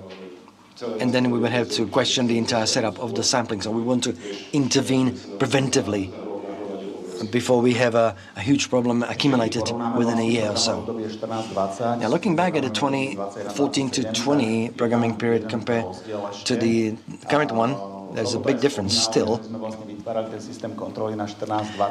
Looking at the control system we're setting up for 14-20 period, we would continuously simplify the system, but the 14-20 period, the first ex-ante control, now it's called in Slovak preliminary control, it's the ex-ante. It was completely voluntary. Now we made it again for the current period to be mandatory for all above limit contracts. The question back to you, Katarina, is that you work with large recipients such as the National Highway Company or Slovak Rail Corporation. Do they welcome these large procurers the option of having this verified or checked prior to contract award, or do they expect or do they prefer to have it also during the current programming period to be ex post verified? Those recipients you mentioned, not just the large ones, even smaller ones, such as the Slovak Road Administration, public ports, river ports, and other companies, state bodies within the Priority Access 7, do use this, and they are lenient. They are in favor of having it ex ante checked before it's called, to eliminate preventively all shortcomings. At the same time, however, they also request the ex-ante control prior to contract award. So the preliminary control in the new period, I would leave that. Maybe it may be up for consideration later whether it would be voluntary or mandatory later, but they do welcome that. And an intermediary body, colleagues, upon first glance, if we were given glance to further simplify this, do you think we would amend the act, the ex-ante would be voluntary, even in above threshold contracts? Yes, I could imagine that, but these are two conflicting views, because on one hand we want to simplify, streamline the system, expedite it, reducing the number of controls and the voluntary base thereof, and the side of the recipients who ask for control, like Catherine just said. And the second ex-ante is something they're not happy with, it being removed. That should not be a problem, really, because you can put in a lot of conditions into contract. If some infringements or violations were discovered impacting the result, then the contract will not be in force. So that can be handled, but from the position or point of view of the recipients, there is a tendency of keeping controls in the system, even though they prefer the system being more simple. But if they lose the option of control available, they are dissatisfied. But I can imagine making this maybe voluntary. Anybody would like to add anything? It seems not. Maybe we could still talk about the ex post control after the contract is awarded. So we may imagine that the office will conduct the check, and the recipient would have still a possibility to make reservations or to raise objections.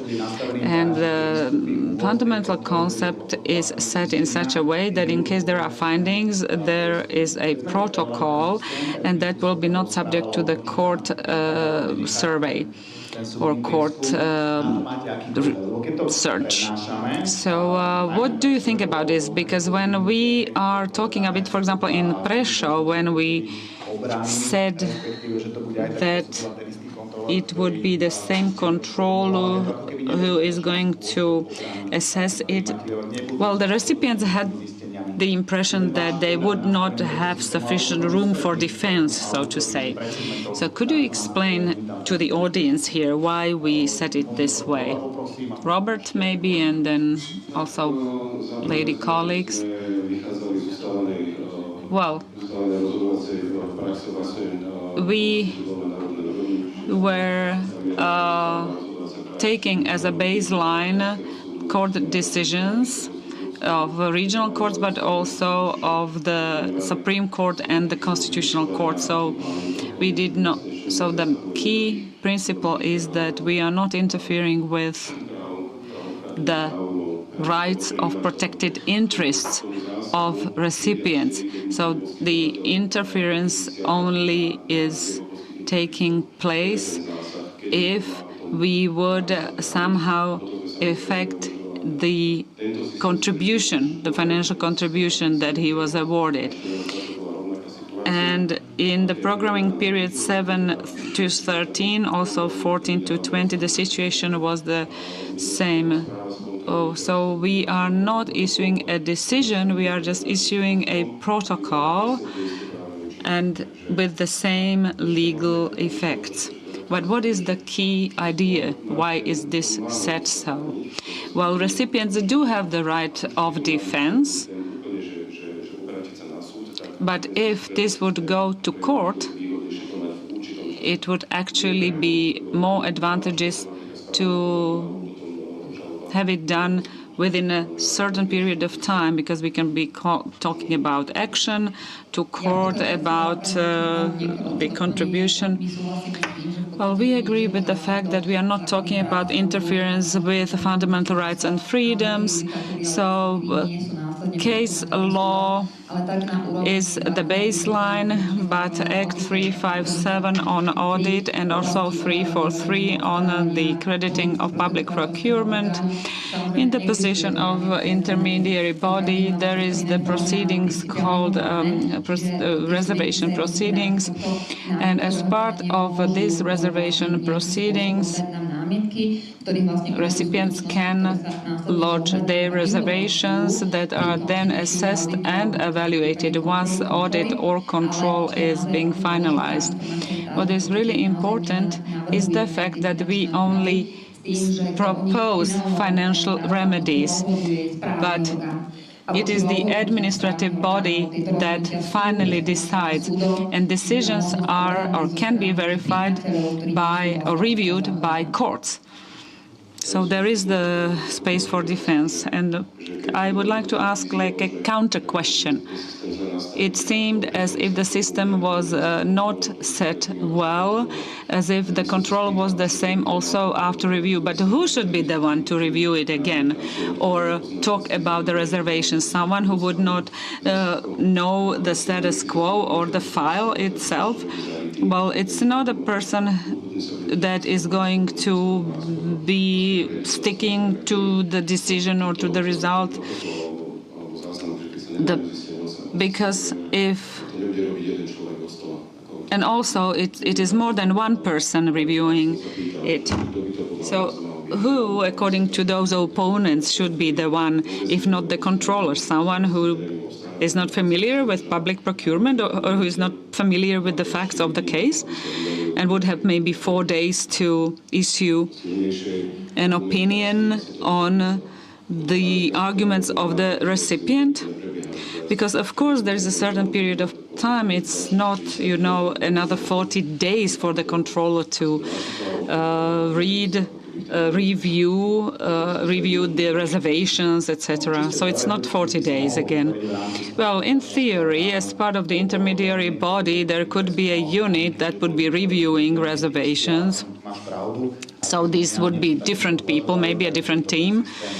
And should we think of something like this, the whole procedure would be extended and the periods for the whole procedure will be again longer. So if now it is 20 days, working days for the check, it would be several months in the end.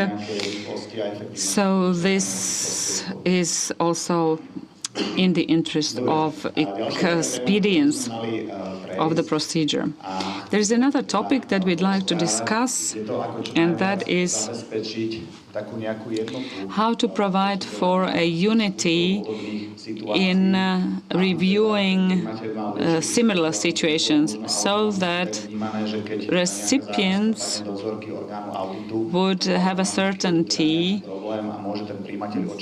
that in case of a certain finding, the recipient could have certain expectations that he could match against similar findings. So what should be done so that auditors could somehow better understand how controllers are conducting their controls, so that they would review the cases similarly, the controllers and auditors? Well, speaking out loud, maybe we would have something like a steering or coordinating body, because on the part of Public Procurement Office, we are thinking of establishing a task force or coordination committee that would be unifying controllers of the National Audit Authority office, maybe also controllers at the level of regions. So what is the view of the audit office? Would you accept an invitation to such body? Do you think it would be good that there won't be, by doing this, maybe we could get rid of those disproportions? Well, first of all, I'd like to say that I do think that these disproportions are not that great. So nobody is talking about those cases where we actually agreed and reviewed things similarly. But of course, if there is a discrepancy, everybody knows. But I don't think the scale is such big as it is presented.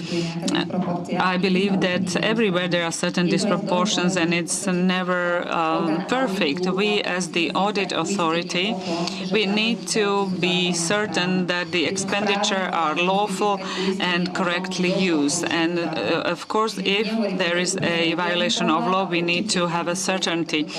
And this, I'm not saying this is the only correct view, but after all, I don't think there are so many situations where we don't agree. It would be ideal if we had a platform via which we would share experience, via which we would communicate and inform each other about our mutual findings, especially if we feel there is a certain discrepancy. So yes, we welcome such activity or such proposal. Zuzka, maybe you could explain to the audience, but also to the online viewers, what does it mean if the audit authority thinks differently to the public procurement check? So how is it set? For example, should the European Commission be already alert if we had a status quo that you would completely agree with the Public Procurement Office? Well, I think the European Commission would definitely welcome such a state of play. I don't know what our obligations are, but we verify whether expenditure is lawful and correct and whether the system is efficiently set. So should the audit authority would not identify shortcomings, then of course nothing wrong happens. It would welcome, but the problem materializes if we don't identify anything, and then the European Commission comes and they do audit on us, and that is very regular procedure. And it's not only by the European Commission, but also by the European Court of Auditors. So the problem materializes if our office would not identify shortcomings, but it would be the European Commission or the European Court of Auditors identifying those shortcomings or discrepancies. And in that case, if worst comes to the worst, we could, the certain payments would be frozen for the country. So the system of control must be functioning, and also the system of audit. Should both these systems work and public procurements are okay and there are no mistakes identified by the European Commission, then it's a wonderful state of play. Okay, as part of 21-27 programming period, we've been creating the new program Slovakia that has not been in place before. That means that the European Commission, and if the European Court of Auditors finds discrepancies, then this freezing, would that apply just to certain parts or to the whole program, or just priority axis, or we cannot give any answer to this? Well, it's difficult to find an answer at this moment. It has not been communicated openly by the European Commission, but I rather believe that given that the Public Procurement Office is a cross-section body that is conducting controls across the goals of the program, I believe that there is a chance that the whole program could be stopped.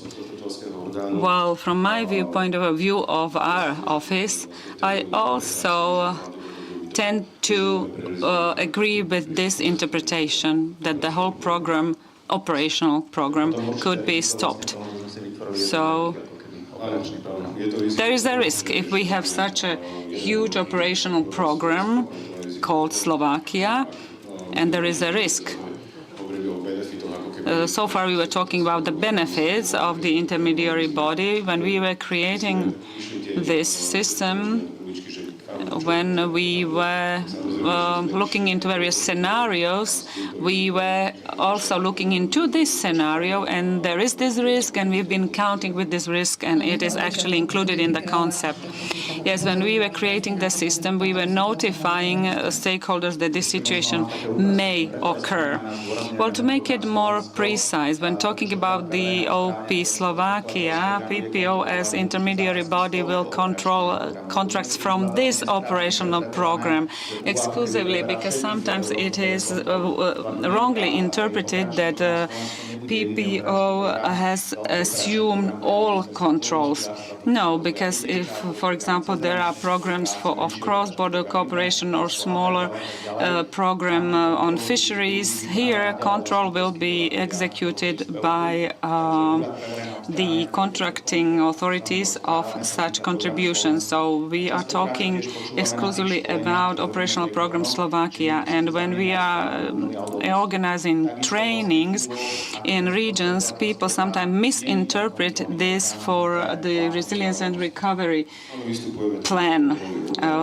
Yes, we are a central body of public administration, also for the recovery authority, recovery and resilience plan.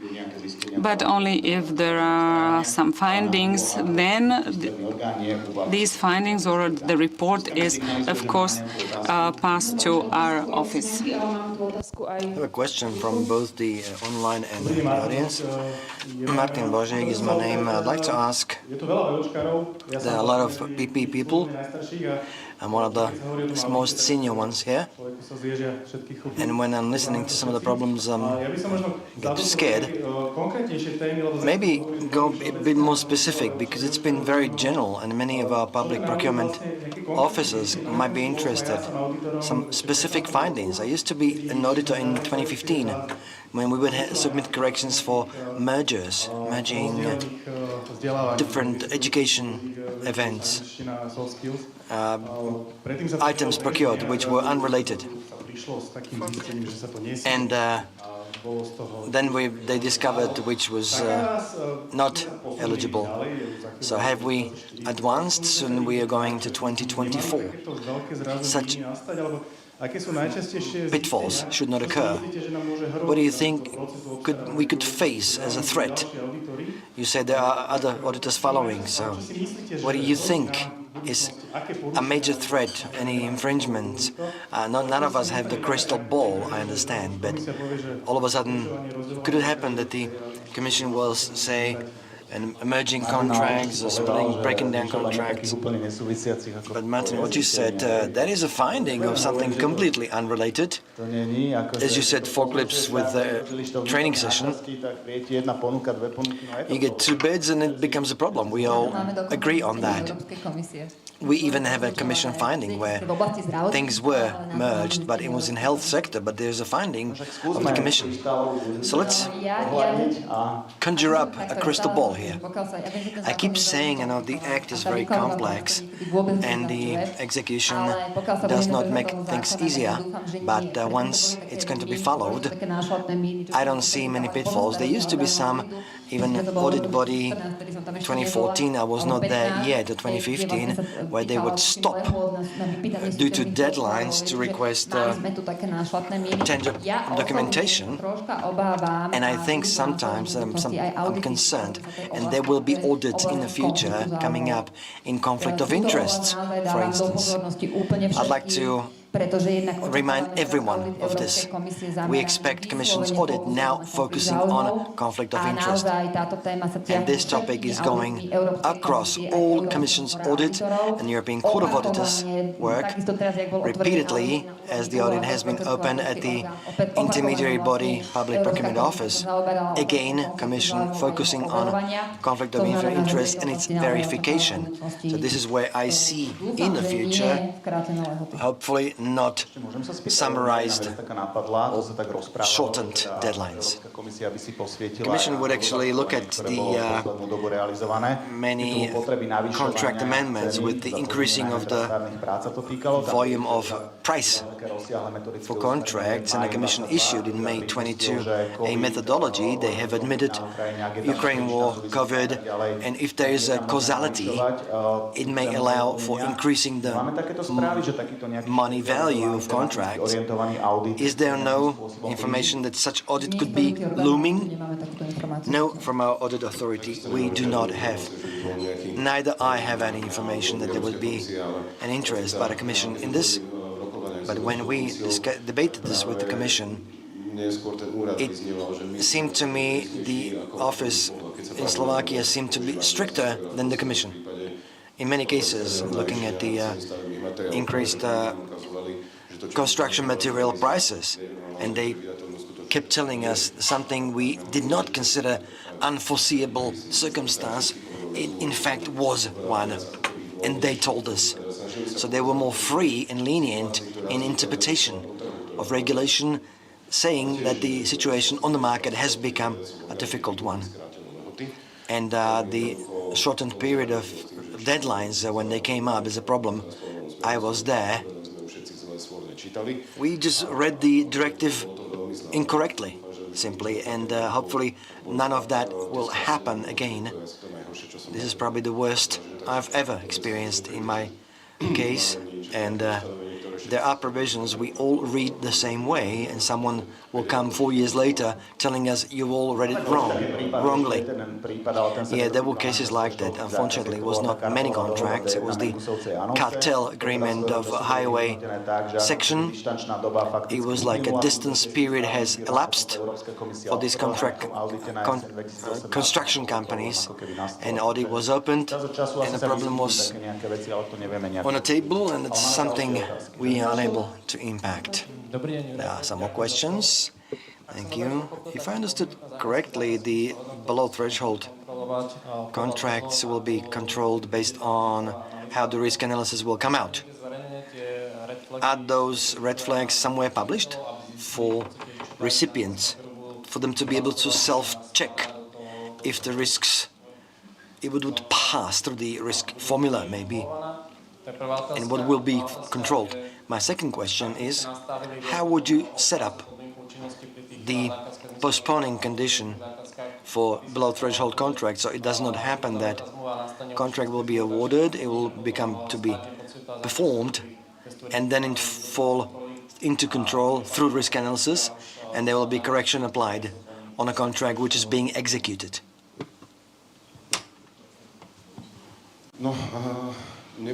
Well, it's probably difficult to calculate yourself which contract is or which is not risky, because the figures and the weight come out from numbers.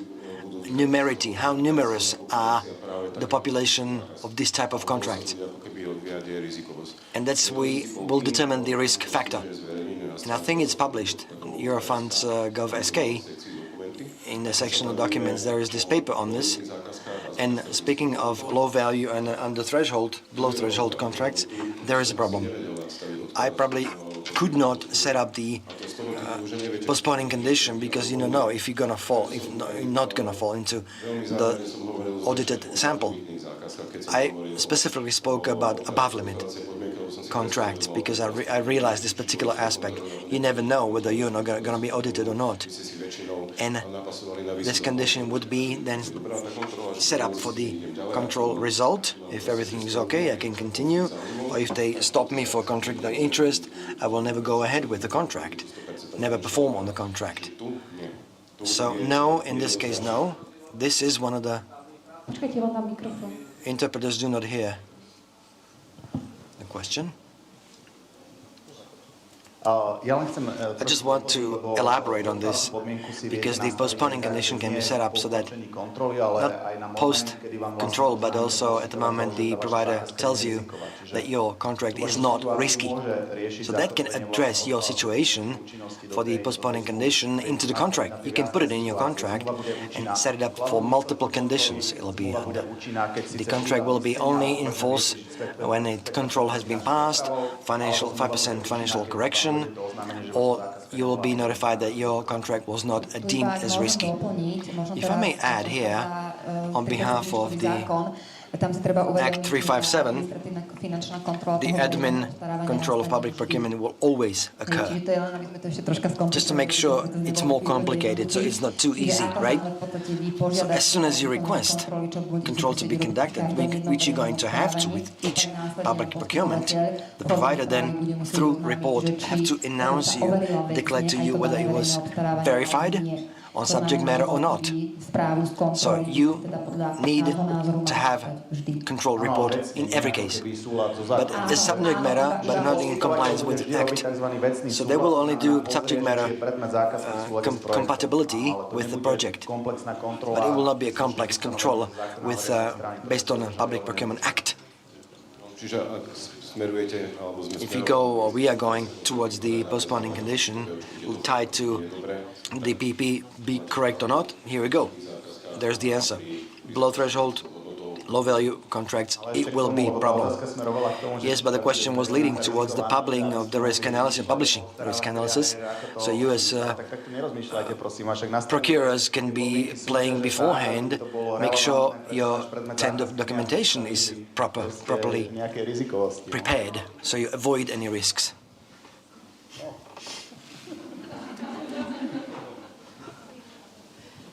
Dobre, máme tu ešte otázku z Menty. There's a question from Menta, I think to Robert. Above limit or above threshold contracts, is there applicable above threshold proceedings, or is it automatically so? I think we ask into the below threshold contract to apply above threshold contract. It's a very unclear question the way it was worded. It's an above threshold exception. No, I'm only reading what came in writing over the internet. The above threshold contract is always in the Act. Gentleman speaking off the microphone. I was the one posing the question, so I can explain. If I go ahead with above limit procedure, but the contract is not above limit, above threshold rather. If you do not have additional contracts there, the Act says the above threshold contracts are controlled. Should be the interpretation. But if it's your case, you choose to go through the more strict procedure because you are planning on multiple contracts later and it will jump above the threshold, that's how you need to look at it. If it's only sort of like a one-off, very exempt case, that would be below threshold but proceeded with above limit, above threshold. Cez meny iné otázky nemáme. Neviem, či ešte tu sú nejaké... Aha, máme. Pán Cholasta. Dobrý deň. Ja by som sa rád... I'd like to ask in relation to local administrations and municipalities. Mali záujem o financovanie z Európskej únie a vystavujú sa do veľkého rizika. They are facing a major risk. Veľakrát robia buď Oftentimes do local administration with below threshold. In a couple of years' time, a correction will come. In my view, that's a major threat. To be a mayor of a town, I would be shaking, my hands would be very shaky signing such a contract. So I'm a bit sorry that these contracts, as though they will not be controlled, and there will not be a cause for calm sleep. However, there's a sub-question. If they were to be verified in the future, the situation would be corrected. Is there a consideration that in case I have a positive result from control of the office, no matter if it's as the intermediary body or for recovery resilience plan, oversight, saying everything is okay, and 3 years later, audit comes saying it's not okay. This correction would have be borne by the office or by the institution which has given me blessing. You can give applause. That's a really good question. I wanted to put it to the very end, and it really worked out that way. It's the last topic we wanted to discuss. We call it Institute of Shared Responsibility. So we would not view it completely that in this case everything will be paid by the government, but it's not a new idea. I think the Association of Municipalities came up with it a long time ago, that if recipient will be verified under the old programming period by the managing authority saying everything is okay, later audit will come and it's not okay. For these cases, the recipient would not bear the full correction, splitting it 50-50 with the managing authority, who conducted a wrongful audit or control. And they can then share, our colleagues can share their view. I could imagine on my own behalf saying now, but it's not a question we should somehow address here and now, because it's a strongly political question. This would substantially burden the state budget with some recipients. It would not be taken from their budget, from local administration, but instead from the state budget. Robert will probably elaborate, so I'm not going to speak on his behalf. Thanks. You cannot start from the start.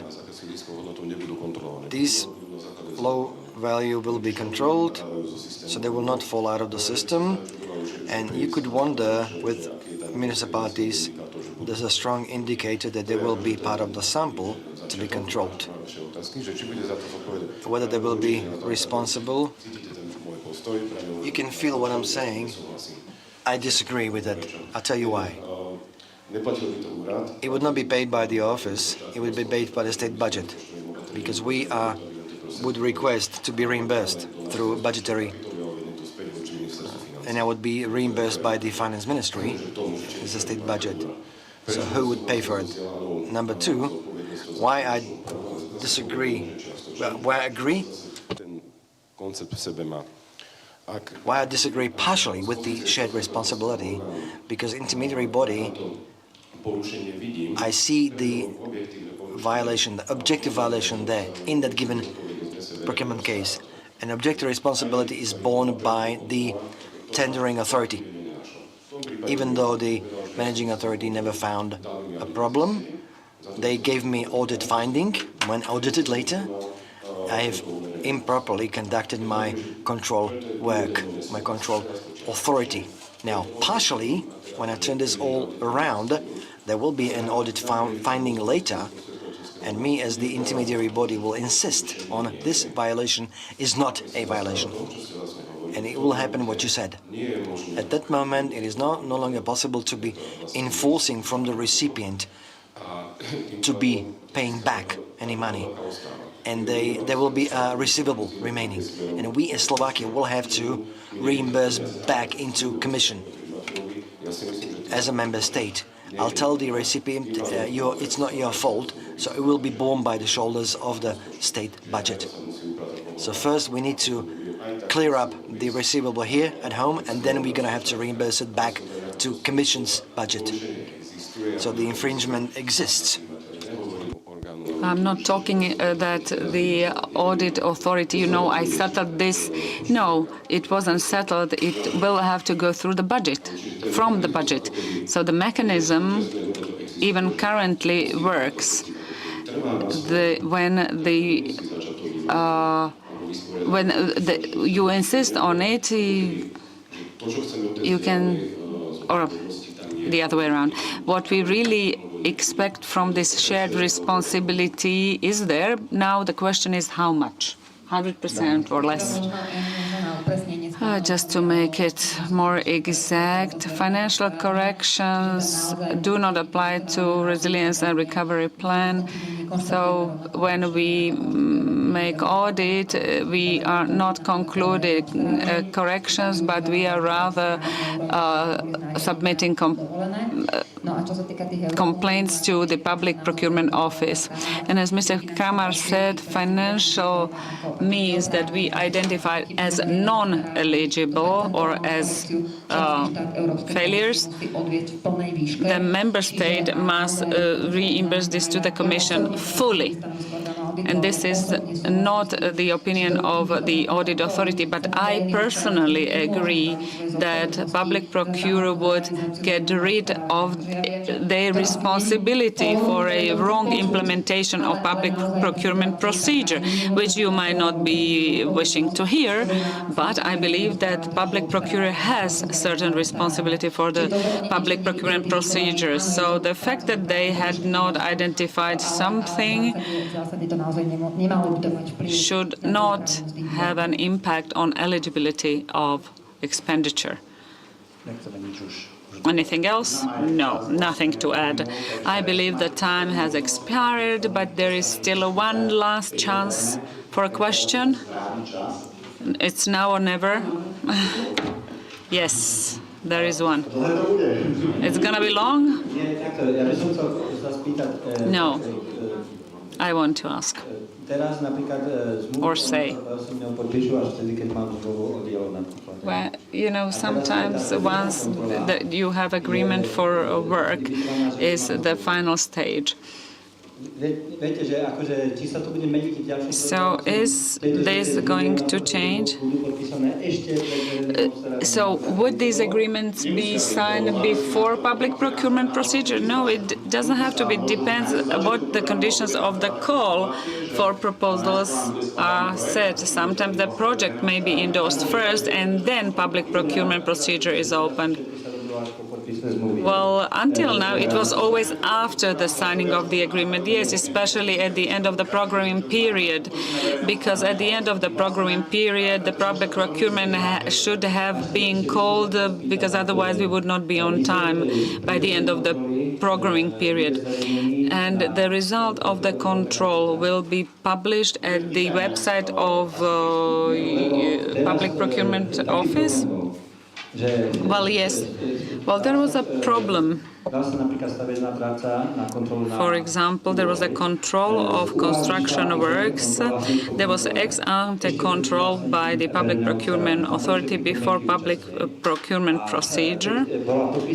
And once the agreement was signed, there was the price list. And if you have a smarter undertaking, all of a sudden by this undertaking would have, good material for the next public procedure. So maybe the ex-ante result, well, maybe we don't understand. Yeah, I do understand, says one of the panelists. Čiže na začiatku toho programovacieho zmluvu o poskytnutým NFP. Poslali sme na kontrolu na ÚVO súťaž. So before that, the result of the control was published at the PPO website. Sometimes the control was done 3 times, and some applicants could look it up.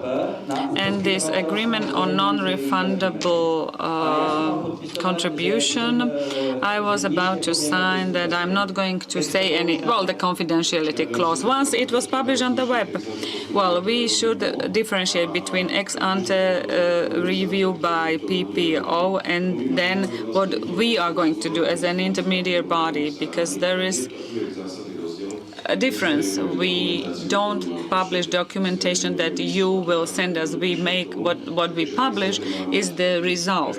And ex ante should be of preventive nature, according to section 168. And because of that, sometimes terms of reference were published, and something that should not have been published was published. So we are not going to publish documentation that you are going to send to us, just the findings or the results of the control. Thank you very much for the question. I believe this is it. So a round of applause for our panelists. Thank you very much. Thank you all for the first day of the conference, for having stayed until the very end of the conference day. And I'll still pass the floor to Susanna for housekeeping information. So the official agenda has now been concluded. At 7 p.m.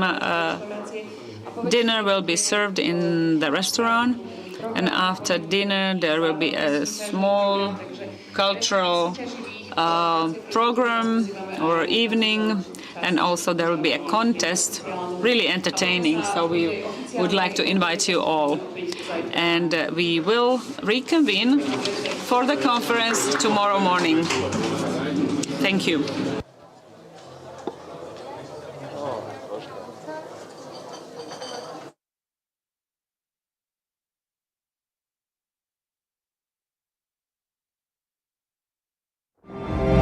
Slovakia.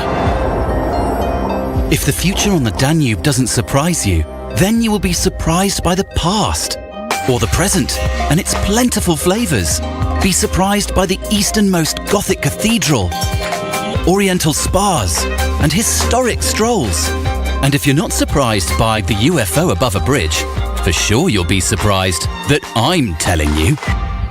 Slovak cities will surprise you.